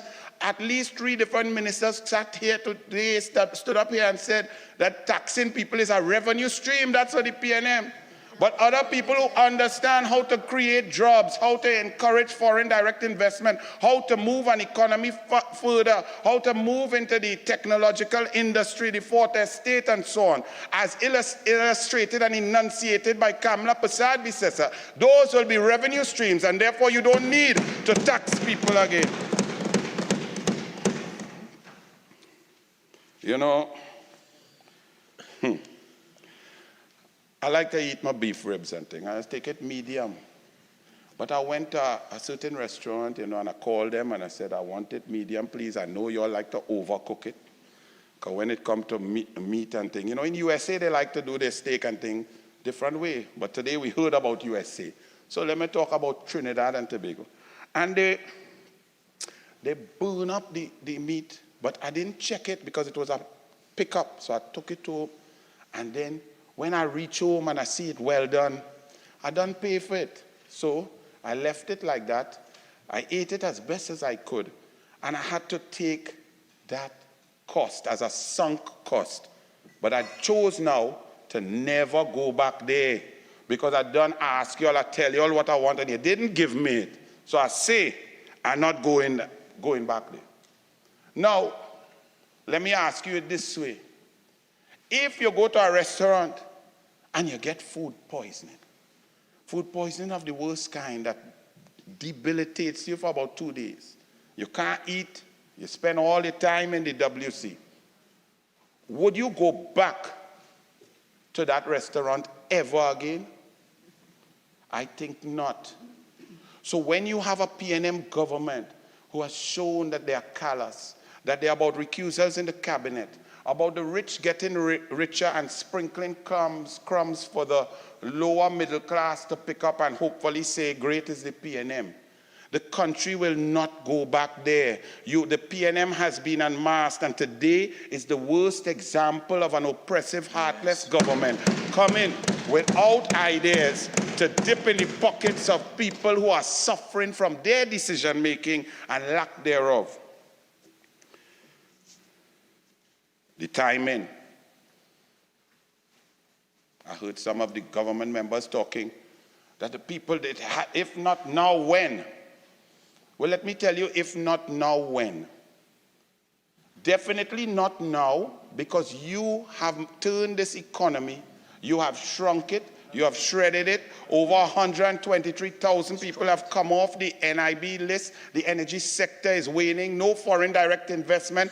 People's money purchasing power parity is down. Inflation is up. Unemployment is at its highest. So therefore, not at this time. If you ask me when, well, the answer will be when you come out and the UNC come in and we create diversification in the economy, we create 50,000 jobs, we improve the energy sector, bring back the refinery, create different revenue streams, make people safe again, understand that investment in our population is important. At that time, when people could depend on a government that will service them properly, that will be the time. So your answer is not now, because you're all still in government. So call the election. And if you don't want local, call the general election, because some of you all sound very arrogant here today. But UNC will never reach back and they will never win. Well, okay, if you all are truthful, call it. Don't just give me gun talk. Call the election. When we talk about consistency, right? We have to talk about consistency throughout this debate. Things that are consistent are brilliant, and people don't mind paying. So in the USA, European Union, Canada, Norway, people don't mind paying taxes, property taxes, other taxes, because the bus runs on time. The roads are smooth. They get water and they tap hot water and so on, the heating, the gas don't go off, electricity don't go, and so on. So the government performs, so people have no problem paying higher levels of taxes because of the consistency of service that they get. You will want to buy Royal Castle because the pepper is the best, and every time you buy Royal Castle, it's the same pepper. It tastes exactly the same. I eaten by my doubles man 34 years. Why? Because every morning you go there, it is consistently delectable, delicious, and perfect. Bara melting in your mouth, right? So therefore, to come here when your performance as central government and local government is woeful at best, it is consistently poor. To ask people to pay for poor service is wrong. When you talk about this property tax, I heard someone laugh when my colleague Senator Leida said, what about the evaluation? Why are we talking estimates? So are you all to believe, or would you like us to believe, that in this country, where there's an adversarial climate, you have PNM and you have UNC, that a PNM government appointing PNM people to come in everybody's house, when you have videos of PNM CPEP crews cutting grass by PNM house, and when it have a UNC activist, it's bush for days, and then on the other side, it cut clean. In a country where PNM operates like that, how can we in the United National Congress and other citizens feel safe that the estimates of PNM appointed people, appointed by the PNM cabinet, appointed by the PNM Minister of Finance, appointed by the PNM Minister of Local Government, appointed by the PNM if it's Revenue Authority or BIR, will give everyone a fair shake? If they come by me, you feel I will get a nice even estimate and fair? I think not. I mean, I fight in war since 1979. But for citizens out there, this is not right. A tax must not only be fair, it must appear to be fair. And then people will consider it at the right time, when they're getting service, when they can expect that when they pay more, they will get a better service. But under this PNM, service is a misnomer. But somehow, the math's not mathsing. Because since this property tax discussion way back with the Honorable Patrick Manning, member for San Fernando East, back in 2008, 2009, I read estimates, and I see that he almost came back in a meeting in Malabar last night with the Honorable Minister of Youth and things, nearly introducing Patrick Manning as the Prime Minister. A Freudian slip, but you could see that they're hoping and they're wishing for that. Yes, because they're trying to go back in time because it's not the right time. They know even the PNM is not enjoying this time. They want to go back into better times. But I remember reading in the estimates in 2010 and so on that the total take for residential would be 175 million. And even back then I said, but what is this? Out of a 54 billion budget, 60 billion budget, what do you want to humbug people for $175 million for? And then we say now, and even in this debate here, 15 years later, I'm hearing estimates that some corporations will get 67 million and so on overall from residential, maybe 400 million. And I'm saying to myself, but there are other ways to generate much larger sums of money. So what is really behind this? And you know, it's sad to say, but we on this side don't trust all you. When Kamala Prasad Bisasa in 2019 told the Honorable Attorney General back then, when they brought a bill downstairs about local government and not using it to extend and deny the rights of people to vote, he said poppycock. But now we see that poppycock is real. So therefore, we don't trust y'all. So when y'all come to say, you know, this is land and building taxes, I say, but I'm trying to understand. What is the quantum? If you focus and bring back the refinery, you could make 50 times that in a year. Correct. If you energize, if you negotiate with the upstreamers and so on and find gas on blocks, you could get more revenue. What is the PNM? And some of my colleagues here will have no idea what I am talking about because they wouldn't understand that in the PNM, the great Dr. Eric Williams once said you could put a crapo in a PNM tie and they will win. People thought that meant that the brand of PNM was so strong and so on and they must win. The truth of that was, what he meant was, the MPs don't determine policy.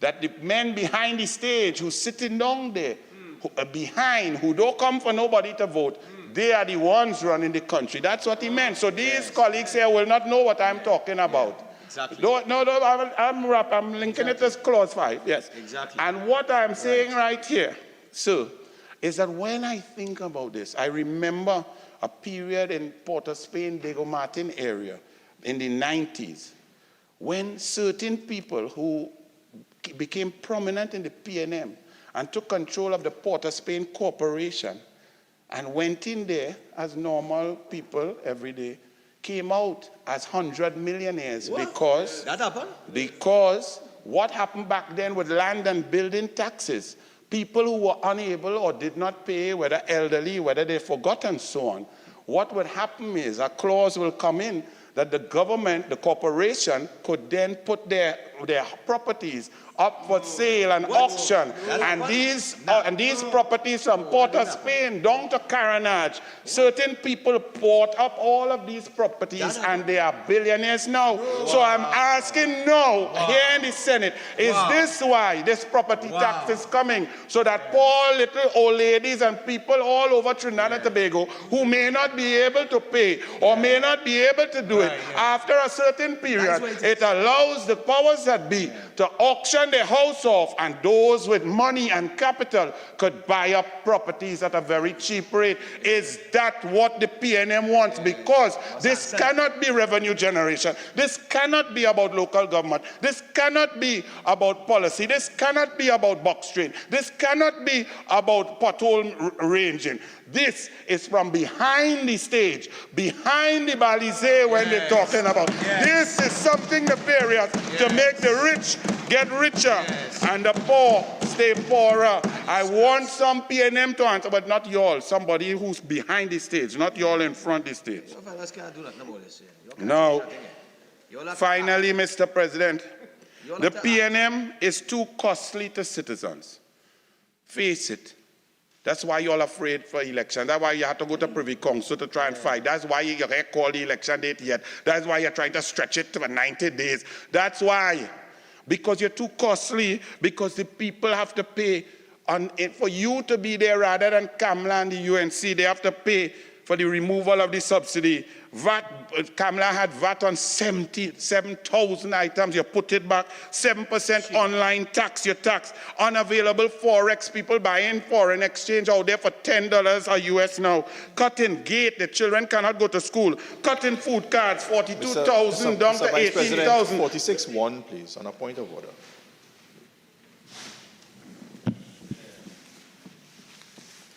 One has been raised. I ask you to proceed in your wind-up. Thank you, sir. Thank you. All clap the President, Vice President. We talk, Mr. Vice President, we're talking about tax. And I am showing that the PNM, you would not need to oppress the people with tax if you left Kamla policies there, because the people you have taken from them, you've taken the subsidy, you have taken gate from 726 million down to 300 million, you have taken regular fuel from the fishermen, so fish prices gone up, inflation is eating away at people's money. People have no money, they have to buy books, you take away textbooks, you take away laptops. Where you want these people to get this money to pay your oppressive property tax when you have suffered the people for so long? I say scrap the tax, forget it.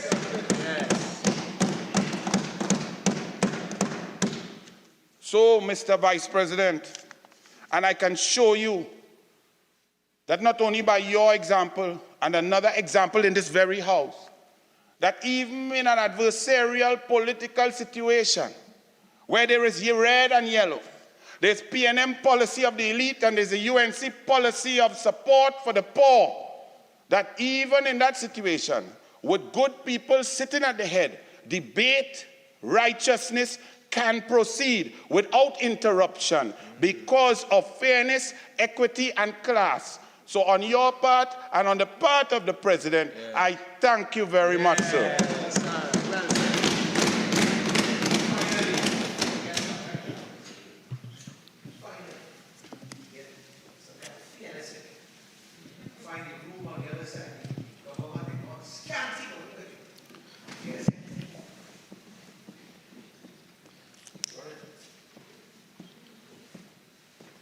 Senator Thompson, aye.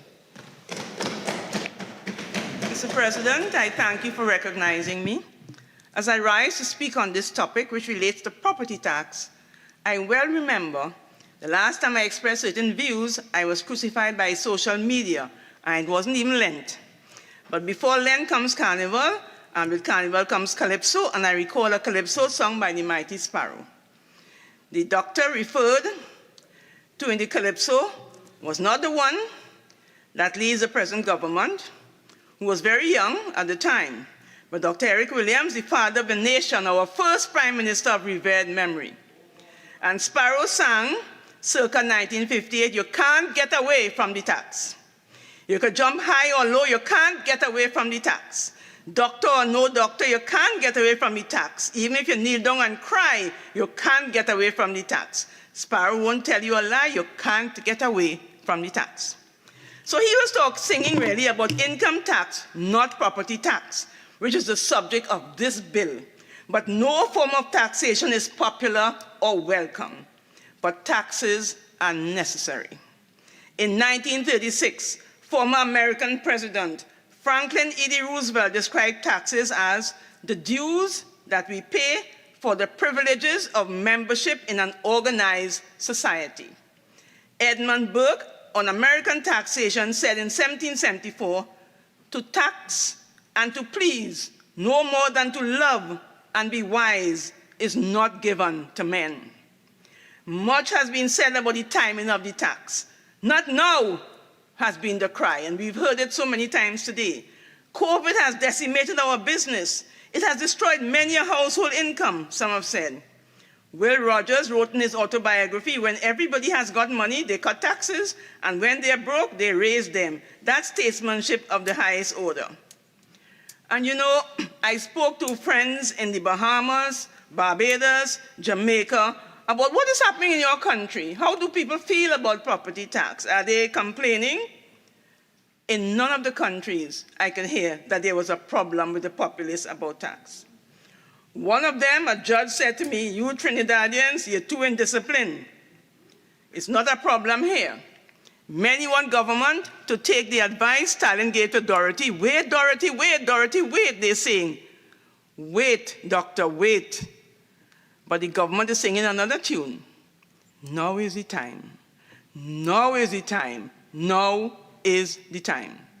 Will there ever be a good time to institute property tax? There will never be consensus on this. Am I in favor of property tax being instituted? I am, most decidedly so. Benjamin Franklin said, "In this world, nothing is certain but death and taxes." So Sparrow was right. You can't get away from the tax. As I said before, this bill is about property tax. It lays the groundwork to usher in property tax.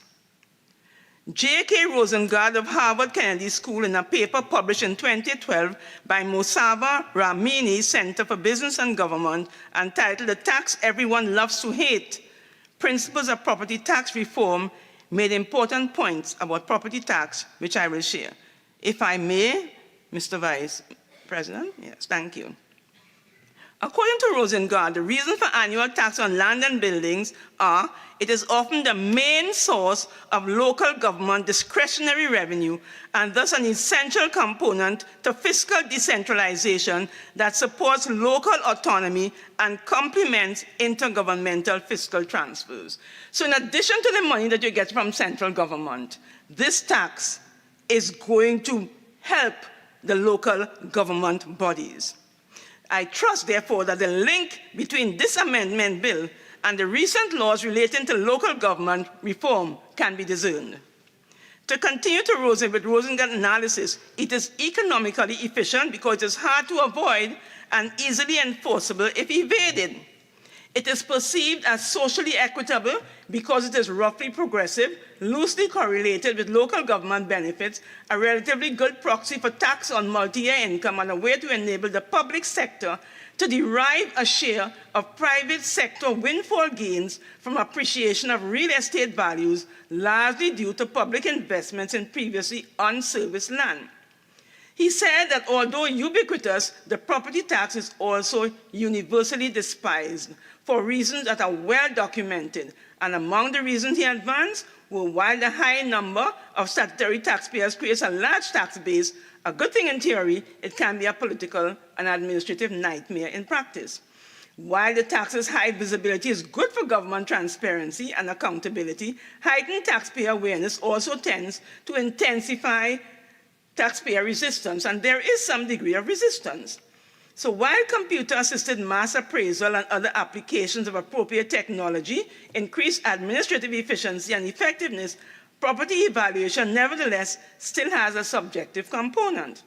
While the tax is seen as fair in general, in some cases, there is no direct relationship between tax liability and ability to pay the tax, which leaves some taxpayers asset-rich but cash poor. And we see a lot of it in this society.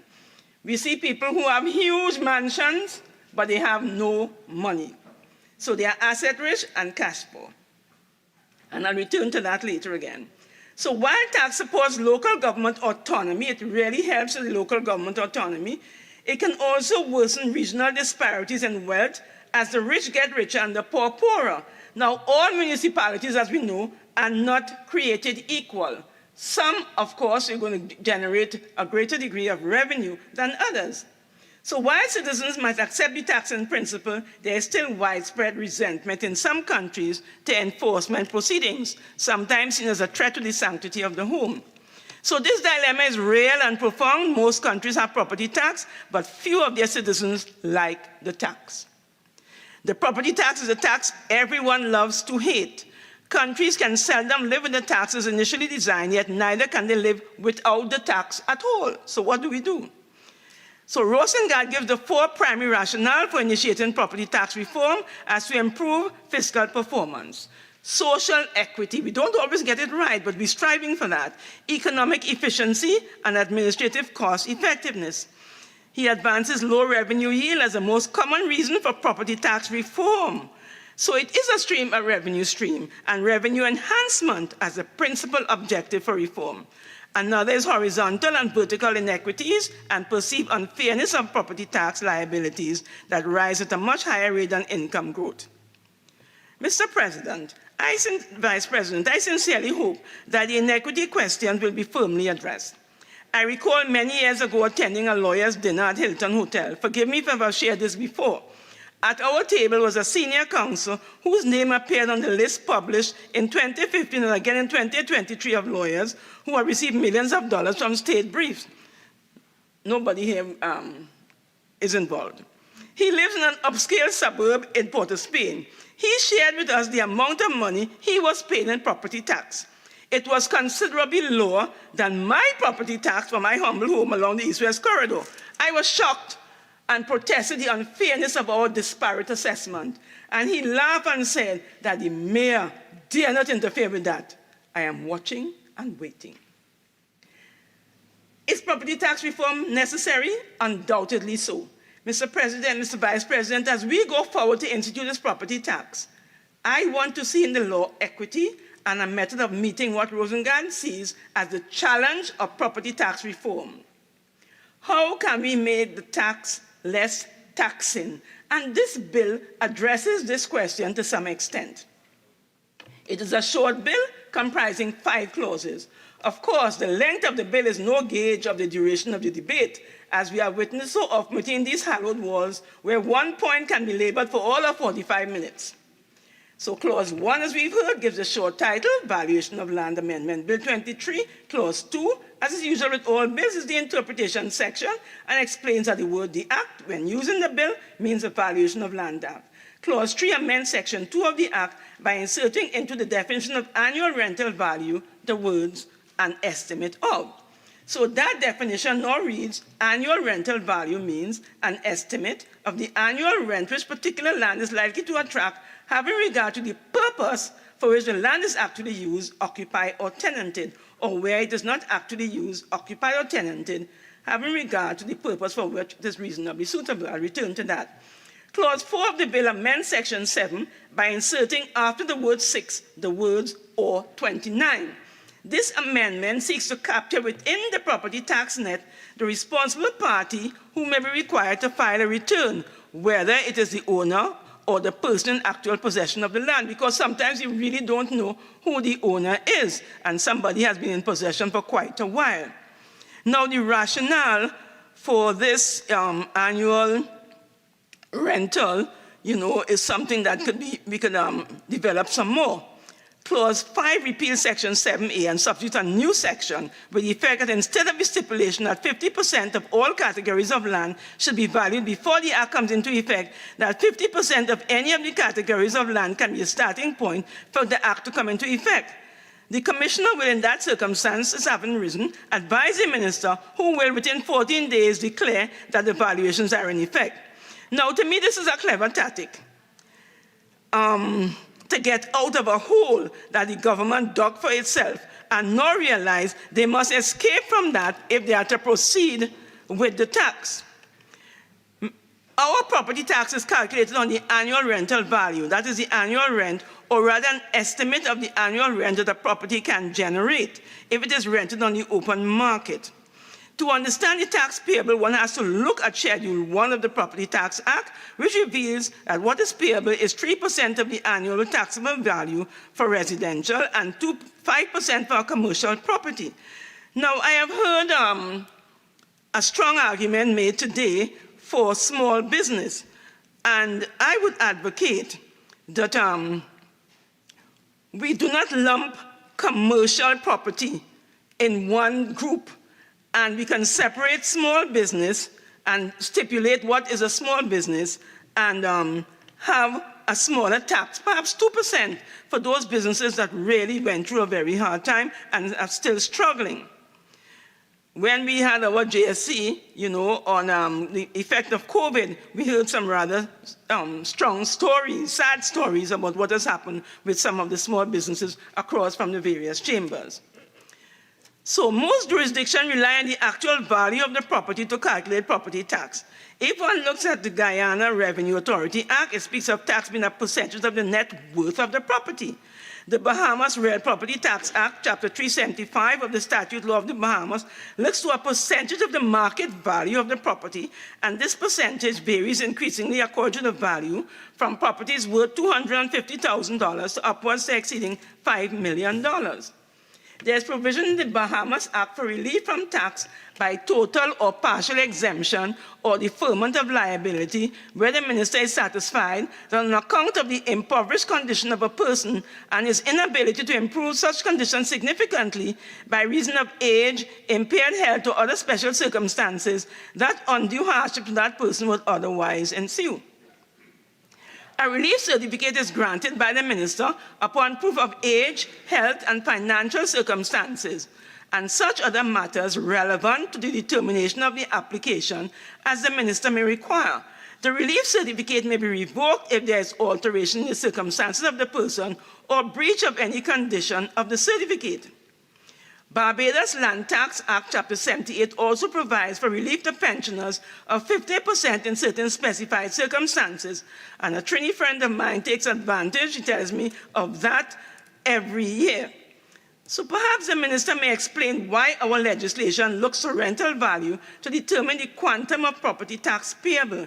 Is there an advantage thereby derived? Pray tell. He spoke very briefly on it. I'd like to hear a bit more. Section 21 of our Property Tax Acts provides for a landowner who is dissatisfied with the assessment of tax by the board to lodge an objection within 21 days next after the annual tax becomes due. Section 23 of our Act carries a similar provision as the Bahamas law for deferral of payment of tax. But strangely, nowhere in the public discourse and condemnation of the proposed property tax did I hear any mention of this relief measure. I thought that omission rather curious. Today I have heard in the chamber that there is no mention of what happens after deferral. And none of the ministers who came in after, none of members of the government, sought to say that there is in fact a provision in the law which deals with that. When you look at Section 27 of the property tax, it says, subject to subsection 2, any period of deferment specified in an authorization issued under Section 23 shall determine on the death of the owner concerned, and thereupon the tax in respect of which deferment was authorized shall become immediately due and payable out of the estate of the deceased owner. But that is not the end of it all. Subsection 2 says, where the board is satisfied, having regard to the impoverished condition of the successors in title of the estate and his inability to improve his financial position significantly by reason of age, impaired health, or other special circumstances, that undue hardship to that successor in title would otherwise ensue, the board may recommend that the president authorize the total or partial exemption of the tax payable up to the death of the deceased owner. So the law does make provision for what can happen after the period of deferment.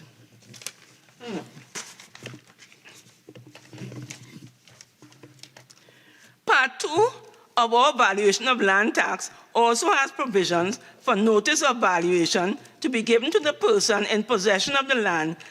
It has also provision for objection to a valuation, as mentioned earlier. And there is also provision for appeal to a valuation tribunal from a decision of the Commission of Valuations.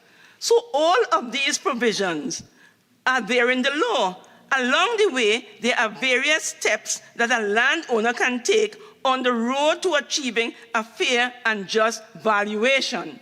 So some of the seeming harshness of the law is in fact obviated by the enactment of these provisions. So there is no doubt there is fear and trepidation at the prospect of the initiation of this property tax regime. In the past, until 2009, land and building taxes were paid as a matter of course.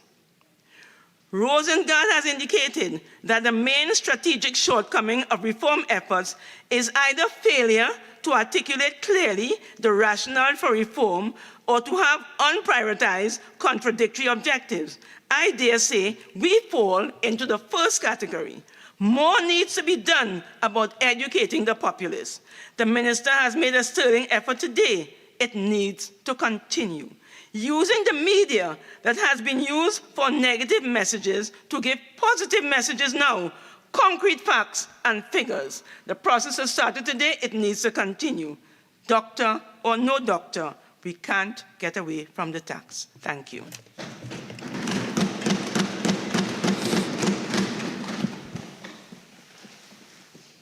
Dr. Varamadi.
Thank you, Mr. Vice President. I must say, first of all, that this bill, the Valuation of Land Amendment Bill 2023, actually seeks to give the government the ability to start collecting the property taxes, which will go into the hands of the corporations where we may get better service. And it has 5 clauses, and it's really clause 3, 4, and 5, which, we have to make mention of in sense of how it will be affecting our tax-paying population.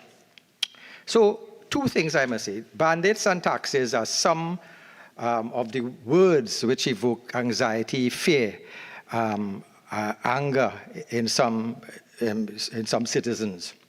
So in this world, we seem unable to escape crime, taxes, and debt, as the minister had alluded to before, that we cannot even get away from taxes and debt. And Senator Ahi did mention that in her message about the Calypso, we can't seem to get away from taxes. So we have to realize it is an inevitable part we have to play as citizens. It's an inevitable part, a duty that we would have to do if we really want our country to run properly. So every country needs taxes to be able to provide us with the infrastructure services. This has been, as I'm saying, the infrastructure and services have been lacking in some quarters. Some feel they have been shortchanged by poor services. But giving more money to the corporation is just really a piece of the problem. So the corporation can get more money to try to run things properly, but we need to ensure proper procurement of contracts. And I echo the concern of Senator Sipasal, who pointed out the lack of updated accountability.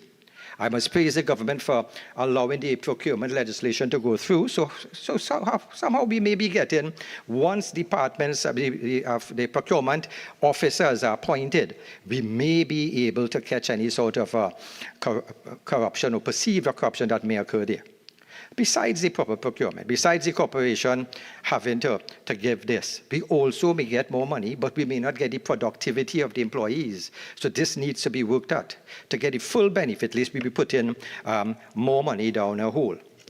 So we heard these monies would be controlled by our corporation to provide better services. And the thing is, we do in fact need the drains cleaned. Flood season is here. I call it flood season, not rainy season, because it's now part of the wet season.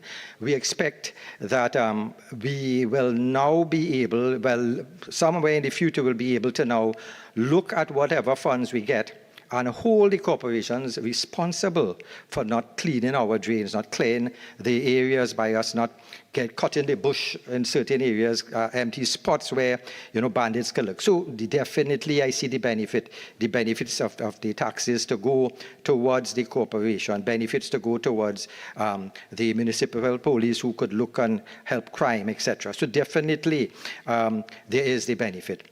But we have to see if it will eventually work out with better performance. So therefore, a benefit, I think, too, is giving the citizens more opportunity to take more legal action against the corporation for lack of services. Because in the United States, this has been something where citizens now would have the power to engage their areas, their councillors, and said, hey, we are paying these taxes, but I'm not getting the services. So even though we may be thinking that by changing clause 3, which in terms, I think the Minister of Finance said, by changing the annual rental value to reflect the annual rent being referred to as an estimate of annual rent, even though he mentioned this is really to starve off any litigation in the future. And I agree, this is a commendable move because we have to predict. People may now decide, let's go after this little wording. So I commend that. But you see, yeah. So I commend that. But you see, now will be open. And I see nothing wrong if citizens now will be able to take the corporation in a legal manner to lack of service. It will be able to get people to say, hey, there's noise emanating from a bar. You're not buying the audio meters for the municipal police. You're not effecting effective sound barriers in the bars that are allowed to run in the area. If there's a missing manhole, persons fall in it. So you will be giving us that ability, that capability to hold these persons responsible. So I want to say, I do not believe in axing the tax. I do not believe in that at this stage. That was a political mantra. Yeah, it was a political mantra. And I believe don't axe the tax, but cap the tax. And this is a difference I want to make. This is something I just want to introduce in capping the tax because there were a case in Colorado I want to make mention of where their system is a little different. They look at property taxes rather than the rental value. But lo and behold, some time ago, the Coloradoan population, they actually had a lot of homeowners who were shocked when they opened their assessment to find that their taxes had increased on average about 44%. And homeowners actually got confused by the valuation of the assessor that the assessor placed on their homes. So over there, they felt that the assessor looked at the value of their homes in a period when the market was on a little boom, on the height of the market. And then he didn't look at the values of their homes in the present state. What you could have sold your home for at that point in time is what he had used from an old value. So even though it is property value and not what we are using here, rental value, it did cause some concern there for those persons. And under Colorado law, real property must be reappraised every 2 years. So they got that shock. And they got that shock because they would have been making their finances that a certain amount of money would have gone to taxes.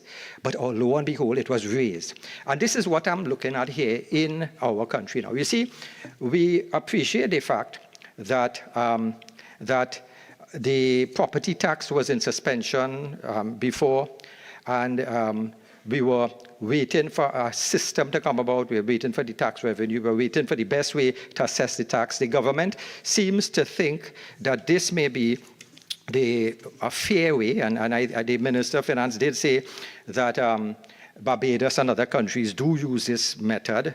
And I must say that what I would look at is, let us say that we see, we get an assessment, and I am told that my property is, I have to pay $1,000 for the year. I now will be able to sort of plan that. And I would feel, my planning may be long term. And I know we need to reassess it. But I would like to hear that we are not going beyond a figure too soon. We are going to cap it. Because who knows, the year after now, this government or another administration come in power, and they will say, let us now move from the $1,000 and let's reevaluate, let's reassess. Let's leave it for the corporation to give us this greater figure. And this is where I think persons may be a bit unsettled. You see, because we are in economic hard times, and some, as mentioned, some can't see where the other meal is coming from, and there's demands, plenty demands on the Ministry of Family and Social Services could attest to this fact. So the thing is, we need certainty. We need some sort of a plan where the government could say, listen, you already have to deal with uncertainty in terms of medicine going up, transportation prices are going up, food prices globally, we heard was dropping, but it's still not dropping here. And I think the Minister of Trade actually had to knock on the door of the business sector to ask why this is so. There's a lag. So everything seems to be going up. And people may be a bit unsettled, not knowing, hey, what's going to raise next? Government can say, listen, this is what we calculate for your tax, but it's not going to raise for the next 5 years. So at least give me that comfort. It could go lower, but not higher. No shocks. At least 5 years give us that promise. Many homeowners, I say, were shocked in Colorado. And the thing about Colorado, Mr. President, I would like to mention, the citizens there have a greater degree of power to determine things, because in Colorado there's the Taxpayers' Bill of Rights, which you call the TABOR, and they actually limit the amount of revenue that could be collected and how it is spent. And I think this is something we may have to get citizens here to have. So you may not have a runaway administration, you may say, let's just tax and tax, at least you have some people involvement. And I think we need it. So therefore, the significant thing about this, any sort of changes in Colorado, any sort of amendment requires, like with tax increases, property tax, it must be approved by the voters. So we may have to get a system whereby the corporation, if we are talking about the local government reform and their part to play in it, they should have a part to play in it. They should have a part to play in it also to tell the Minister of Finance, listen, we think certain areas, we cannot allow people to pay taxes in certain areas because of flood. I know the Minister of Agriculture did mention there are flood grants, but let us say you are in that corporation. We want to empower them, give them more power. They have eyes on the ground to see what's happening. Somebody's house is burned down, you would be quickly able to get that message out to say, okay, that person cannot pay it. That person has to somehow, we can go in there and step in there on a quick, a real-time basis. That corporation now could look at the area, the geographics of the area, and said, listen, certain places there, obviously, you would not be able to get rent, even though if it's estimated. Certain flooded areas, the only person who will rent there is Aquaman, because half of the time you find that area is under some sort of flood. So therefore, they would be the ones now to make some sort of representation on behalf of the people. Yes, it may limit the amount of money they are getting. So they may be hesitant to do that. But then you see, if you are the local representatives, you want my vote for local government elections, you now would listen to a segment of the population who live in the river and say, listen, we don't want to pay full taxes.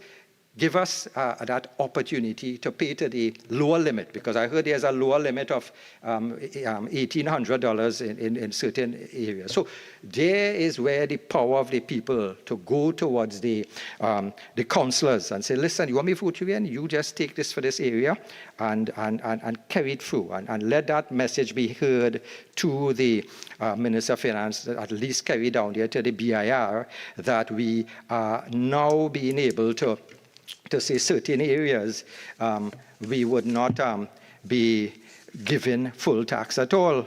And this is where empowerment of the councillors would be. So flood areas, I think, is somewhere. I also look at the fact that, let us say you have an area where you have properties with more greenery. So let us say I am here, my neighbor, I have a concrete jungle in my place. My neighbor has a quarter of his space with greenery.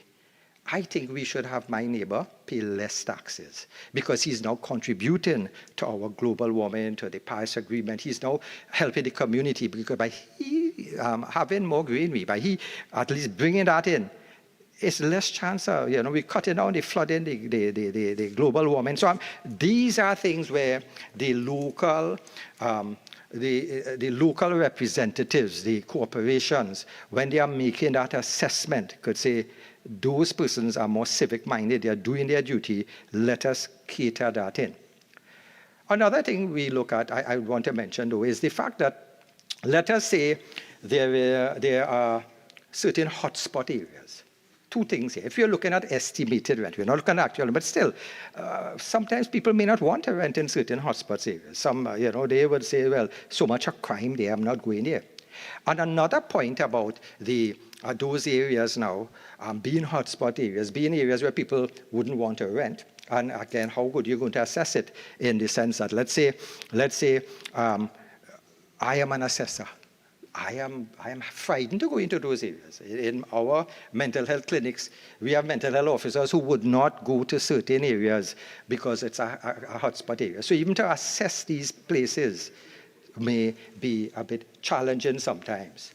So therefore, we have to factor other things. Some beach houses may be, people look at it, a lovely beach house, they are going to, they have land on the sea, but they may be in for some coastal erosions. All these are battles that people will have to face with. So I may have a beautiful property in Manzanilla, but it's washing away, and I have to be paying to maintain this property, to build my foundation wall.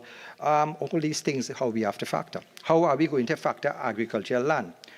Is it determine what's growing in it? If I have a piece of land and it is barren, and my neighbor next door now are able to get workers and able to farm that land, and he's planting watermelons and he's getting a profit from it, would I be paying more for my land is barren because I probably got too old, I can't go on, cannot go on and farm the land, I'm not getting workers, but he's making that profit. So all of these things we'll have to know. Is it agricultural land, how we go to there's the usage of the land coming in there.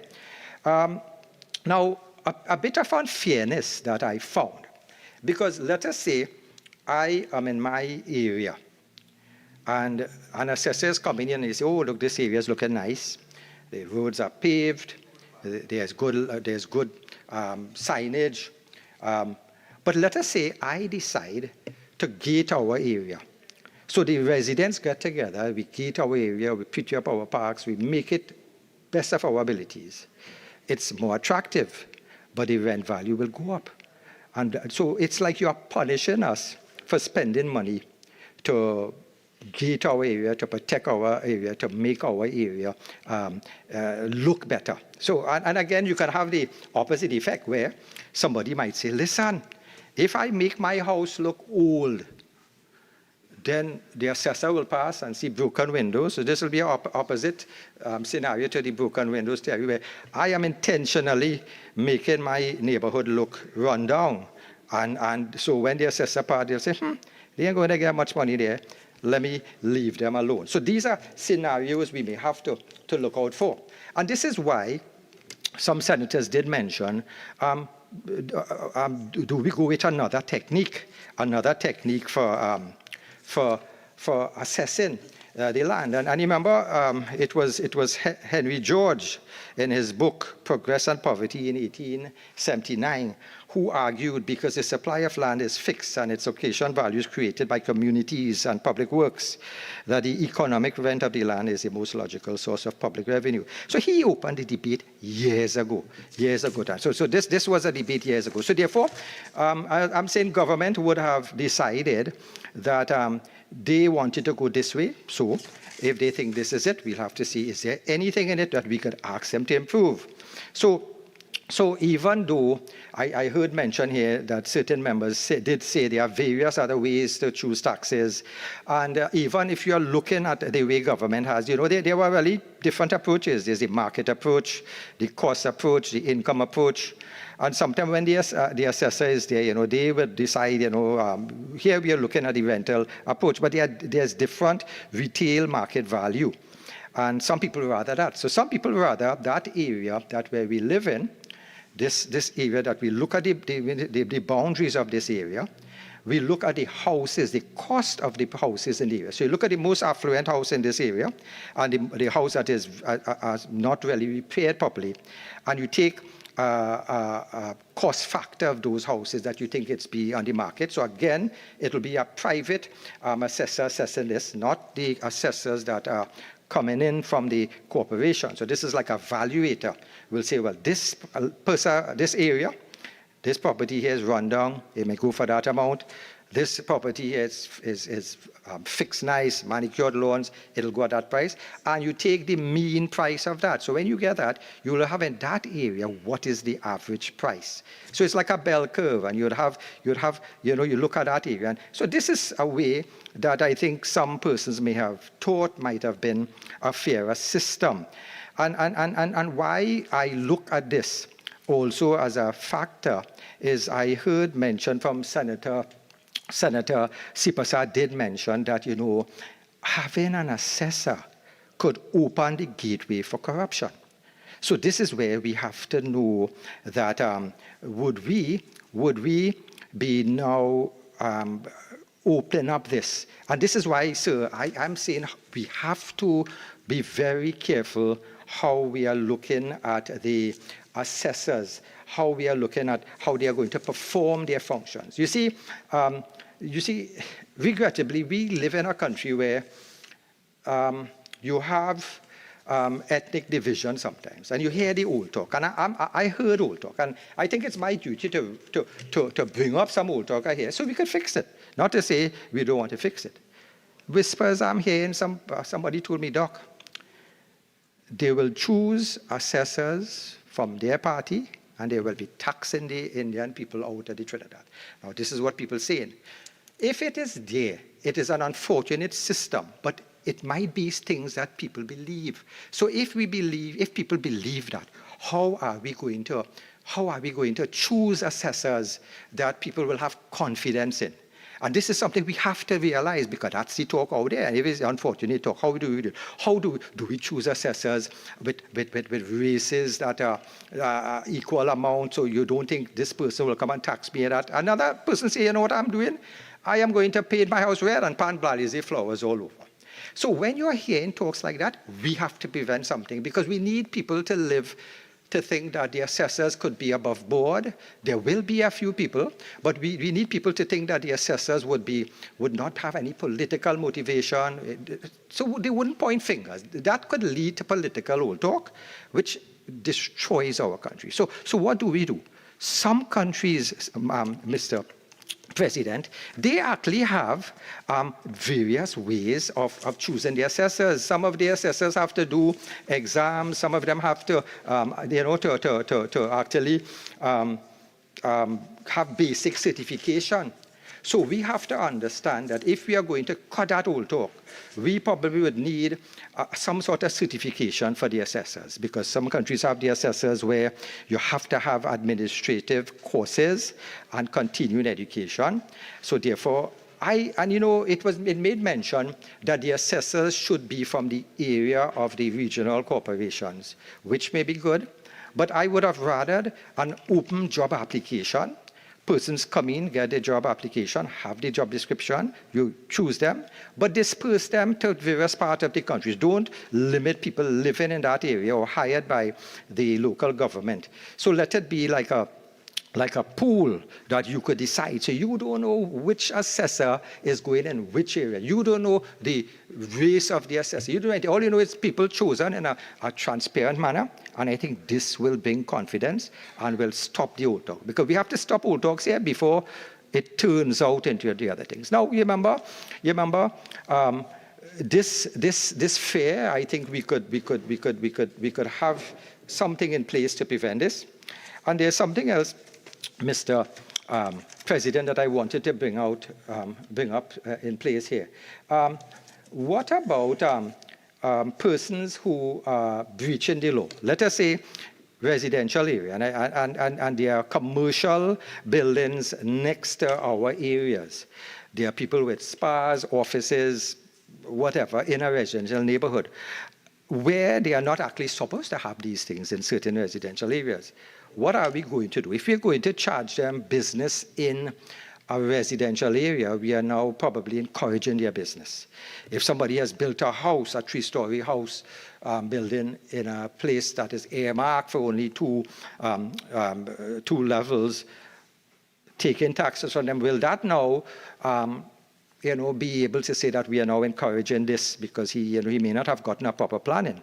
So all these things we have to look at, that we may be cementing illegal structures, and we may be encouraging this. So therefore, I would like to make mention of a letter in today's papers, I think it was the Express, where, if you allow me to read, sir, this is a concern again. So I'm raising concerns. So I've raised the concern about the assessors. I've now raised this now where there's a letter by one Mr. Kurt Ross. And I read parts of it. The implementation of property tax in this country at this point of time is grossly unfair to law-abiding citizens. If the law does not require squatters to pay taxes, squatters is a serious problem which the government does not seem ready to address.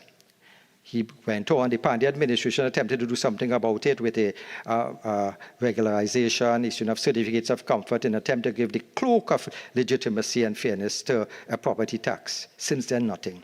The problem is so bad now, the squatting seems to have become lawful. Churches and houses of worship, businesses are being built in squatting areas. Persons are buying and selling government lands. So this Kurt Ross, again, it is an opinion out there for some persons to say, listen, I bought my land, my house, I pay my taxes, I am a civic-minded person, I obey all the laws.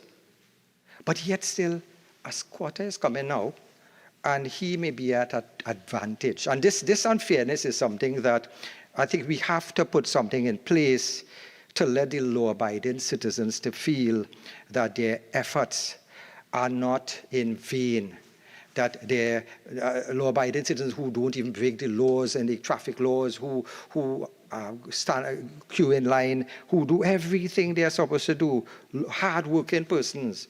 And when they see people getting away, when they see squatters might be able to just come, they may say, what's happening in this country? Why can't we have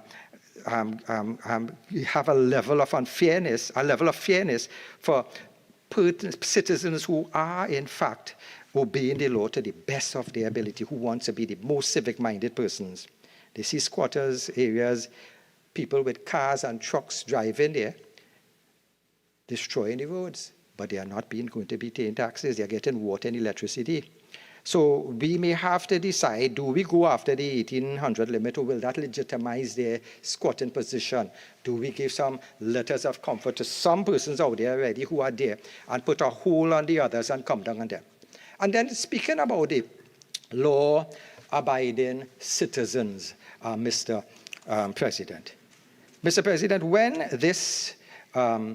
when the request from the government came to value your house and give an estimate of the amount of bedrooms and whatnot you had and fill out these forms and put it in, civic-minded citizens did so.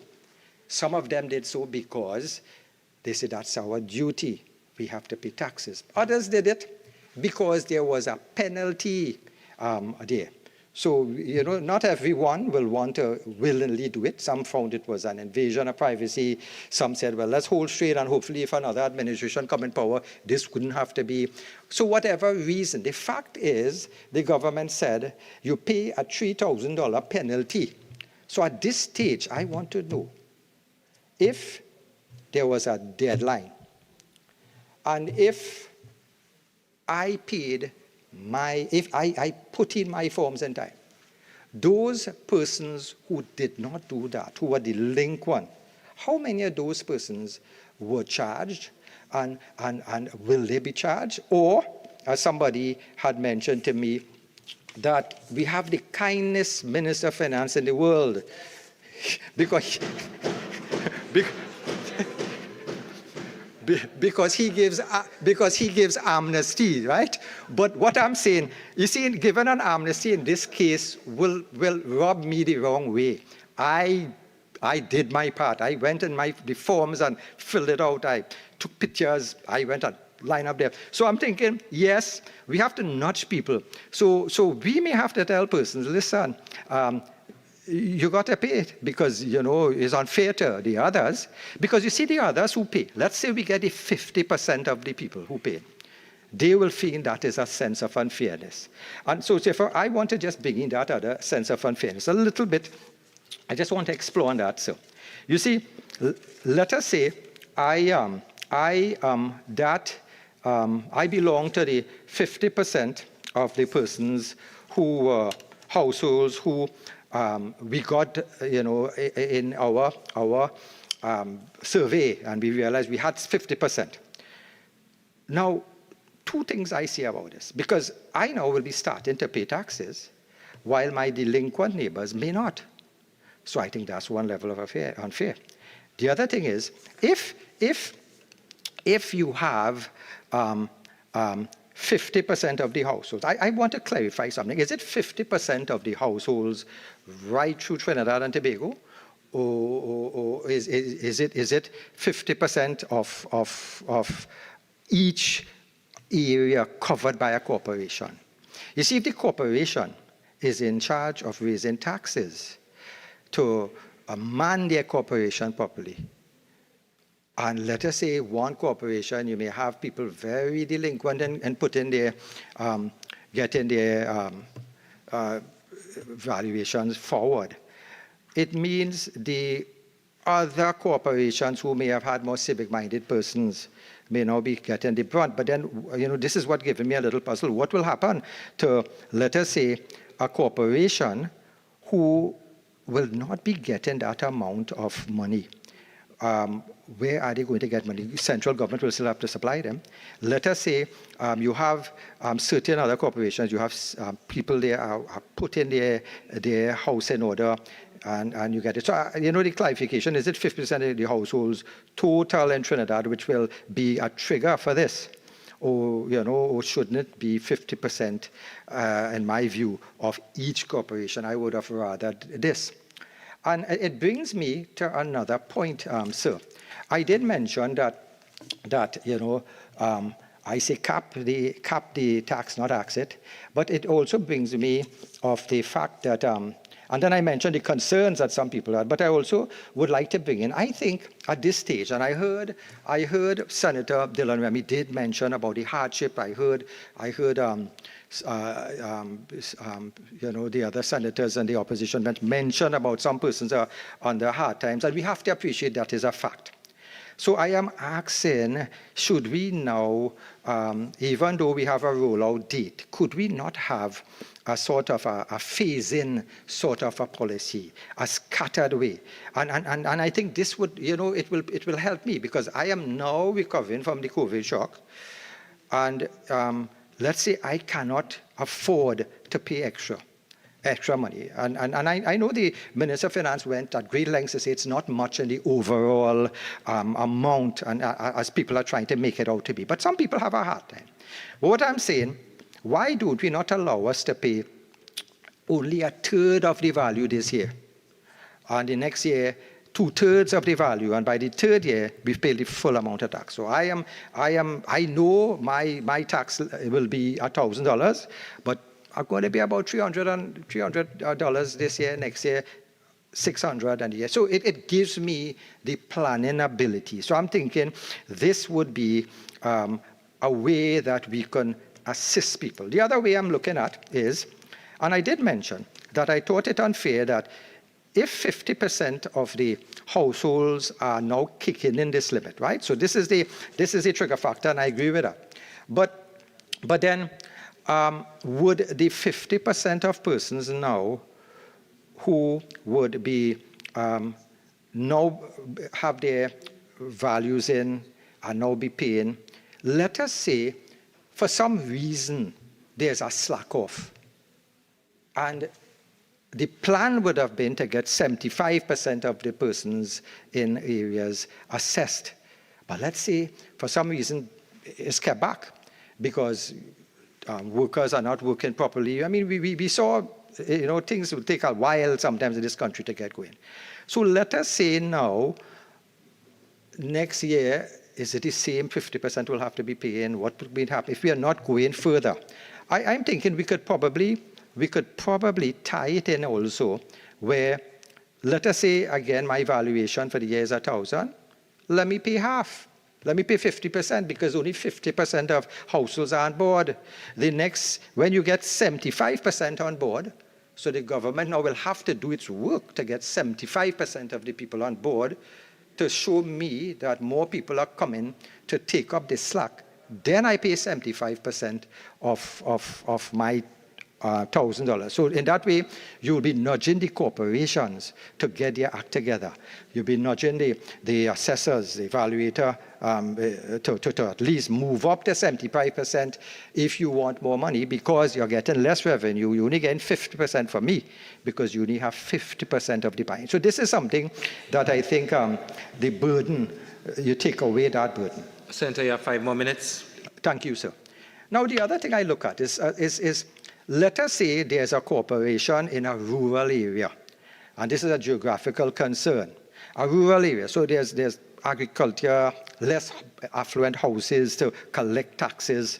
So that area would be disadvantaged from an area like Diego Martin, where you have Victoria Gardens, Goodwood Park, West Mall, Westmoreland, all these places.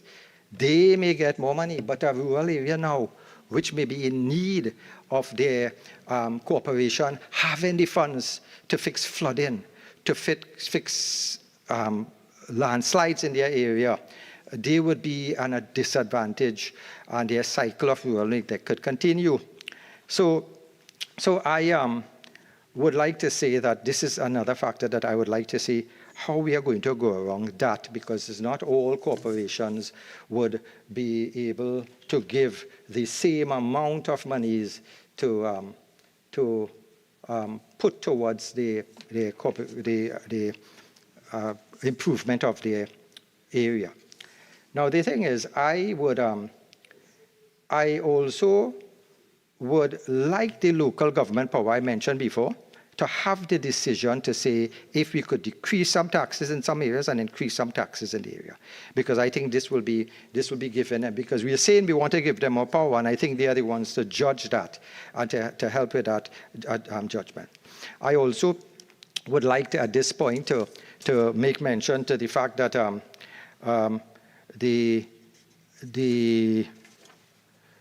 Minister of Finance did give us some comfort when he spoke on an elderly person living in Woodbrook in a $1 million house on public assistance can apply for BIR to somehow exempt from paying taxes.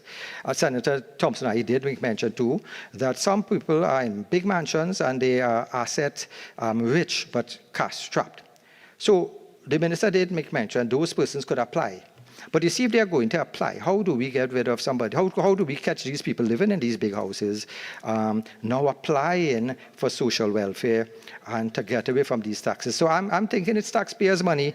Anybody who apply for these grants from the government should have it in a public domain where people could see it, and even the taxes that persons pay should be something, and the property taxes that persons pay should be something that I could go in to make sure that other persons in my neighborhood are not being advantaged because of whoever they know there.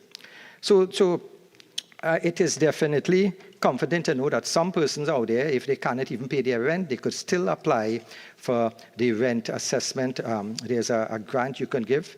And I'm also saying we need to put something in place too, where persons, landlords, would not advantage persons, tenants, by raising their rents unnecessarily to just keep up with it. So at this stage, I say I support this, cap the tax, and thank you. Minister in the Ministry of Works and Transport.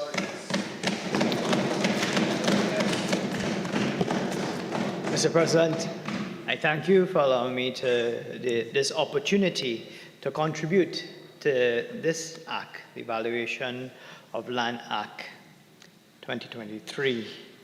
You know, Mr. President, I want to congratulate the independent bench after hearing the stellar contribution by Senator I and many others on the independent bench that they have spoken thus far.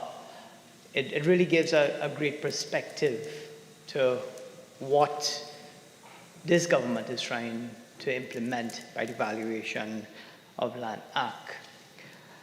However, when you do listen to some of the other honorable senators on the other side, you can clearly understand where the brain drain is applicable. So, as I begin my contribution, Honorable President, you know, I want to start off first by congratulating publicly the Honorable Prime Minister, Dr. Keith Christopher Rowley, on his bestowal of the Honorary Doctorate of Law by Harvard University.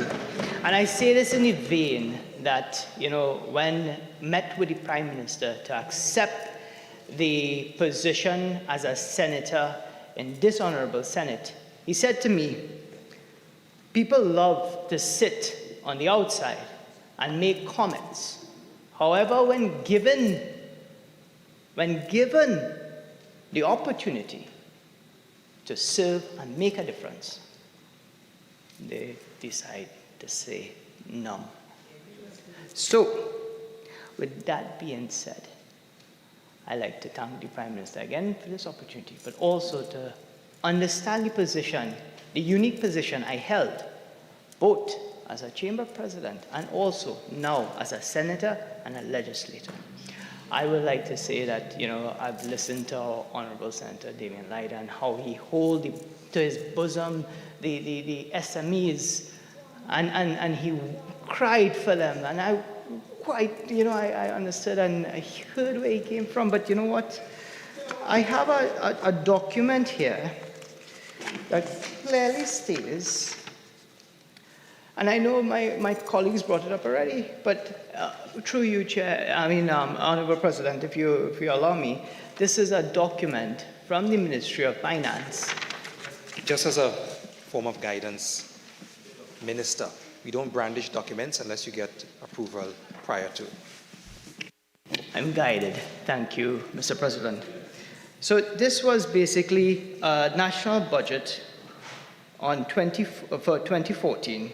It clarifying the land and building tax. And in this, it was a budget speech delivered by the Honorable Minister of Finance at that time, where he said, Mr. Speaker, a land and building tax regime is a key pillar in all modern tax systems. He then proceeded to roll out the steps. And in that government, phase 1 will commence with the valuation of industrial and commercial lands. So they were going directly to the business community first.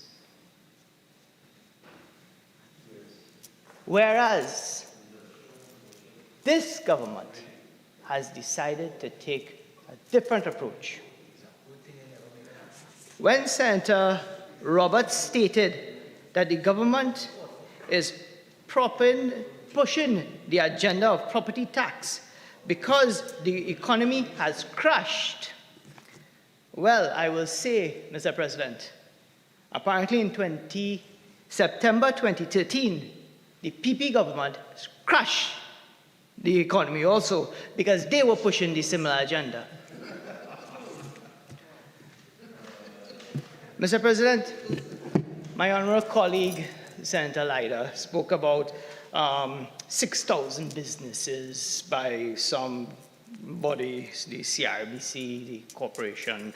I want to inform Senator Leiter, as a former president, I can tell you there wasn't that much hemorrhaging of businesses. So I would like to know the data to back that 6,000 businesses that they spoke about, because it is clearly fabricated. But it's so sad, you know, we like to push the agenda. We like to push the agenda because why? It creates propaganda and it sells and wow, whoa, 6,000. But it's clearly not, because I can sit from this position here and tell you it was a fallacy. Mr. President, I beg for protection. Honestly, I beg for protection. Okay, senators. Continue, Minister. Thank you, Honorable President. Mr. President, when we look at the rollout of this, and I'd like to get into the clause, there's three main changes. Clause 3, Clause 4, Clause 5. And I won't get into it, you know, because these clauses have been expounded on by many of my colleagues here. But I want to focus on what it does, especially since our Honorable Senator Leiter spoke about the business community and how they will be hampered, right? And while I understand his plight, because trust me, as a former business colleague and owner, I will understand what they were going through. However, Mr. President, at the time when I made a comment, which would have been recorded, it would have stated as Chamber President, yes, we understand the need for property tax. However, now is the time? 2021, 21, 22, 23, 24. By 24, we'll be implementing. Mr. President, let me just quote, for instance, and that was given the state of the economy. I gave my analysis. Let me just quote, for instance, the International Monetary Fund, right? And we're looking at May 5th, 2023, right? Trinidad and Tobago economic activity is recovering, supported by higher global energy prices and the rebound of the non-energy sector. And I repeat, rebound of the non-energy sector. Real GDP is estimated to have expanded by 2.5% in 2022, right? Come back again, the financial sector appears well capitalized, liquid, and profitable. Higher energy prices contributed to further improving the external position in 2022 and turning a fiscal position into a surplus in fiscal 2022. Economic recovery is expected to gain broad-based momentum in 2023. Inflation is projected to slow by 4.5% by the end of 2023. We are in a different scenario, and that is why I am in support of the rollout of the property tax in its current form.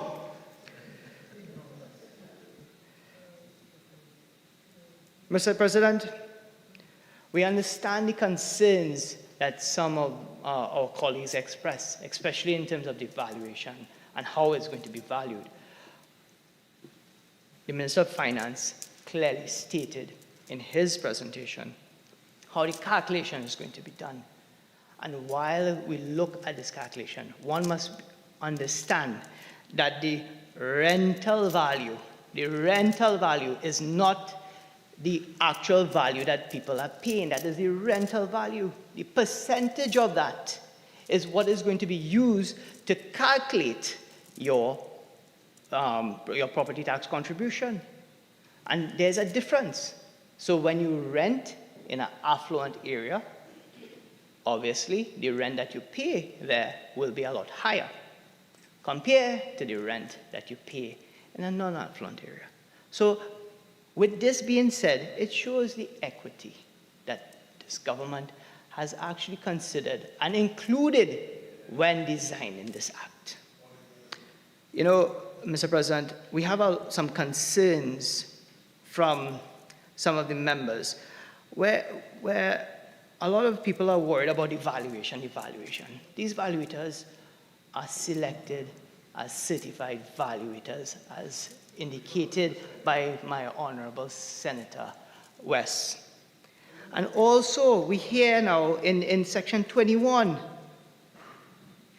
an or local authority who is dissatisfied with the decision of the commissioner upon an objection may within 30 days of the service notice that decision in writing appeal to the valuation tribunal for a review of the valuation. What that has explained. If you are not satisfied, you're able to bring it to a tribunal. In other words, you can't dispute. This is not a draconian law. It was well thought of, well crafted.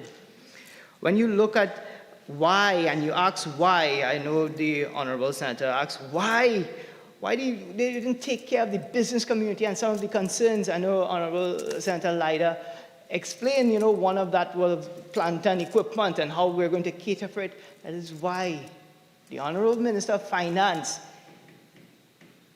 through his wisdom, indicated that we will go into consultation before rolling out the other phases of this act, which will include then the valuation of commercial property, industrial and agriculture. So it was well thought of. It is not something that was just pulled out of a hat and then decided to be implemented. It is not a political scheme or gimmick. It is not something that will create pandemonium. It was something that we can then look at as a people. Mr. President, I want to quote from, if you allow me 1 second, I'm going to pull the quote here.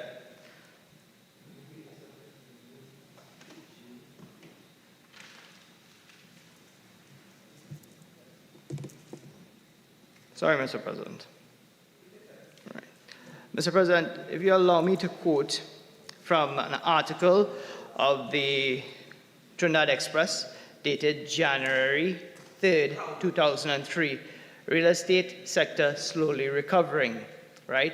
And this is by Andre Perez Sobas, where she quoted the area, which is the acronym for the Association of Real Estate Agents, and Mr. Peter Corby. And he stated that property tax is critical to the development and maintenance of our surrounding areas, infrastructure, and other regional corporation services such as sanitation for the improvement of citizens and the quality of life. There should be an exemption for senior citizens or retired individuals who live on fixed income, may be displaced due to their inability to afford the new expense, which our Honorable Minister catered for in his presentation.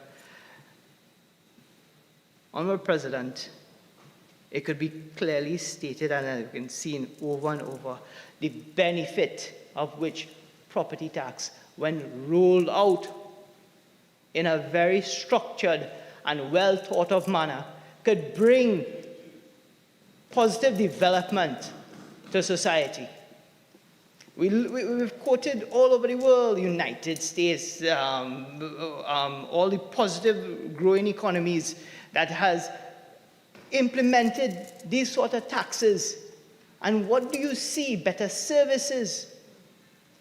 In the United States, for instance, if you live in Miami area, you come out, you'll see the bins are well spaced, well marked, They are colored, coded, depending on what is trash, what is recyclable areas. And then you go to other states and they're different because each state is unique.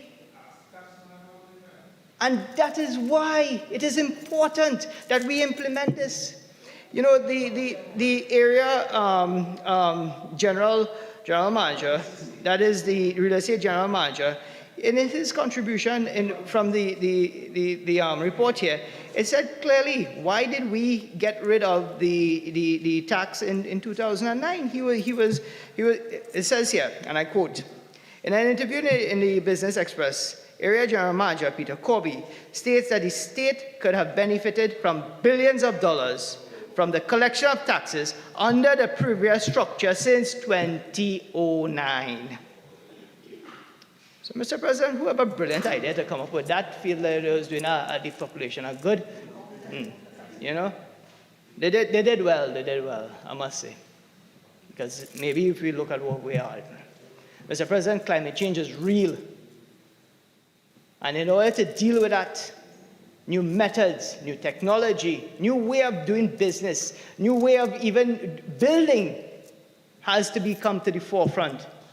We have seen over time the more frequent earthquakes that we are experiencing, the flooding the unprecedented flooding. We understand, as Minister in the Ministry of Works, I have a clear understanding of some of the challenges that we face when we go into certain areas, and why some members may think it just be easy, just throw the pitch and you pave it and you feel that is the end of the road. That is not proper building. The Honorable Minister Rohan Sinanan, when we recently opened the road in Valencia, stated this roadway that was well engineered by the PURE program, it's not going to be built for now. That is something that the children of the area and the children of this country will benefit from as a legacy. And that is what this government is about. We're not building for today or tomorrow. We're building for the future of Trinidad and Tobago, which is our children. Mr. President, it comes right back full circle, and that is why it is important to understand the necessity of this bill. And for a government to think or a supposedly government to think that the tax is not important, I'm flabbergasted to even understand this. Right? And again, why my honorable senator would have hold again the business community to his bosom. Thank you. I would like to hear the minister's contribution. Continue, Minister. Honorable President, thank you for your protection. Mr. President, when you look at it and when the full program is rolled out, which is the property tax, the valuation of the land, property tax, and then after the local government reform, all this talk about corruption in borough corporations and corruption within some of these areas, we'll see where that is. Because we just proclaimed the Proclamation Act. We're now going to look to bring some of accountability that was never there into our system. And that in itself is progress. Because the only way to move forward is make sure that you fix your core so that you can build on it. And that is what this government is about. Mr. President,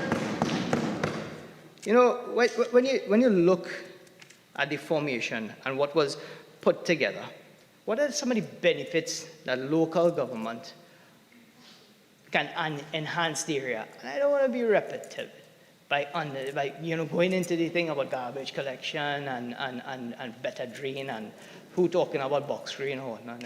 At the end of the day, when you ask local government or you go to your corporation, the first thing they say is what? We have no money. Right? And who is to be held accountable? Right? That is the first thing. And you know what they will say? It's politics. But as far as I can see, both UNC corporations and PNM government, everybody corporations, everybody suffering from the same thing. So clearly there has to be an epidemic, right? So with this now, it gives these corporations a sort of autonomy to be able to service their purchases so that this could then add better infrastructure. It could add to the ease of doing business by commuting from one side to the next, by traversing the roads of our country. Mr. President, when you look at this Valuation Act, I strongly believe it was well thought of. I strongly believe that when rolled out in its entirety, it can very well improve the lives of our citizens of Trinidad and Tobago. And Mr. President, before I close, I want to say, just can't live that negative way, according to Bob Marley. Make a positive day. Mr. President, I approve this and I support this Valuation Act. Thank you. Before I call on the next speaker, the Acting Leader of Government Business.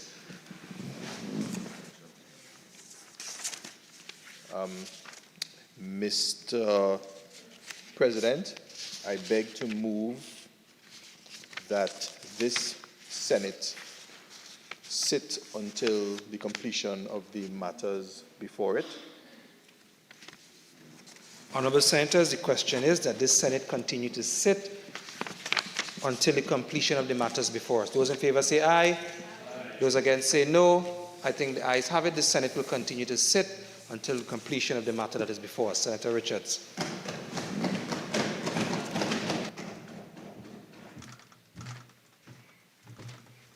Thank you, Mr. President, for recognizing me and allowing me to make what I hope will be a short intervention given the time and the day, and it's Friday night. I think I can start, I know I will start by acknowledging something we can all be proud about. Despite our differences in opinion, I am proud to be from Trinidad Tobago and congratulate Ambassador His Excellency Dennis Francis on his unopposed election as President of the United Nations 78th General Assembly 2023-2024. This is excellent news for Trinidad and Tobago because it means we are punching way above our size, and it is good news that we can share and all revel and rejoice in and make go viral. The Minister of Finance says the media doesn't propagate good news. Well, I just debunked your theory. So, through you, Mr. President, you know, it's an interesting debate, and I know there are lots of passions on all sides, but you cannot want change without wanting to change yourself. You cannot want change without being a part of the change. You cannot want better without being better, individually and collectively. And you cannot want reform without being a part of the reform. We may have different ideas on how to get there, but I think we generally have the same hopes for Trinidad and Tobago. Fortunately, because of the time, I can cut out 3 of my 5 pages and be very concise this evening. Property tax was stopped in 2009, 13 years ago. For 13 years, citizens who have property, at that time land tax, have paid no property tax. That is profound for many different reasons. There are several issues that have been discussed fervently over the last couple of months and years, actually. When is the right time? Is this the right time? Is now the right time? Economic challenges. When have we not had economic challenges? We've had 3 or so boom periods in Trinidad and Tobago, if I'm not mistaken. And I dare say, we have not as a country always made the best of those boom times. And because our economy is so tied to the cyclic energy cycle around the world, we are at the behest of those cycles and have to learn to make the best of the boom times, but also find ways, innovative ways, of not only surviving but thriving in the cyclic times that are low. We cannot continue to only think we can do well when oil prices or energy prices are high. That is a self-fulfilling cycle of defeat.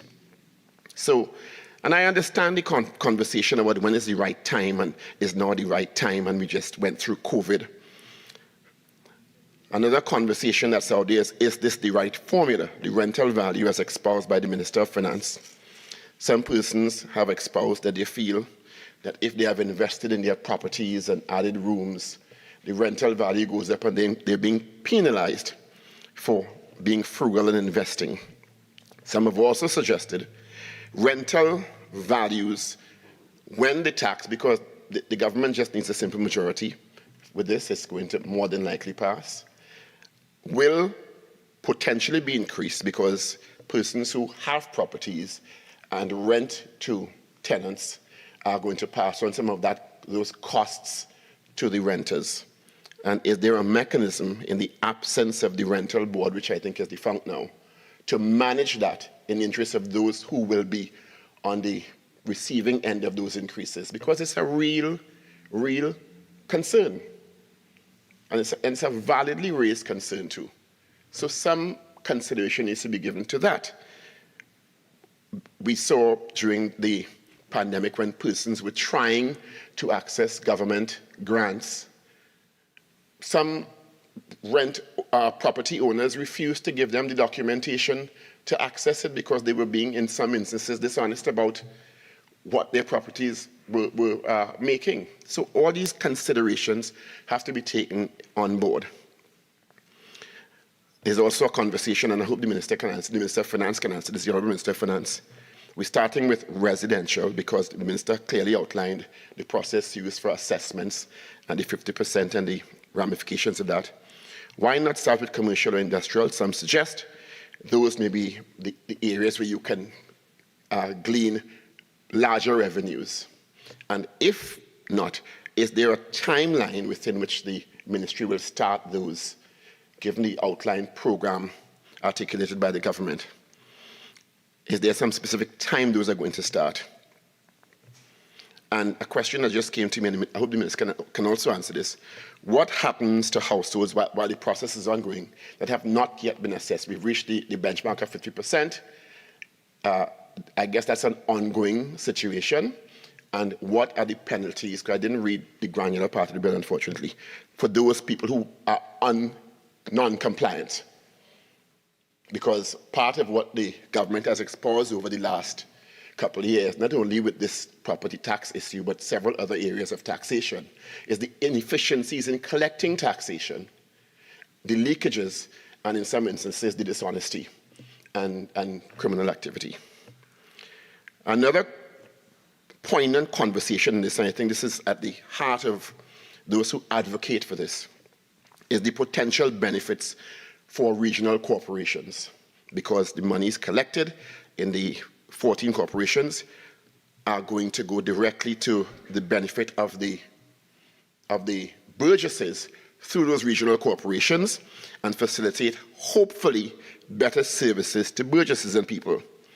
But, as has been raised by several colleagues on the independent bench and also in the opposition, what are the mechanisms in place for better accountability at these regional corporations, which have, in many cases, if not most, had an abysmal record for transparency, accountability, audited financial statements, and the management of funds presently given by the government, and we are giving them more funding. What are those mechanisms for management accountability and transparency?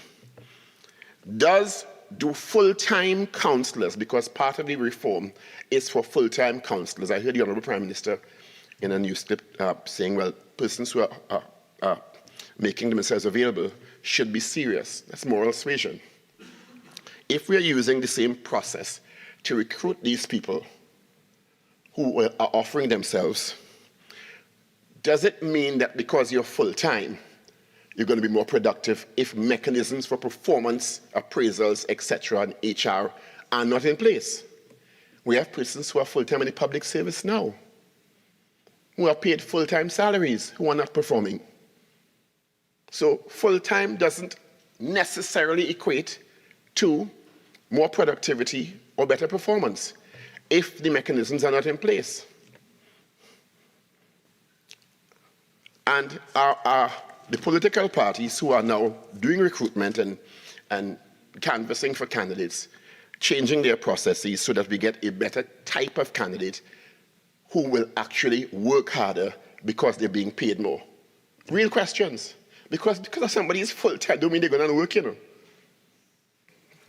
So, another question I have for the Honourable Minister, if we could get a disaggregation of the funding or the revenues expected in the next 2 or 3 years, or at least when this kicks in 2024, that will be reposed in residential circumstance with the regional corporations. I think we got some of those. But when we expect commercial, industrial, and agricultural to begin, what are those expected revenues to be? So we get an overall sense of what the country is looking at from this in terms of overall revenue. So we can compare, well, residential going toward the regional corporations is X% of revenues. Commercial is X%, industrial is X%, agricultural is X%, right? And as I said before, what are the timelines for those? One of the points I want to make today, and I'm talking directly to the Burgesses here, because as I said before, through you, Mr. President, this is more than likely going to pass. Property tax will restart in Trinidad and Tobago. And there have been quite a lot of promises about improved services, better services, more consistent, more responsive services, better infrastructure. If you, the people of Trinidad and Tobago, do not get this to materialize, make noise. Do not just sit idly by and accept poor service. Because we've come to a place in this country where we just think, well, that's just how it is. We can't do anything about it. But now you are going to be called upon by the state as a legal requirement by law to pay your property tax.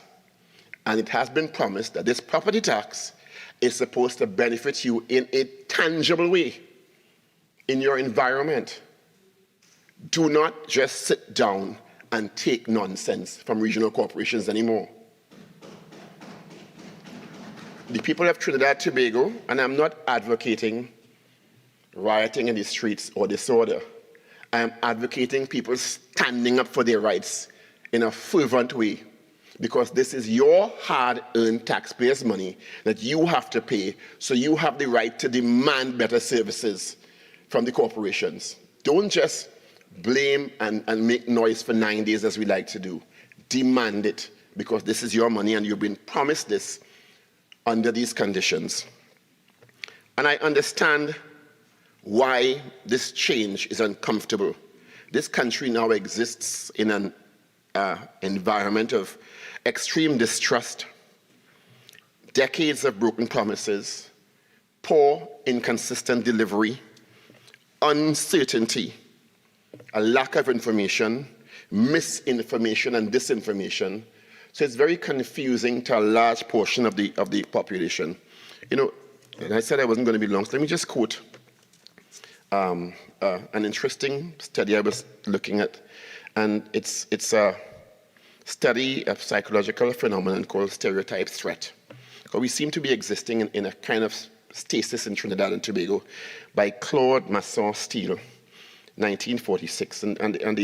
With your leave, I'll quote, Mr. President, from the piece. Why do women fail to perform as well as some men on some tasks on tests of mathematical ability at that time, even when their histories indicate they're equally capable? Why is the college dropout rate for intelligent and talented African American students much higher than it is for students of European descent? In 1995, American social psychologist Claude Steele proposed the stereotype threat as one possible explanation. Social psychologists define stereotype threat as a person's fear that he or she will conform to a stereotype in some instances of underperformance because they belong to a particular group or they come from a particular area. And the presence of this threat indicates that the source of the failure or poor performance may not necessarily lie in the individual, but the social circumstances, the constructs that that person has to exist in.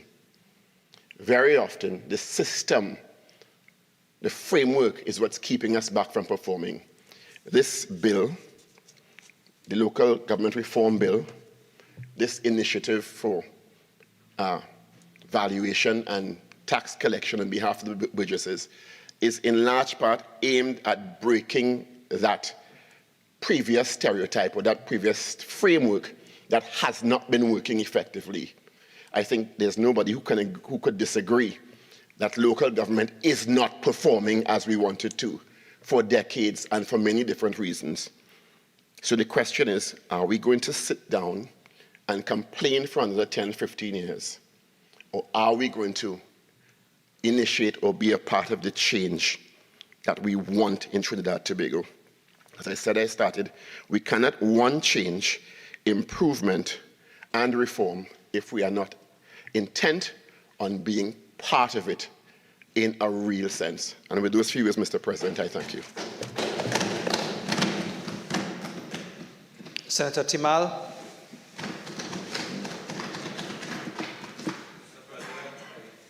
For the opportunity to contribute to this debate on the bill that is before us. Mr. President, first of all, concerns were expressed about the addition of the word estimate to the definition of the annual rental value.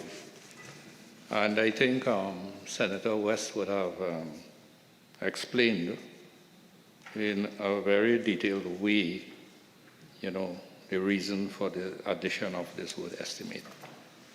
But I would just like to add a bit to it, in that the annual rental value in the world of valuations is based on the annual rateable value that is normally defined as the estimated rental value, which is calculated by a qualified valuation officer. So inherent in the term annual rental value is the concept of it being an estimate.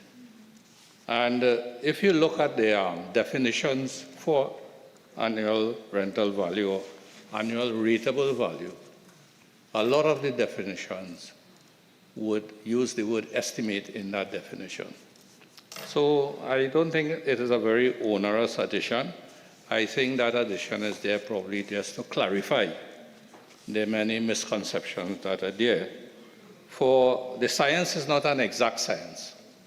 The science of valuation is not an exact science. It is, to some extent, an applied science.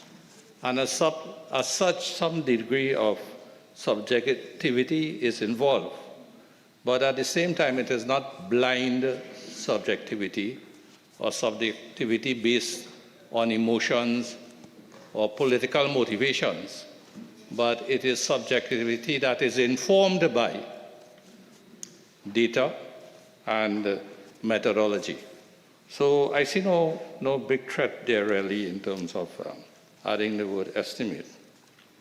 Now, what I would like to note, however, is that within the Valuation Act itself, we do not see any specific guidelines or methodologies covering three particular areas I would like to point out. One is the qualification of valuators within the valuation department, or the whole question of certification and aspects of training of valuators, the specifications on the method or methods, because there are several methods, used to value properties, and under which circumstances which method would be preferable, depending on the type of the property,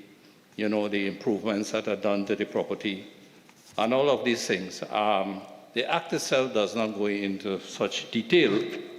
And 3, the exemptions, particularly with regards to fixtures and equipment, fixtures and improvements and equipment that should not be included in the valuation. So the Act is rather silent on these aspects. And although Section 34 of the Parent Act, that is the Land Valuation Act, states that the President may make regulations generally for the purposes of the Act, have been advised that no regulations have ever been drafted under this Valuation of Land Act. There has never been any regulations, has never been done. And I would like to suggest, that we look carefully at this Section 34 of the Parent Act, where it is saying that the President may issue regulations. And in light of the uncertainties, in light of the suspicions, in light of the absence of detailed guidelines and etc. in the Parent Act itself, that regulations should be drafted for this particular act to address the concerns with regards to, the qualifications, certifications, training, exemptions, methodologies of valuation, so that it can, help to assure the public that we are going about this thing in a rather structured, in a rather organized, and it is going to be based on empirical data, and it is going to be in accordance with international standards of valuation of properties. And the regulation we should amend also for the regulations to receive the resolution of Parliament, because in the context of how sensitive this matter is, I'm suggesting that it be subject to the affirmative resolution of Parliament. Mr. President, in Section 5 of the of the bill before us, the intention is to repeal Section 7A, and 7A1 states that where the Commissioner is of the view that more than 50% of any of the following categories of land, and we have the 4 there: residential, commercial, industrial, agricultural, in Trinidad and Tobago has been valued, and that the valuation should take effect, he shall notify the Minister in writing. Now, it is obvious that this is the trigger for the implementation of the property tax in accordance with the Property Tax Act. But what I would like to ask the Minister to clarify is that this trigger, is it for each category separately? And are we going to trigger each category separately when the 50% is reached? Or is the situation when we reach 50% on just one category, it triggers the entire 4? So if we can get that clarification, please, Mr. Minister. And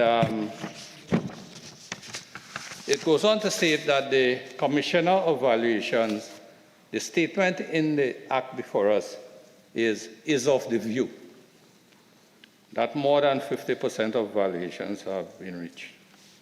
Now, again, the whole question of subjectivity comes up, because we're talking about the Commissioner of Valuations having a view. Now, normally, a view would be based on facts, and rather than opinions. And in this particular case, again, is what sort of empirical data would be used. Now, the Minister did go into detail about the various, some of the categories with regards to the annual rental value, starting from 18,000 going all the way up. And some figures were presented. But at the same time, we know that a comprehensive valuation exercise has never been done in Trinidad and Tobago, a comprehensive exercise.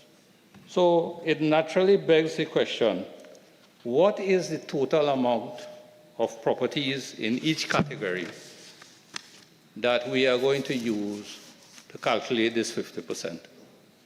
You know, is the Commissioner of Valuations, is there enough data in that valuation division so that the Commissioner of Valuations would have a ceiling figure, an overall figure to say, well, look, we have X amount of properties in this category, and that is an informed figure rather than he's just of the view that you know, we have reached 50%. And the reason I'm putting this forward for consideration is that, you know, without a comprehensive survey from the previous years, is that, you know, in terms of possible litigation, you know, where the government is being could be called upon to defend this opinion or this view of the Commissioner of Valuations that you have reached 50% without some empirical evidence or empirical data. And maybe one of the avenues could be that this can also be addressed in the regulations that are to be drafted, that I'm suggesting that we develop for this particular bill. And the final point I would like to make, Mr. President, is regarding the valuation rule that is mentioned in Clause 16 of the Parent Act. Now, the 50% triggers the valuation rule to be released to the minister, from what I understand. But when we look at the requirements of the valuation rule in Section 16 of the Parent Act, it states that the valuation rule shall be prepared and shall be in such form as may be prescribed.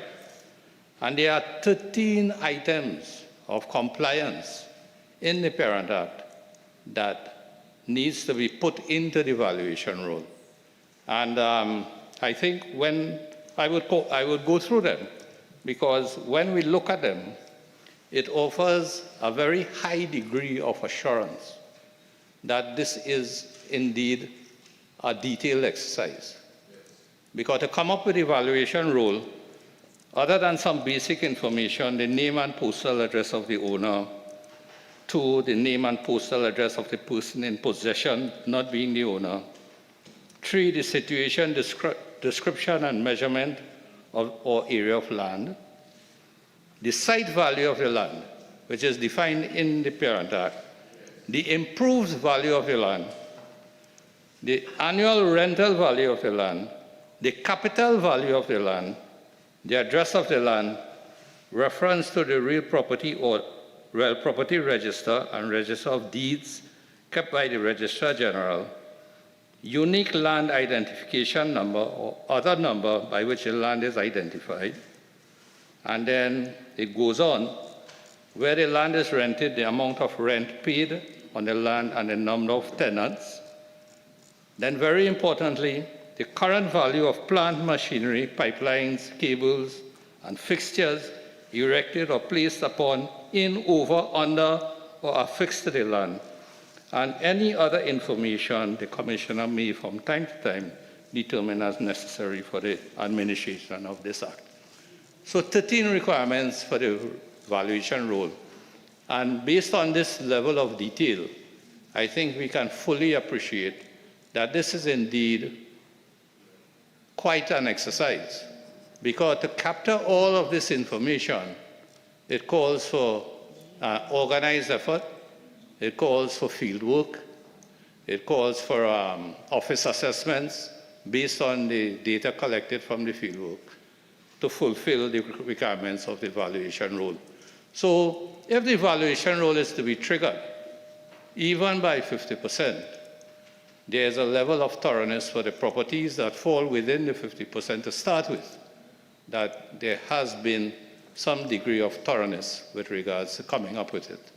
And I think this should allay quite an amount of fears that, that seem to be around. Now, Mr. President, I was part of the Joint Select Committee that looked at the local government reform, together with Senator Paul Richards from the independent bench. And I must say that a lot of the concerns that I've heard expressed in the debate today actually have been expressed, were taken into consideration in the drafting of that reform. And I think we have to bear in mind, the reform envisaged by that act is very ambitious. It is very ambitious because I think the vision is to bring a good level of service to the people of Trinidad and Tobago through local government. Now, we're talking about spatial planning, we're talking about planning approvals, we're talking about environmental control, we're talking about playgrounds, recreation and parks. I think Minister West did mention about schools and maintenance of schools. So it is a quantum shift.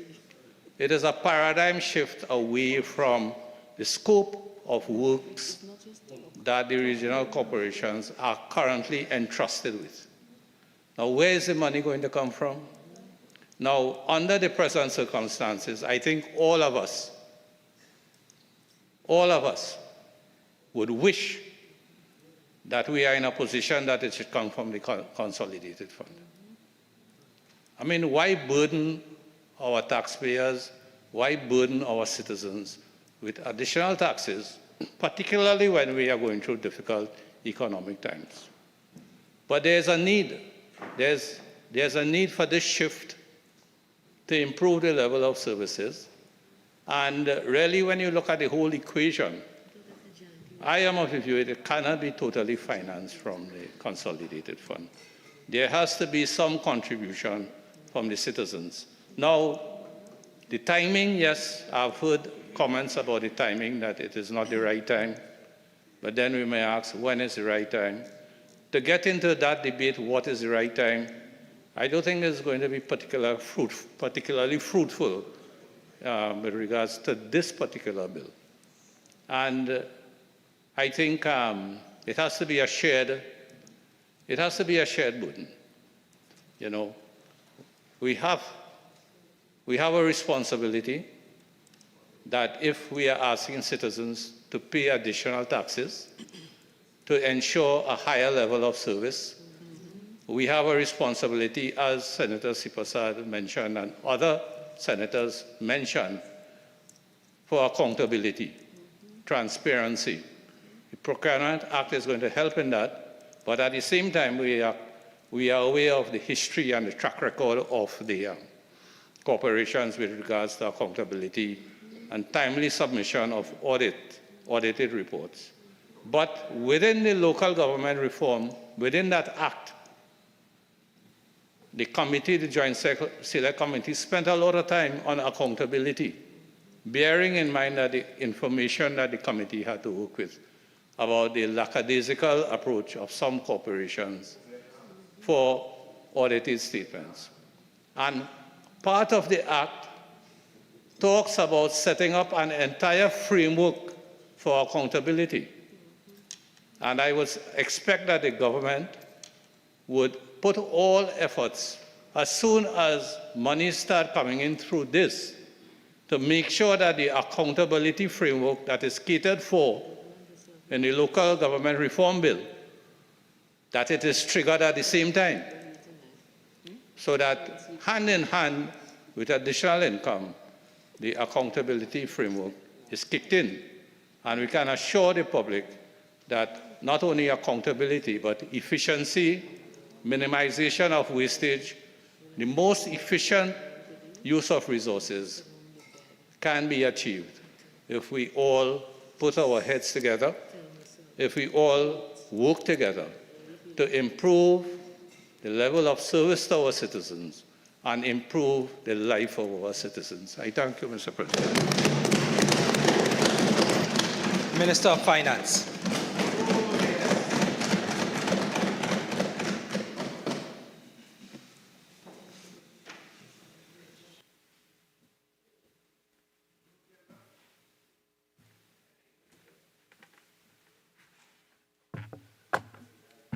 Thank you very much, Mr. President.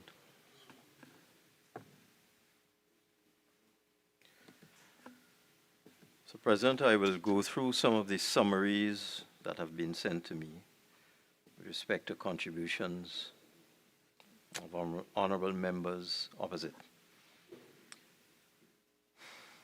I went through Senator Mark's contribution. I'm going through it now.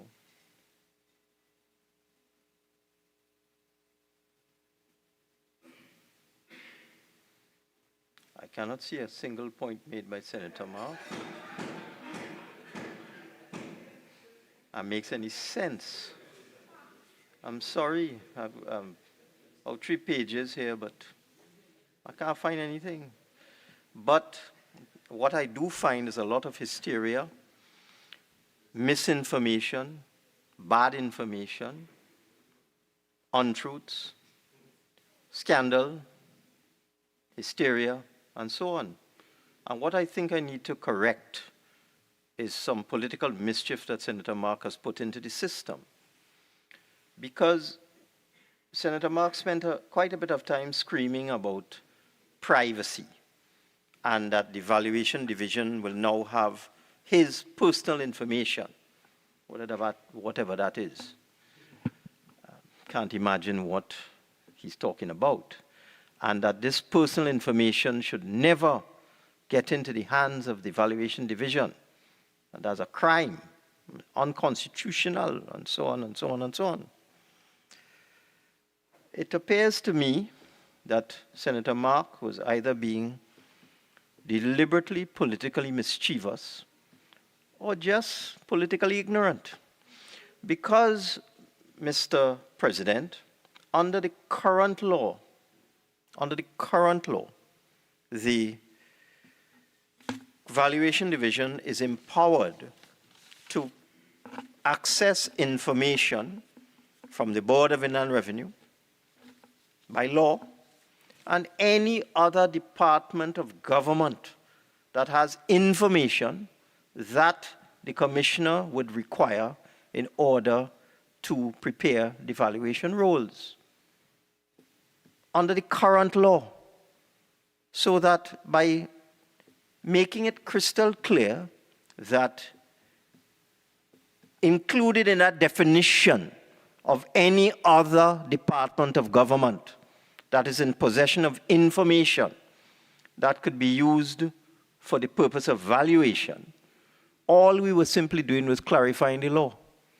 Because it already says that the Commissioner of Valuation can access information that is in the possession of any officer in any department of government.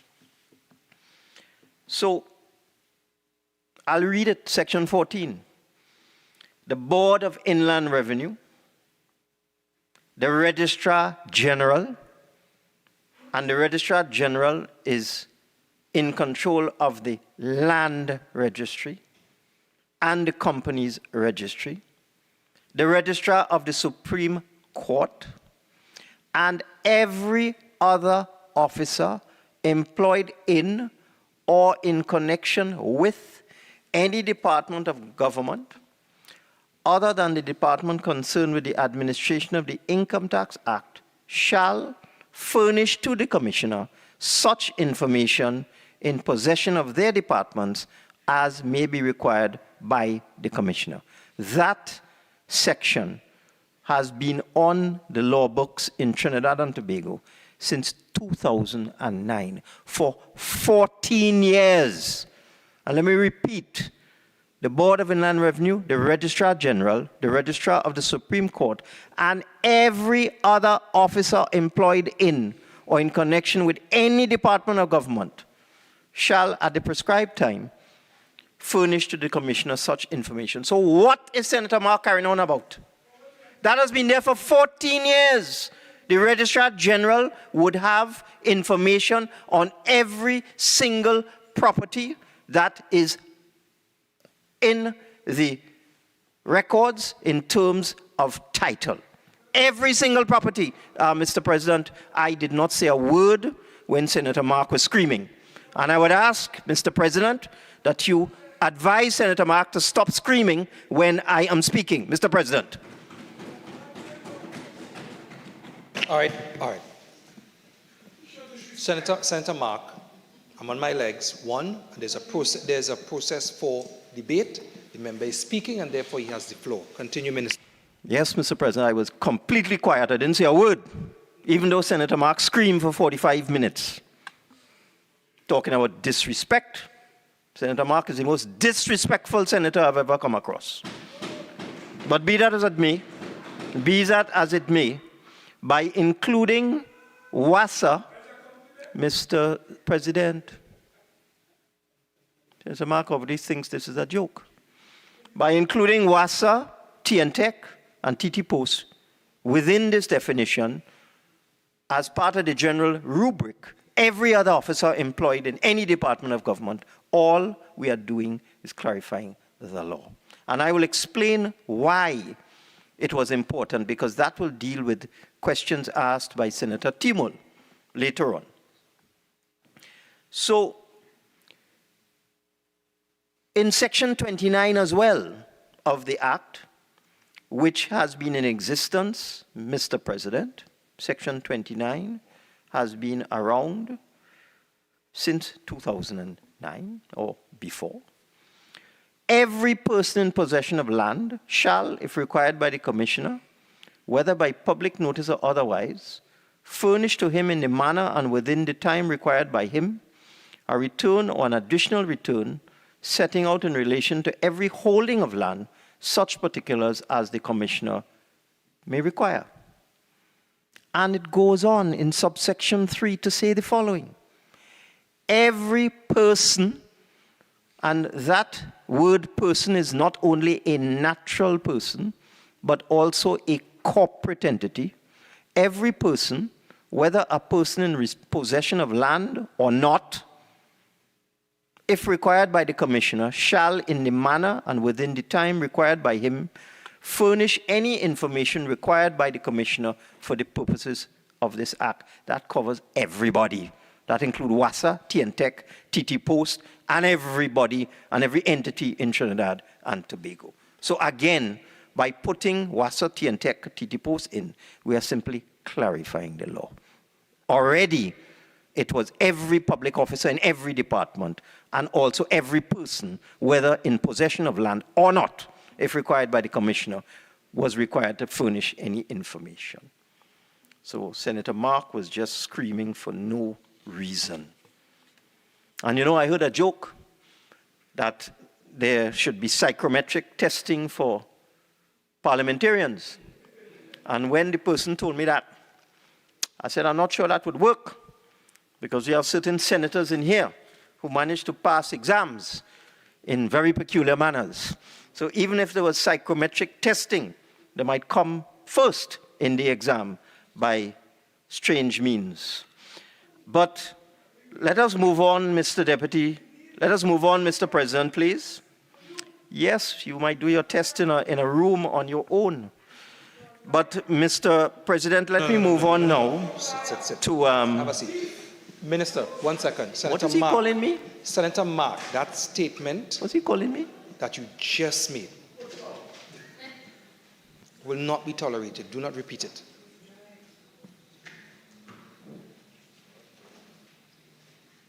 Continue, Minister. I don't understand. All I said is that Senator Mark could do his test on his own in a room. I don't know why that is incurring the wrath of Senator Mark.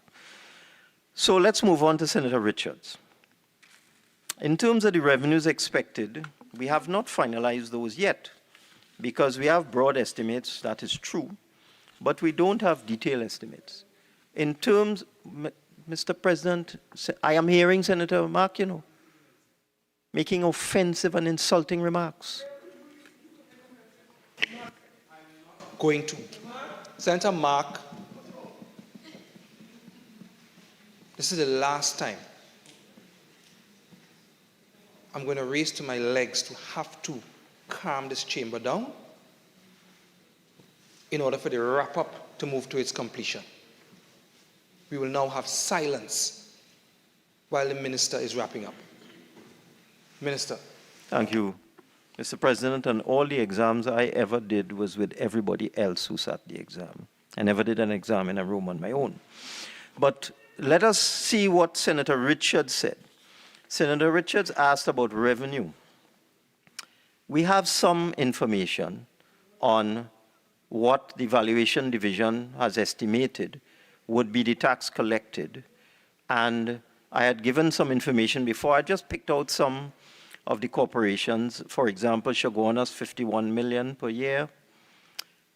Port of Spain was a bit on the low side, but we suspect that is because we still have a lot of work to do in terms of assessing properties in Port of Spain. It had a lot to do with the response to the circulars or the notices that were sent out. So Port of Spain is just about 17 million. San Fernando, 37. Cuba, Tabaquita, Alparo, 44. And this addresses a point about what about rural corporations who may not collect as much as urban corporations. But based on the information so far, you have a rural corporation like Cuba, Tabaquita, Alparo that is designated to get as much as $44 million. So it all depends. Pinal de Bay, 35 million. Princestown, 16 million. San Juan Laventil, 38 million. These are the estimates at this point in time. But one of the things about residential property tax, when you look at the various regions, it's quite equitable because the regions that have small populations also have to provide a lower level of services in quantitative terms. Because if you have 10,000 properties in a region, and you collect a certain amount of tax based on those 10,000 properties, you only have 10,000 properties to service in terms of garbage collection and infrastructure and so on. But if you have 50,000 properties in a region, although you may collect more tax, you also have a much higher level of service to provide. So there is a form of equity there. And that is why, or one of the reasons why, we decided to start with residential properties only. To answer another question raised by Senator Timul,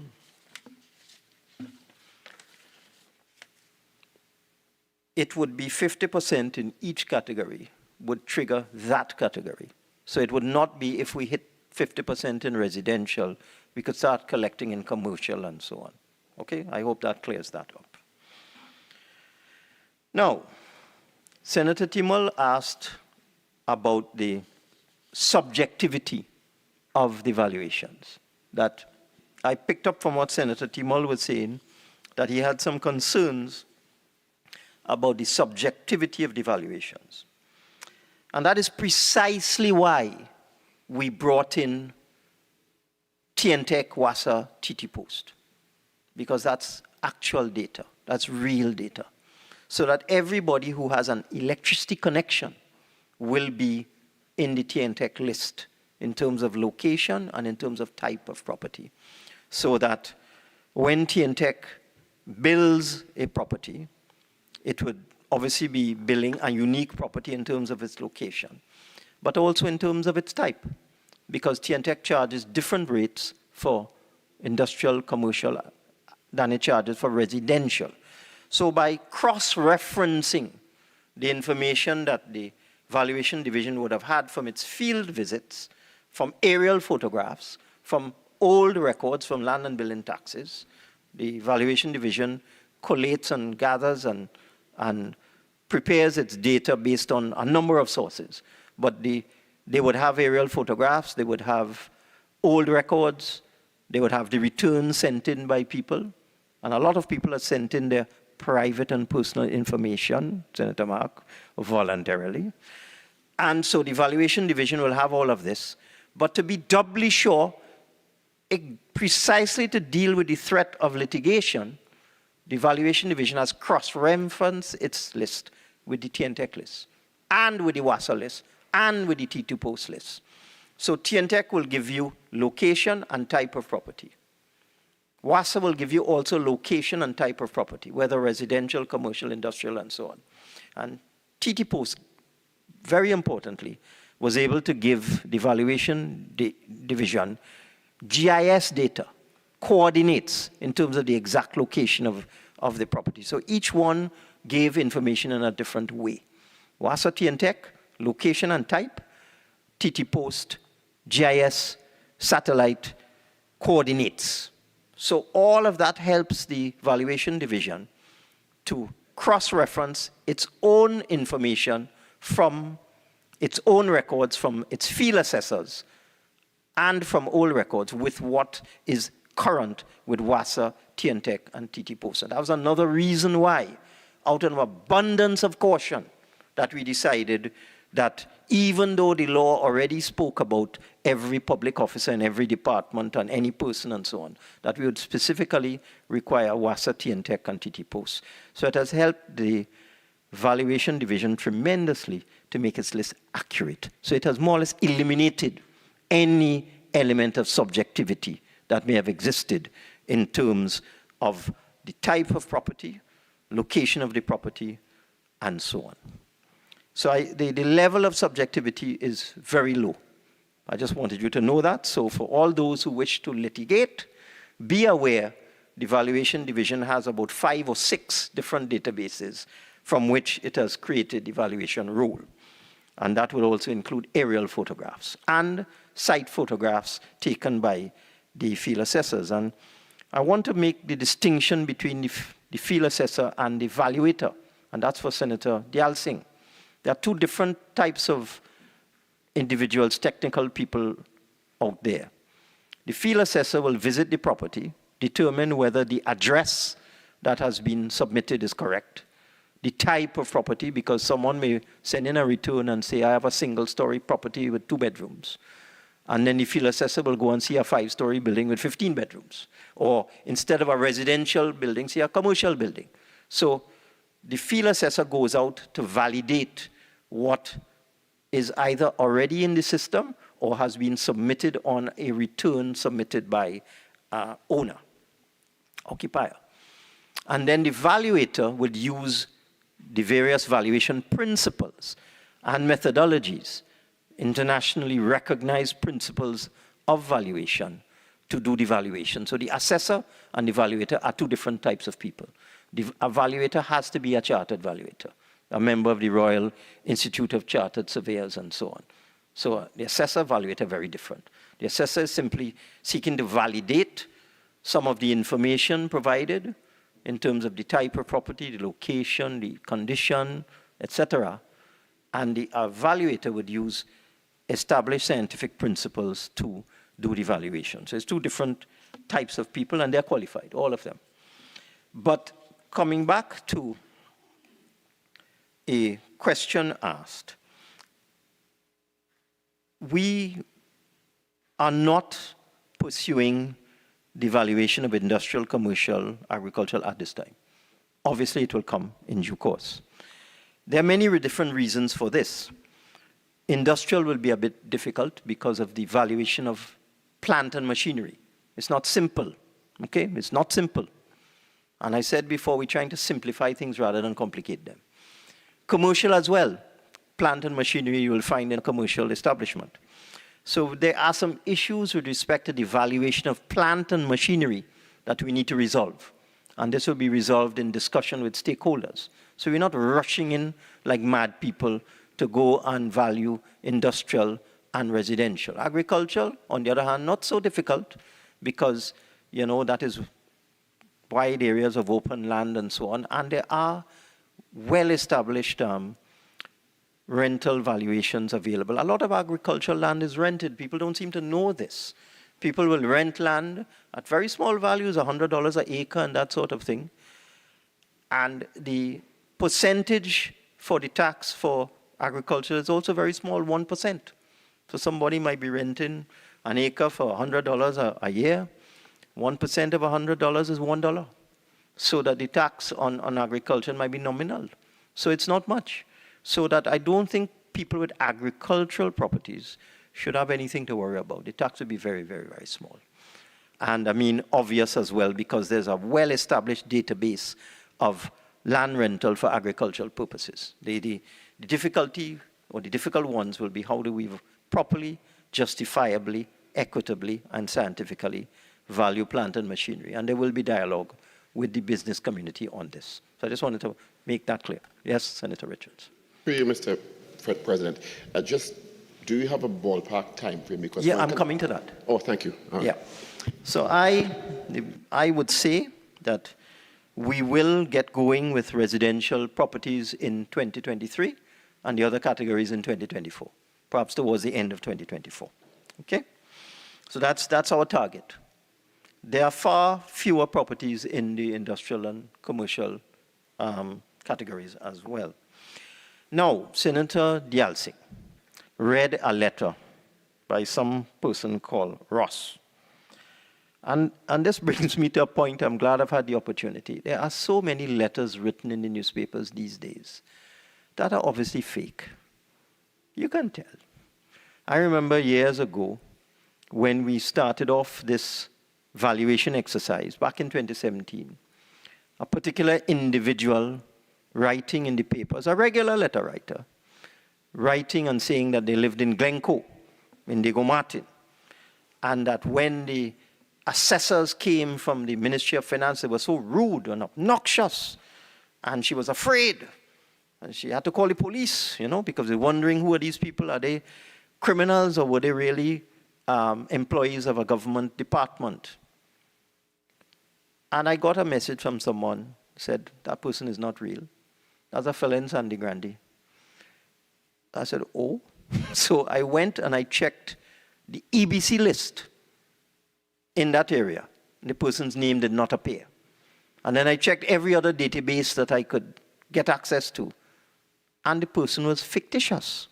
And I remember at a public meeting mentioning this, and all of a sudden that particular person disappeared from the papers. It was fake. And there are many such fakes in the newspaper nowadays. Many of the letters you see, they're not real. And let me just deal with the letter written by the particular person, who I have no idea whether that person is real or fake. And that particular individual made this comment, which is, in my opinion, designed to create what the psychiatrists would call dissonance. Dissonance is just, in my layman's language, is just create bacchanal and confusion and doubt. Look at what this individual is saying. The implementation of property tax in this country, at this point in time, is grossly unfair to law-abiding citizens if the law does not require squatters to pay the tax. Squatting is a problem which the government does not seem ready to address. Now, and goes on to say, squatting now seems to become lawful. Churches and houses of worship, businesses are built in squatting areas. Then goes on about land grabs and so on. Until the government deals with squatting, put property tax on hold. What are the facts? Does this person know, or does this person not know? When one goes to the definition section of both the Valuation of Land Act and the Property Tax Act, this is what you are going to see. You are going to see, for example, in the Property Tax Act, owner, which is the person who has to pay the property tax, includes the owner or occupier of any land, or any person having possession of the land. I know we have some freshly minted senior counsel here, who I am sure could advise Senator Dialsing what the word occupier or what the word possessor of a piece of land means. But I do think that's a squatter, okay?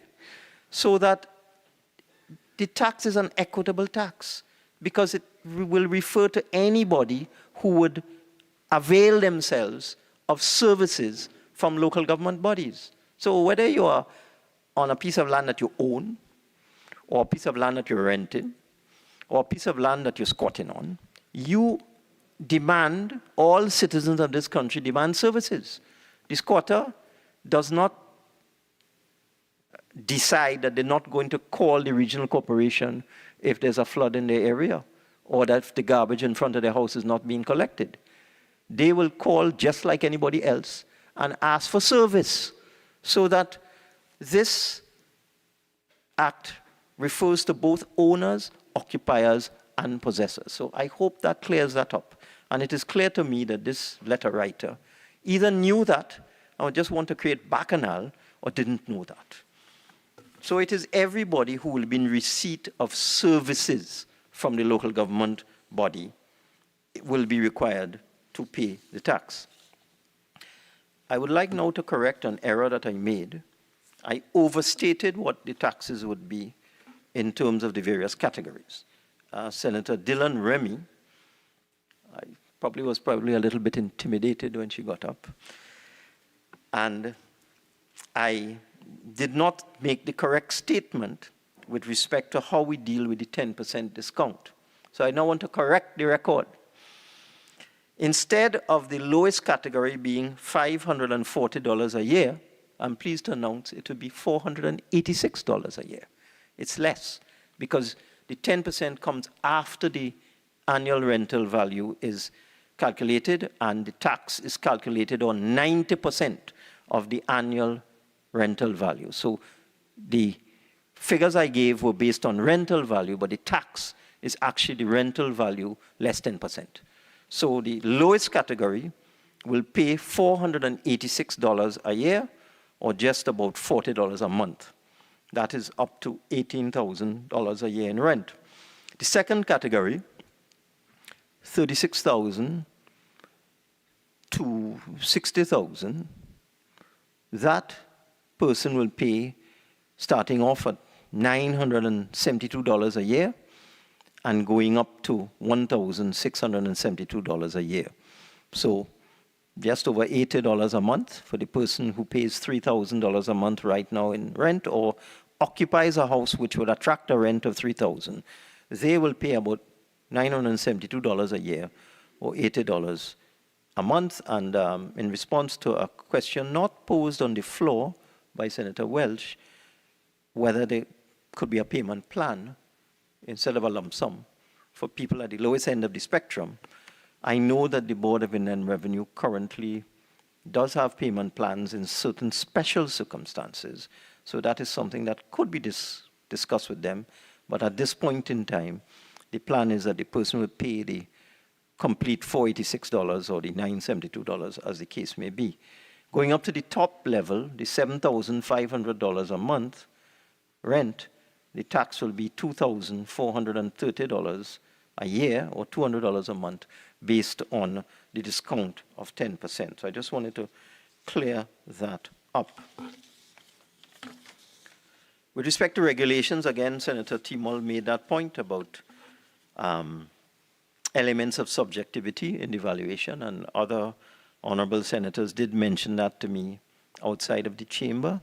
And I wish to advise and confirm that the Valuation Division is in the process of having the relevant regulations to deal with precisely that, approved by Cabinet. So I expect that that will come to Cabinet's attention very shortly, and the relevant regulations will be dealt with as subsidiary legislation, so that, again, that will clarify the methodology and the various factors that would be used to value a property, again, so that if somebody wants a challenge, because there are challenge procedures inside of here, so if somebody wants a challenge, at least they will have a much better idea as to how, the Valuation Division has gone about valuing the properties. And that will deal with comments made by Senator C. Prasad as well, as to who is going to do the valuation, how they will determine it, and all that sort of thing. So there will be regulations that will be subsidiary legislation for the benefit of all who, may have a query on how did you arrive at this. Let me see what other commentary we have here.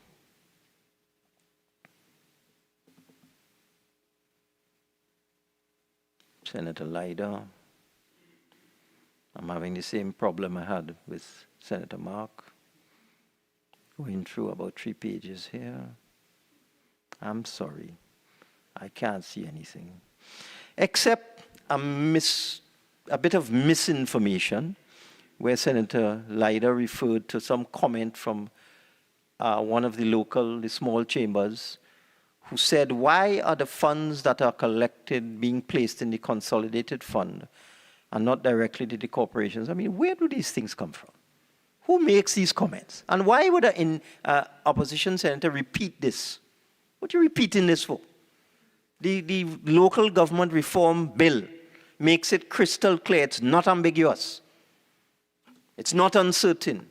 There's no doubt. It says that the tax will be collected by the regional corporations, retained by the regional corporations, and spent by the regional corporations. So why is a local chamber, one of these regional chambers, asking, why are the funds being placed in the consolidated fund? All it tells me, people don't read. They just say things, but they don't read, and it creates dissonance. And you have to wonder, why do people make these statements? What's the point?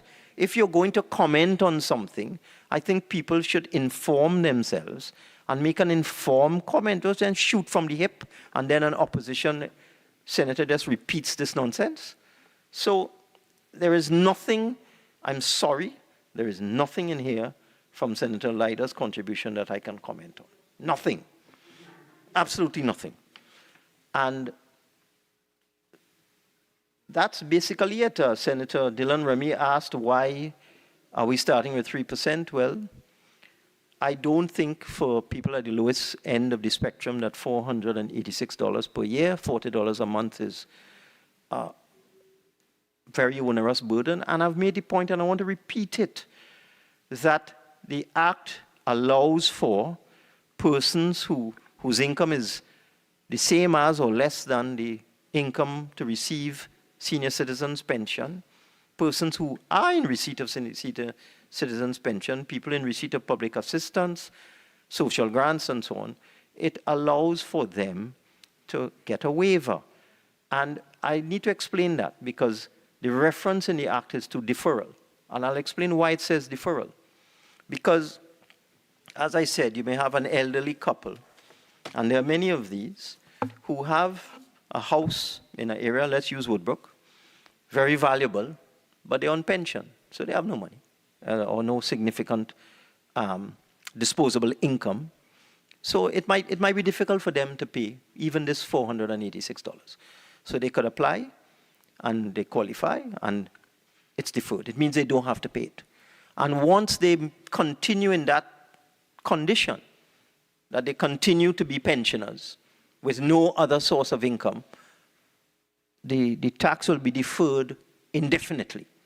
Let's say at the end of their lives they pass away and their children inherit the property, and their children are people of means, you know, doctors, lawyers, people with good jobs.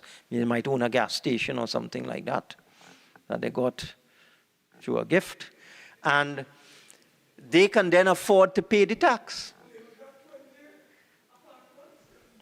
Senator Mark.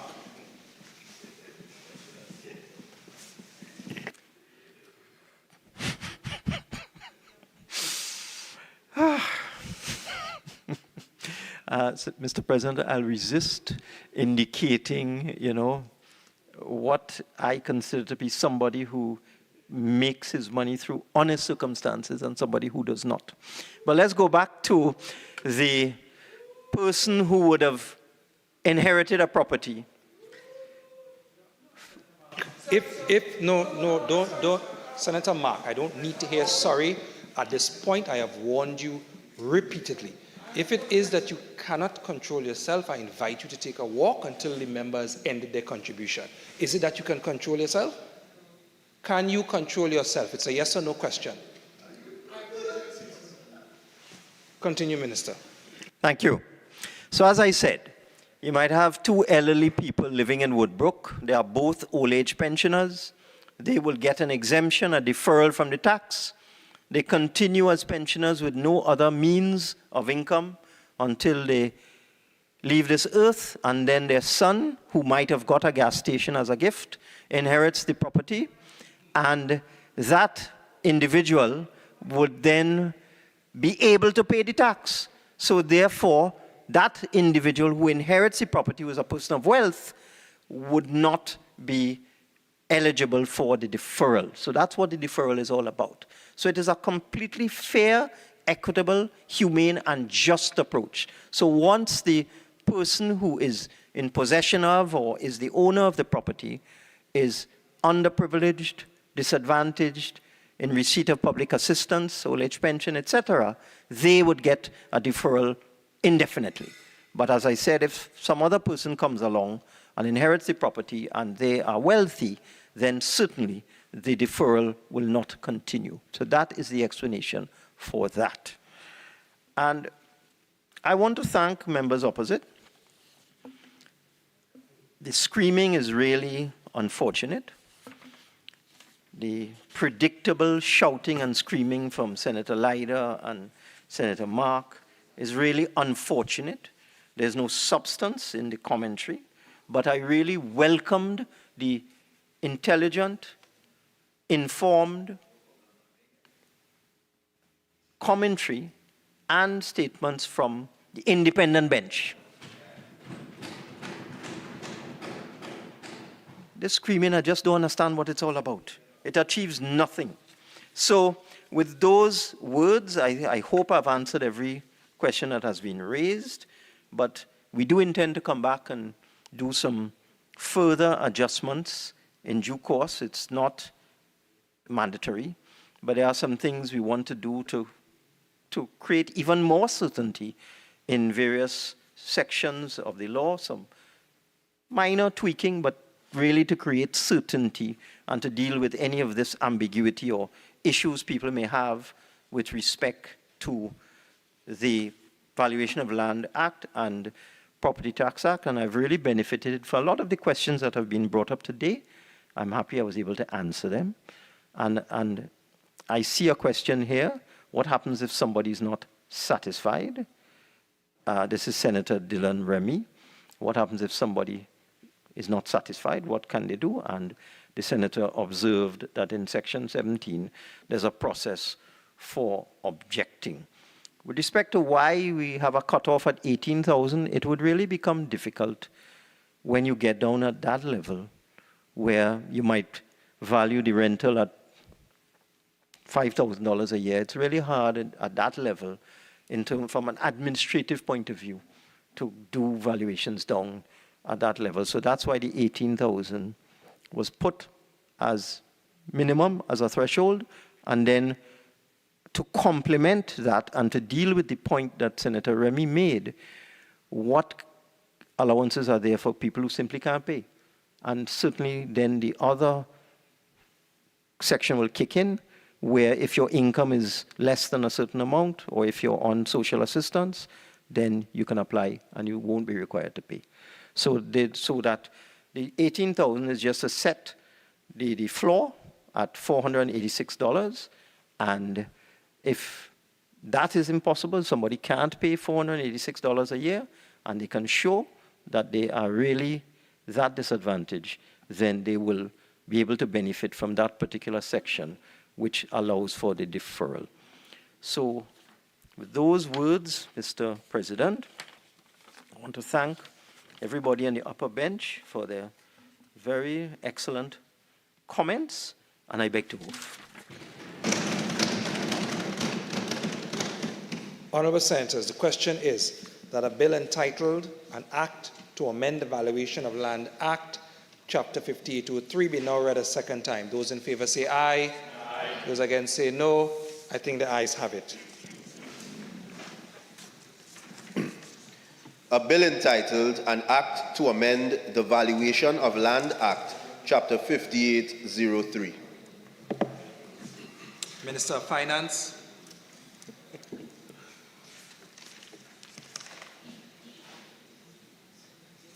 In accordance with Standing Order 66-1, Mr. President, I beg to move that the Valuation of Land Amendment Bill 2023 be committed to a committee of the whole Senate forthwith to be considered clause by clause. Honourable Senators, the question is that the Valuation of Land Amendment Bill 2023 be committed to a committee of the whole Senate forthwith to be considered clause by clause. Those in favour say aye. Aye. Those against say no. I think the ayes have it. The Senate shall now go into committee of the whole to consider the bill clause by clause.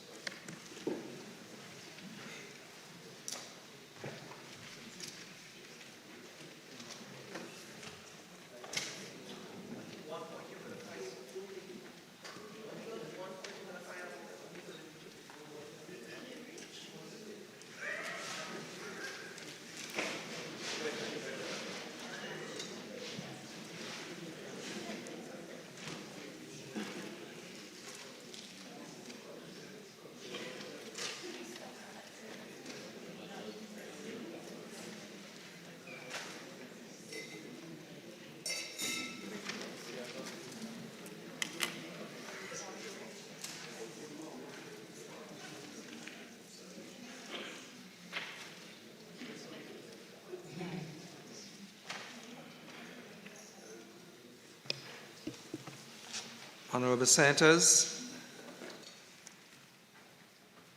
the bill before us has 5 clauses. There have been no circulated amendments, so I take it that there are no amendments going forward. So, Clerk. Clauses 1 to 5. Honourable Senators, the question is that clauses 1 to 5 stand part of the bill. Honourable Senators, the question is that clauses 1 to 5 now stand part of the bill. Those in favour say aye. Aye. Those against say no. No.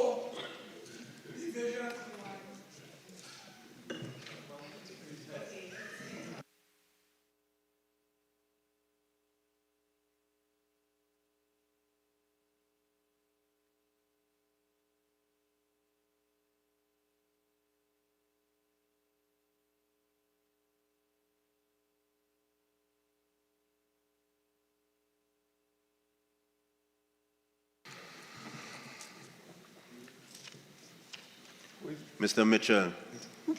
Yes.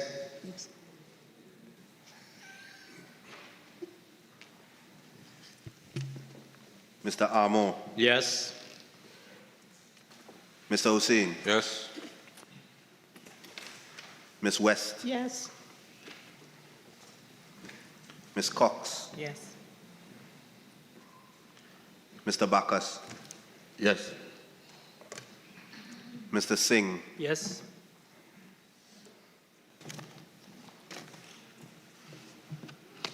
Mrs. Sagram Singh Suklal. Yes. Mr. Sukai. Yes. Dr. Ibrahim. Yes. Mrs. Lazama Lee Singh. Yes. Mr. Hislop. Yes. Mr. Young. Yes. Ms. Bethelmy. Yes. Mr. Boris. Yes. Mr. Mark. Absolutely no. Ms. John. No. Ms. Lakshmi Dial. No. Mr. Nakid. No. Mr. Lyder. No. Mr. Roberts. No. Dr. Richards. Yes. Mr. Vieira. Yes. Dr. Dial Singh. Yes. Ms. Dionarine. Yes. Ms. C. Prasad. Yes. Mr. Timal. Yes. Mrs. Thompson Nai. Yes. Dr. Dylan Remy. Yes. Mr. Welch. Yes.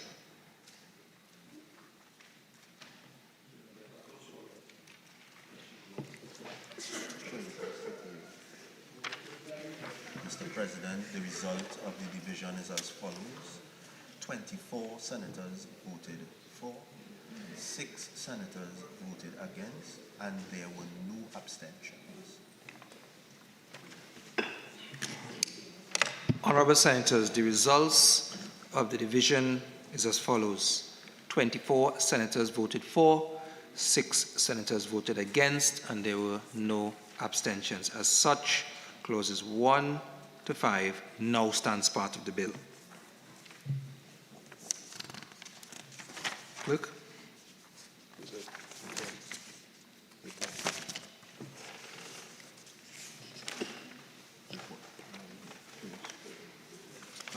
Yeah. Honorable Senators, the question is that the bill be now reported to the Senate. Those in favor say aye. Aye. Those against say no. I think the ayes have it. The bill will now be reported to the Senate.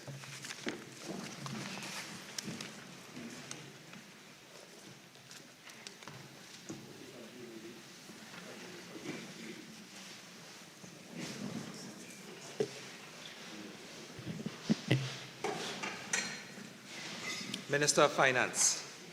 Very much, Mr. President.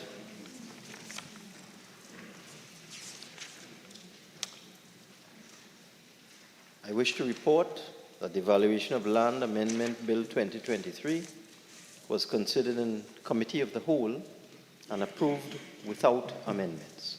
I now beg to move that the Senate agree with the committee's report, Standing Order 69-1. Honorable Senators, the question is that this Senate agree with the committee's report on the Valuation of Land Amendment Bill 2023. Those in favor say aye. Aye. Those against say no. No. I think.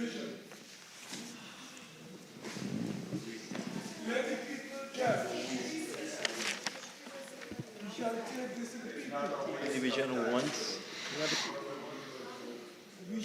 Mr. Mitchell? Yes.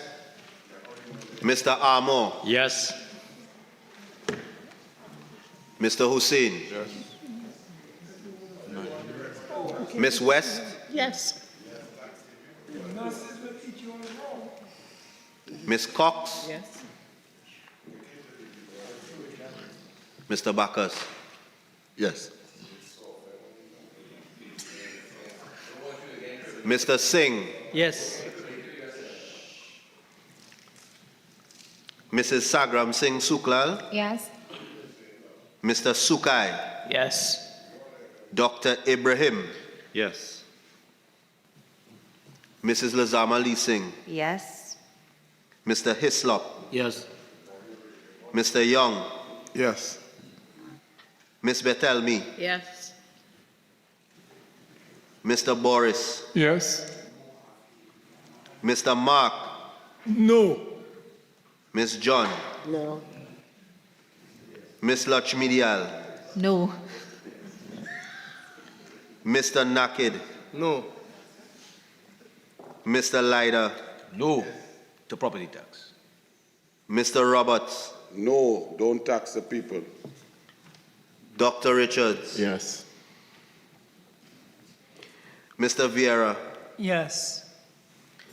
Dr. Dial Singh? Yes. Ms. Dionarine? Yes. Ms. C. Prasad? Yes. Mr. Timal? Yes. Mrs. Tom Snai? Yes. Dr. Dylan Remy? Yes. Mr. Welch? Yes.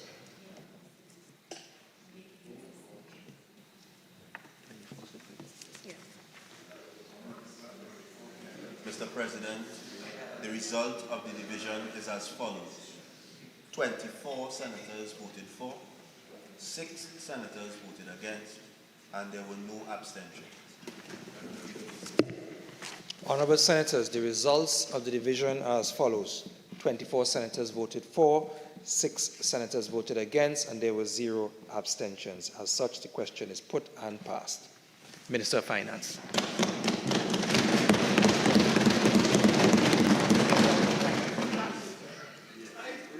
Mr. President, I beg to move that a bill entitled An Act to Amend the Valuation of Land Act, Chapter 5803, be now read a third time and passed.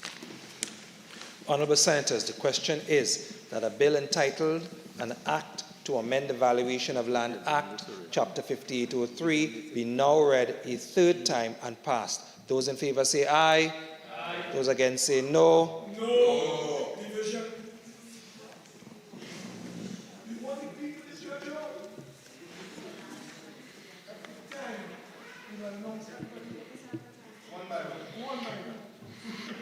Mr. Mitchell.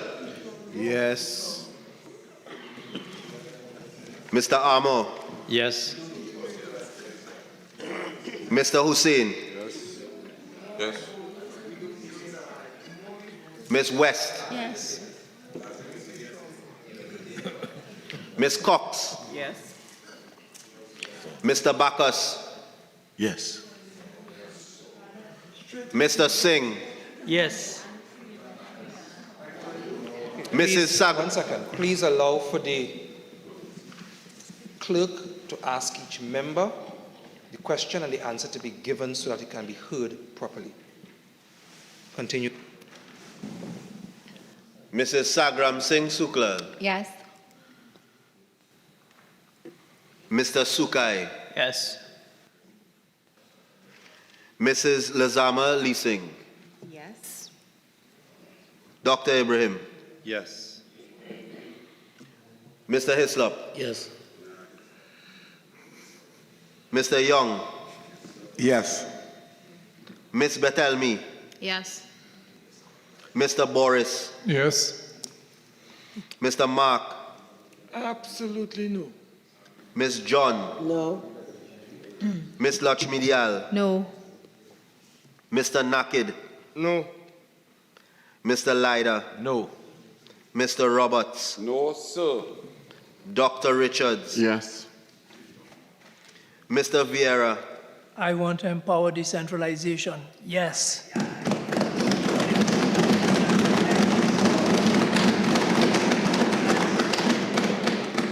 Dr.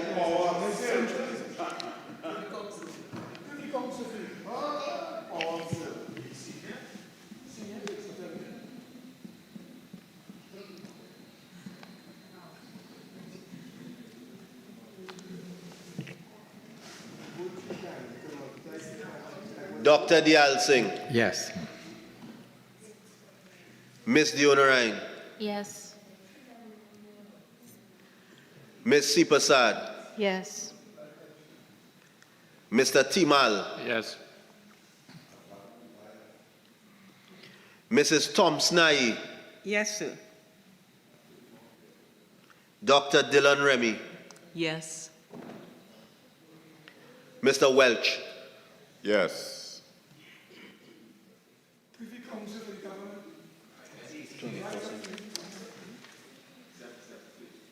Mr. President, the result of the division is as follows. 24 senators voted for, 6 senators voted against, and there were no abstentions. Honourable Senators, the results of the division is as follows. 24 senators voted for, 6 senators voted against, and 0 abstentions. As such, the question is put and passed.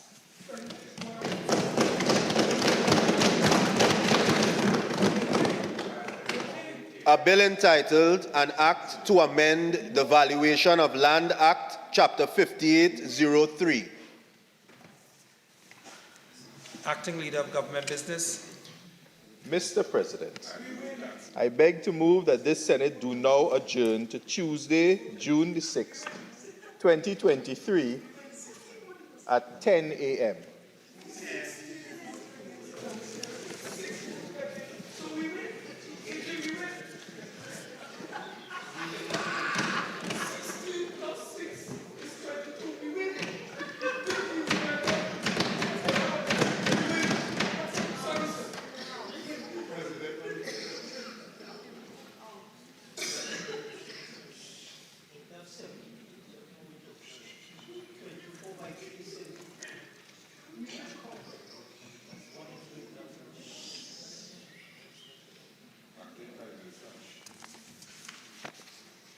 Honourable Senators, before I put the question on the adjournment, leave has been granted for 2 matters to be raised on the motion for the adjournment. Senator Mark.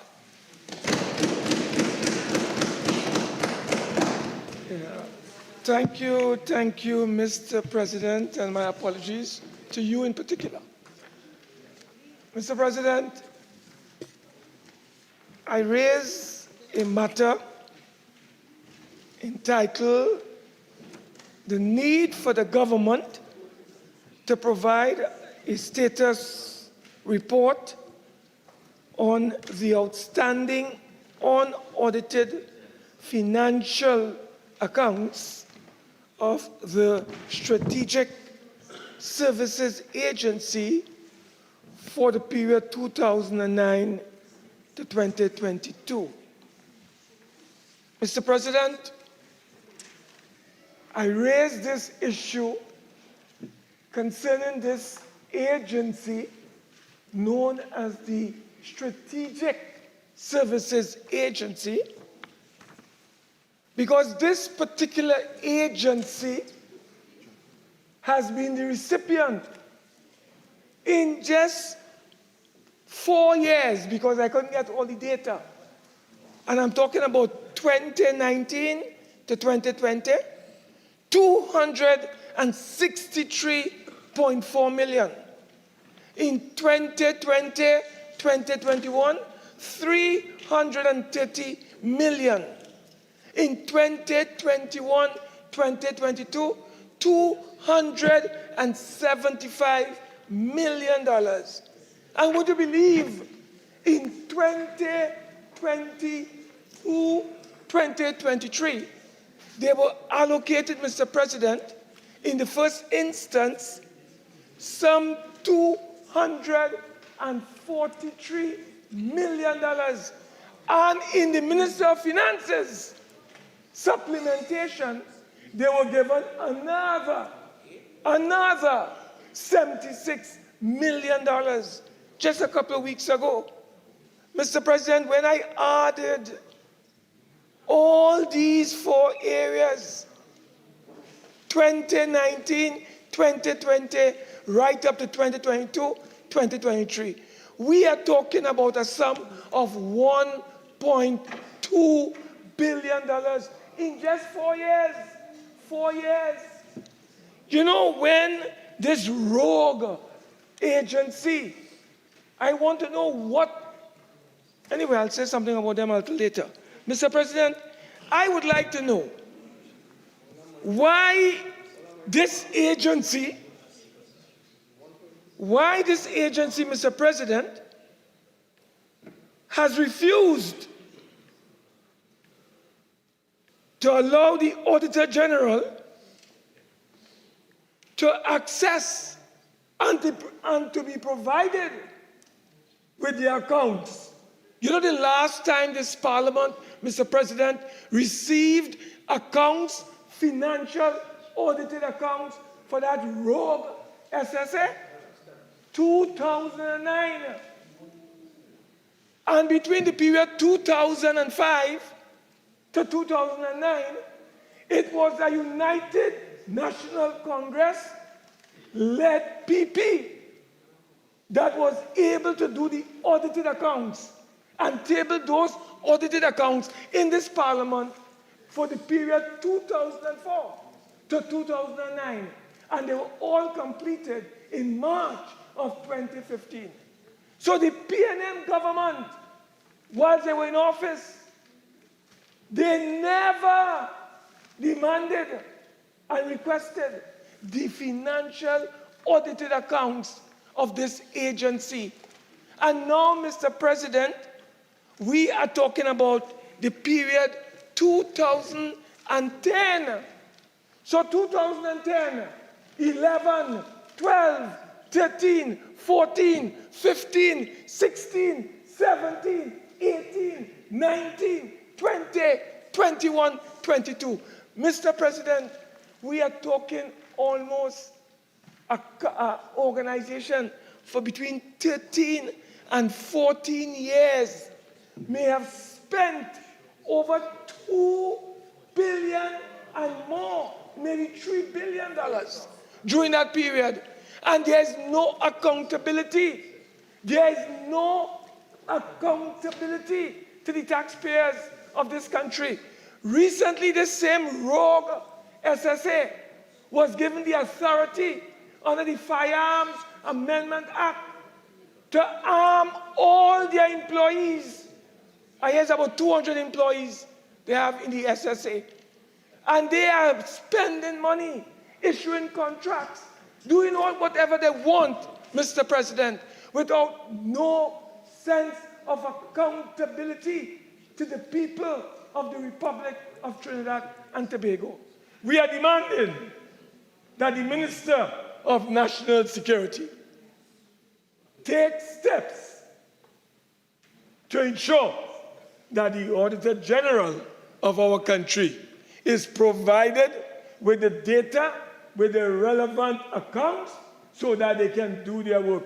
I am in receipt of a statement from the Auditor General, who told me in writing when I requested the information that that rogue agency called the SSA has literally not cooperated with the Auditor General in providing the Auditor General with the accounts necessary for the Auditor General to do its work and to do her work. So, Mr. President, what is going on here? What is going on here? How can an agency spend close to $3 billion of taxpayers' money over a 30-year period, and there's absolutely no financial accountability for that money and what that money is being done?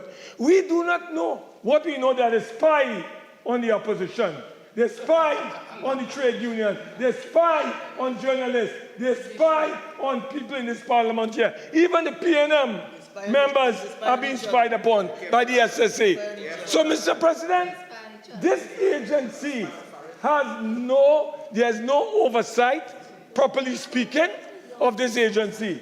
This agency does what it wants, when it wants, how it wants, and there's no accountability whatsoever. We say enough is enough. We are saying that the government has a responsibility to bring that rogue agency under control. Don't wait until we come. Don't wait until we arrive. Because when we were there, they were rogue, and we were able to get all the accounts up to 2015 from the period 2004 up to 2009. The last time we submitted here was on the 15th of March, Senator, 2015. you have 2 more minutes. So, Mr. President, we did the work of the PNM. What the PNM was supposed to do was in office. They failed to do it. We had to do it up until 2009. Had we been in office subsequently, all those accounts would have been up to date. So what is the answer for this lethargy? Why is the government allowing this agency to spend billions of taxpayers' money without any sense of accountability? The time has come for the Minister of National Security to bring this particular agency under some degree of sanity. It's madness that is taking place there. And we demand, Mr. President, in closing, that the Minister of National Security bring to this Parliament before the end of the fiscal year 2023 all the outstanding accounts for the SSA 2010, 2011, right up to 2022, so that there can be proper accountability and oversight on how our monies are being spent by this particular agency. So I therefore call on the Minister of National Security to take action before we arrive, because we are coming to take power in 2025. Thank you very much. Minister of National Security. Thank you. Mr. President, the Strategic Services Agency was established in 1995 in accordance with the Strategic Services Agency Act, Chapter 1506 of the laws of the Republic of Trinidad and Tobago. It became operational on July the 1st, 1996. It is a very important state institution, and the primary function at the time of its establishment was to guide the formulation and implementation of national policies on illicit trafficking of dangerous drugs and related criminal activities. In 2016, its mandate was expanded by virtue of Act Number 4 of 2016, which was assented to by the President in 2016. And of course, it allowed for the amalgamation of information, coordinating operations, and coordinating with the services of corresponding services from other countries, all towards the detection, prevention, and suppression of serious crimes in Trinidad and Tobago. The functions of the agency are outlined in Section 6, 1 and 2 of the SSA Act. I heard the senator call it rogue many times. I checked quickly in the dictionary, and rogue talks about an elephant that goes off on its own, by way of an example. It talks about a dishonest and unprincipled person. And I can give an example. That's like a student or a candidate for an exam who goes off with a bib, a bottle of Pampers, needing help to pass an exam away from the rest of the student. You understand? But the senator spoke about spying. This is an important intelligence gathering agency. Mr. President, he has to withdraw. He has to withdraw. Okay, there's no senators. Have a seat.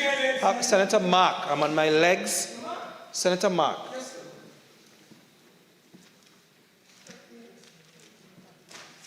There's no need to get out of hand. We are at the close of today's proceedings, and from this moment forward, we'll have silence, period. Continue, Minister of National Security. Once it's not an exam, he's at his worst. Mr. President, let me continue. In terms of financial statements, this agency is an amalgamation of the Security Intelligence Agency, as it then was the SSA, the SIA, which a certain Rashmi Ramnarayan under the UNC that he's talking about made very popular. The Strategic Services Agency, the Special Anti-Crime Unit of Trinidad and Tobago, the NOC or National Operations Center, the National Security Training Agency. All these came together to form the SSA. Let me tell you about the financial statements. Between 2009 and 2010, according to information received from the director of the SSA, the senator is completely off target. It should be noted that the unaudited financial statement for the years 2009 and 2010 were completed and submitted to the Auditor General. Completed and submitted for 2009 and 2010. In respect of 2011 to 2015, under the former administration, we have been advised that while income and expenditure records are available for the period, there was no evidence of other financial statements as having been prepared. None. It is their poor accounting that left us in the trouble that we are now in. And I'll tell you this. While the SSA is making attempts to compile the relevant information in respect of the completion of these financial statements, it continues to face severe and several challenges in the validation, reconciliation, and even location of important documents. Let me tell you, it is not strange. They having demitted office, having been thrown out of office on 2 occasions, Mr. President, where records have either been just frittered away or destroyed. We have examples of that. Vision 2020 documents were found in the Labas. A whole building was burnt in Wassa. NIPDEC records concerning the Piaco Airport project, which Senator John will know about, were destroyed and could not to this day be found, some of them. And then addendum number 2 in the OAS contract for the Point Fortin Highway, where they gave away the rights of the people of this country to recover bond money. That is the record. So I can tell you, disappearance of documents is real. And between 2016 and 2022, it should be noted that the amalgam.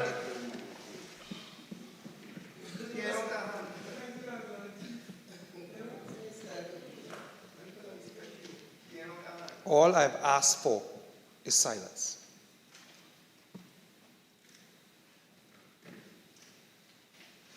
Minister of National Security. Thank you.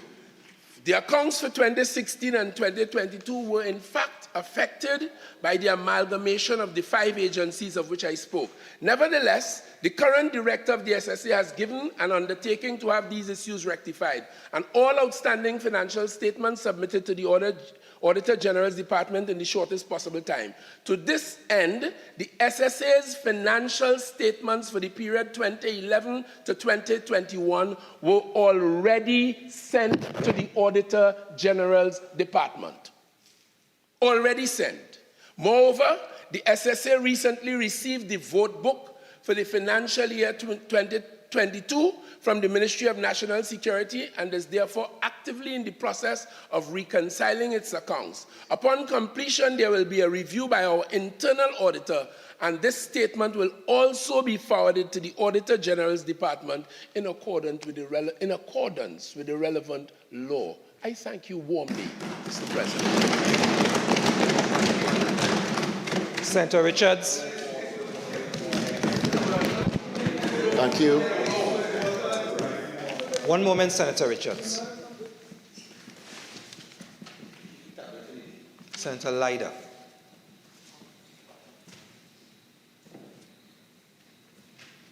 Senator Richards. Thank you, Mr. President. This motion for the adjournment of the Senate is for the need for the government to address the high rate of student dropout at both the primary and secondary school levels. Mr. President, the country's founding father, Dr. Eric Williams, once profoundly said, "The future of the nation lies in the school bags of our children," on the Trinidad Tobago's first independence just over 6 decades ago. Marie Claire, who is a researcher from New Zealand, known for her work in education and literacy, said, "If children are apparently unable to learn, we should assume that we have not yet found the right way to teach them. But school books and bags alone cannot help them if the education system is not operating optimally, or if students are not in schools or are dropping out, or they are underperforming for many different reasons." Dropout, as contextualized by the Ministry of Education, refers to those students who have discontinued their education during an academic year. Interestingly, this motion on the adjournment was filed weeks ago, and only earlier this week, the Honourable Prime Minister, Dr. Keith Rowley, commented on the issue of our education system. I refer to a Guardian newspaper report on June 2nd, 2023, titled "Secondary School System Breeding Uneducated Gang Members" by Aka Samaru, which quotes Prime Minister Dr. Keith Rowley as blaming the current education system for creating a conveyor belt of uneducated young gang members. He believed the time is now to start a conversation about it. Dr. Rowley was speaking at the members of the business community at a breakfast at the Hilton in Port of Spain. Dr. Rowley lamented the significant amounts of young people passing through the system, the secondary school system, without learning anything. He blamed the automatic promotion of all children into secondary schools as one of the main contributors to the problem. I hasten to add, it's not only uneducated youth playing out in the criminal arena. Dr. Rowley also went on to say, and I quote, "Because we've once made the decision that everybody goes to high school, the questions remain, what about those children who enter secondary school having not been readied in the primary school system? When they get into secondary school system, what is the curriculum that they are going to follow? Is it the curriculum of the primary school as a continuation, or is the curriculum of a secondary school that they cannot cope with?" I'm paraphrasing here. The Prime Minister also went on to say those are the ones who largely end up in the clutches of the drug dealers and the smart men who organize gangs. And what is the skill they carry on? Criminal conduct. Dr. Rowley also commented in June 25, 2016, when he spoke about improving the output of our schools. And I quote, "Perhaps anticipating that any critique of Tainty's education system would be seen as an admission of failure, Prime Minister Dr. Keith Rowley described fundamental shortcomings as recent development." Additionally, on Monday, the 21st of December 2020, Dr. Rowley is also quoted in the Newsday with the title, "Rowley, There's a Vacuum in the Education System," as part of a conversation carried in the December 19th issue of Newsday. And I quote Dr. Rowley once again, "If someone tells me that they've never had a failure in life, I would say they have not been living. Success is not an everyday thing. It's not an overnight thing in many instances. The Prime Minister went on to say, and I'm paraphrasing, he believes the foundation in primary education's colonial people had a higher inequality value than what exists now. He said the drop in quality is shown when people cannot handle basics such as comprehension and sentence construction. Mr. President, I quote another newspaper article by Joshua Simangal and Carissa Lee in the Trinidad Guardian, April 2nd, 2022. 2,800 children drop out from primary and secondary schools from 2020 to 2022. The Guardian obtained the information from the Education Ministry after submitting a Freedom of Information request earlier this year. This is not the first time, again, this has been raised in this Honourable House. In 2017, on May 2nd, then Senator Roger Samuel asked the then Minister of Education question number 66 for oral answer. And the question was, can the Minister inform the Senate of the number of school dropouts over the past 5 years in the following categories: the primary school system, the secondary school system, and see what measures are being taken to reduce these figures. I have some startling figures here from 2008 to 2016. 2008 to 2009, 204 total. 2009 to 2010, 159. This is primary school. 2010 to 11, 184. 2011 to 12, 110. 2012 to 13, 80. 2013 to 2014, 92.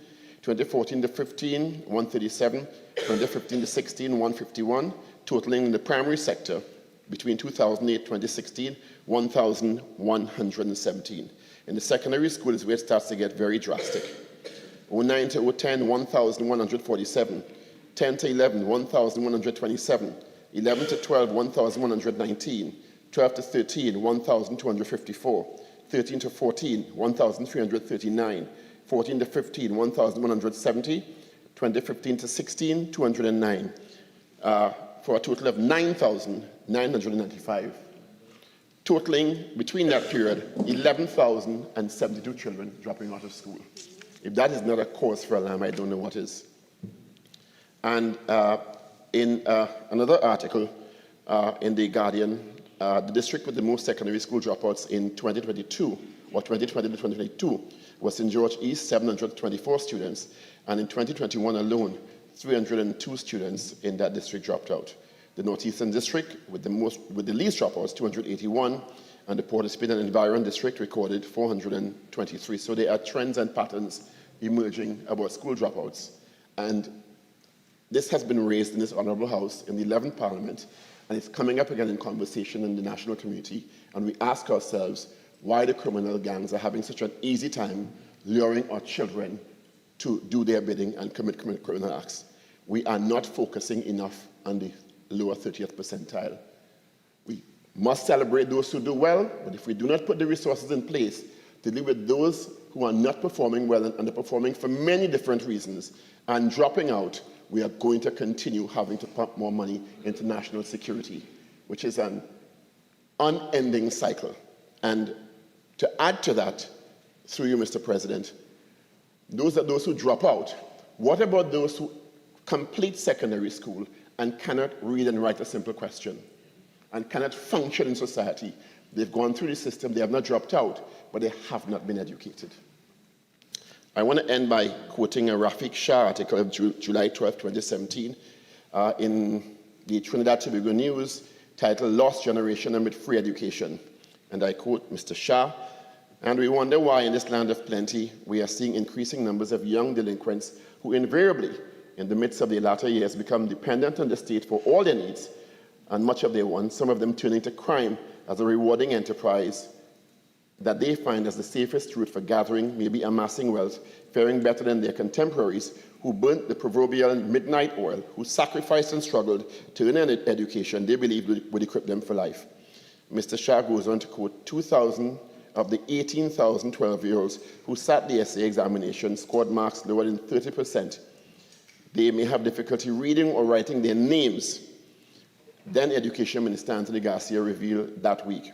What he did not say was how many scored below 50%, maybe another 3,000, who will more than likely drop out of secondary school, unable to cope with the level of studies required to take them to success in the CSEC exam, which would barely qualify them for the lowest jobs in fast food outlets. And the tragic thing about that is the Education Ministry gets $7.4 billion in the budget. In an article by Carissa Lee in the Guardian 2022. And it goes on to read, education has once again received the highest allocation in the national budget, $7.453 billion, 2022-2023 fiscal. In addition to that, because of the impact of COVID-19, we all knew there was significant learning loss, impacting even more significantly students who were already struggling. The Education Ministry and the Ministry of Finance admirably assigned $10 million initially, and then an additional $50 million to do remedial work. We have not had any feedback on how successful the first $10 million was. It was poorly attended, but we added $50 million to that with no feedback whatsoever as to how well it did and if the remediation worked in any measure on top of the already underperforming cadre of students who were struggling. If we continue in this trend, we will be in this perpetual cycle of feeding our young people unwittingly to the gangs and the criminal element. We must intervene now in an effective manner. I know a lot of emphasis has been placed on the intervention of student support services, which we all know is under-resourced and understaffed and not able to cope with the burgeoning problems, socioeconomic problems, emotional behavioral problems and other problems that are plaguing our youth more and more in this environment. If we want a country to survive, to be sustainable, we have to stymie this trend. We have to intervene. It is our moral and ethical duty to intervene. We cannot just accept that that is how it is, and they are lazy. There are several reasons for the underperformance, and if we are not teaching them or reaching them and feel it's because they are lazy, they are uninterested, it's because we are not curtailing the curriculum and the programs and the intervention methods, which are available as standard practice all over the world.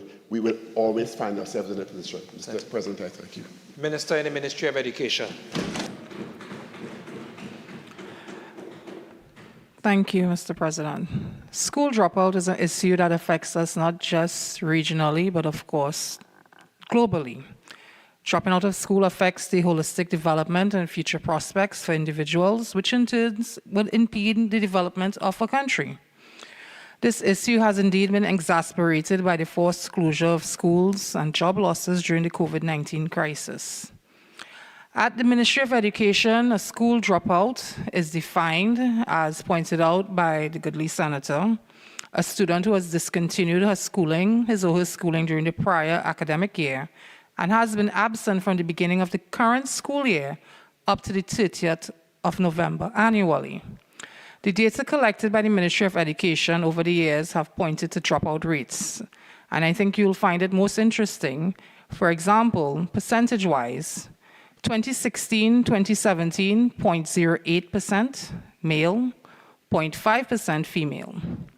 2018 to 2019, 0.13% male, 0.10% female.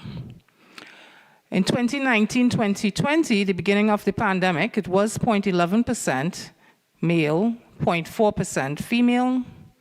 2020 to 2021, 0.8%, 0.7% female. This is at the primary school level. In the government and government-assisted secondary school dropout rates, in 2020 to 2021, it's actually 1% male, 5% female. The Ministry of Education monitors the dropout rates at both primary and secondary school levels and reports on such annually. As we recognize that this phenomenon involves disengagement, unfavorable life events, and such as the pandemic, what threatens national development. I'd just like to let the goodly senator know we have many methods to mitigate. One, monitoring the levels of disengagement at high-risk schools through the administration of school climate surveys at both primary and secondary levels in the academic year, in 2022 to 2023 in particular. This will reveal whether students are engaged cognitively, emotionally within the school environment. This is significant as high levels of disengagement are associated with high dropout rates. 2, the monitoring of attendance levels at school, district, and national levels on a weekly basis to identify trends and install the appropriate interventions. Officers from student support, school supervision, the management division conduct the necessary home visits and monitoring of activities of truant students. 3, implementation of mentoring, tutoring programs in high-risk schools, such as the remediation program, now known as Re-Engaging for Success. This aims at increasing student achievement and engagement. Recently, we added career guidance opportunities through the TASTE of TVET, the Technical Vocation Program. To encourage students to complete secondary schooling, this career program is run in collaboration with post-secondary institutions, MIC, YTEP, National Energy Skills Center, CCC Core, and many others. The support and counseling provided through the Student Support Services Division, which recently went through reshaping and reassessing in the ministry, where students displaying learning and behavioral challenges in the classroom are referred to the SSSD by teachers, principals, and even parents. Early referral leads to early intervention, therefore minimizing the risk of school dropout. We have data sharing between the Ministry of Education and Ministries of Youth Development and National Services, National Security and Social Development, and Family Services. These are for the students who are on expulsion warnings, suspensions, for intervention at the family and community levels. Digital transformation, transforming teaching and learning to increase student engagement. Mr. President, at a policy level, the ministry has developed and approved and issued policy guidelines in the National School Code of Conduct in 2018, the National School Discipline Matrix 2022. Collectively, these guidelines address various forms of bullying, cyber, social, physical, and verbal. The NSCOC clearly states the Ministry of Education prohibits all forms of bullying. This applies to all school personnel. It pertains to activities within the school and extends to external school-related activities, as well as commuting, walking to and from schools. Incidents of bullying must be addressed promptly and effectively by schools by upholding the confidentiality of the students involved in the process. The NSDM identifies bullying as a major infraction and outlines the consequences for first, secondary, and third offenses.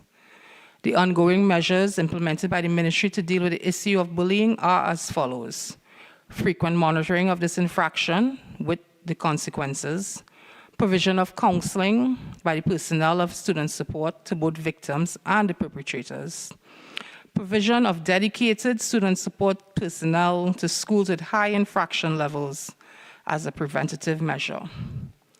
Mr. President, I'm happy to say we have implemented restorative practices which aims at transforming negative behaviors. This will assist our students in managing conflict, resolve disputes, build communities through different practices by focusing on repairing rather than harming. The students will learn to address conflicts through different practices by focusing on any issue that they may have trauma. This initiative has begun in 10 secondary schools, so it's a pilot program, and it will involve both teachers and administrators, as well as the students who will all be trained. Although it's not always the case, Mr. President, bullying is also associated with low levels of academic achievement, and this is also being addressed by the following ongoing initiatives. The After School Support Education Program, which will target 8,000 students at standards 3, 4, 5 in 80 selected primary schools. And they will also get assistance in foundational subjects such as mathematics, writing, and reading comprehension. The training of approximately 400 teachers, principals, school supervisors, and curriculum officers in the same aforementioned subjects. This has already begun in May 2023, Mr. President, and we also have the vacation revision programs at both primary and secondary level.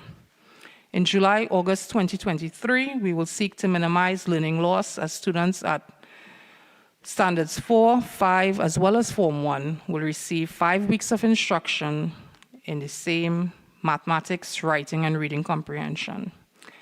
Mr. President, we also have Turn Up, Don't Give Up, the mentoring and under 40 program. These programs are aimed at inspiring students to stay the course and push forward despite the academic, social, and economic challenges they may currently face. Mr. President, the Ministry of Education continues to enforce consequences for bullying, and even though as efforts are being made to transform this negative behavior, Minister, you have 2 more minutes. we are well aware, Mr. President, and the ministry, as well as our very robust Student Support Services Division, will be working together to make sure that the children that we need to reach will be helped, and we will just continue to move forward and progress for the future. I thank you very much. Honorable Senators, the question is that this Senate do now adjourn to June 6th, Tuesday, 2023 at 10 a.m. Those in favor say aye. Aye. Those against say no. I think the ayes have it. The Senate now stands adjourned to Tuesday, June the 6th, 2023 at 10 a.m.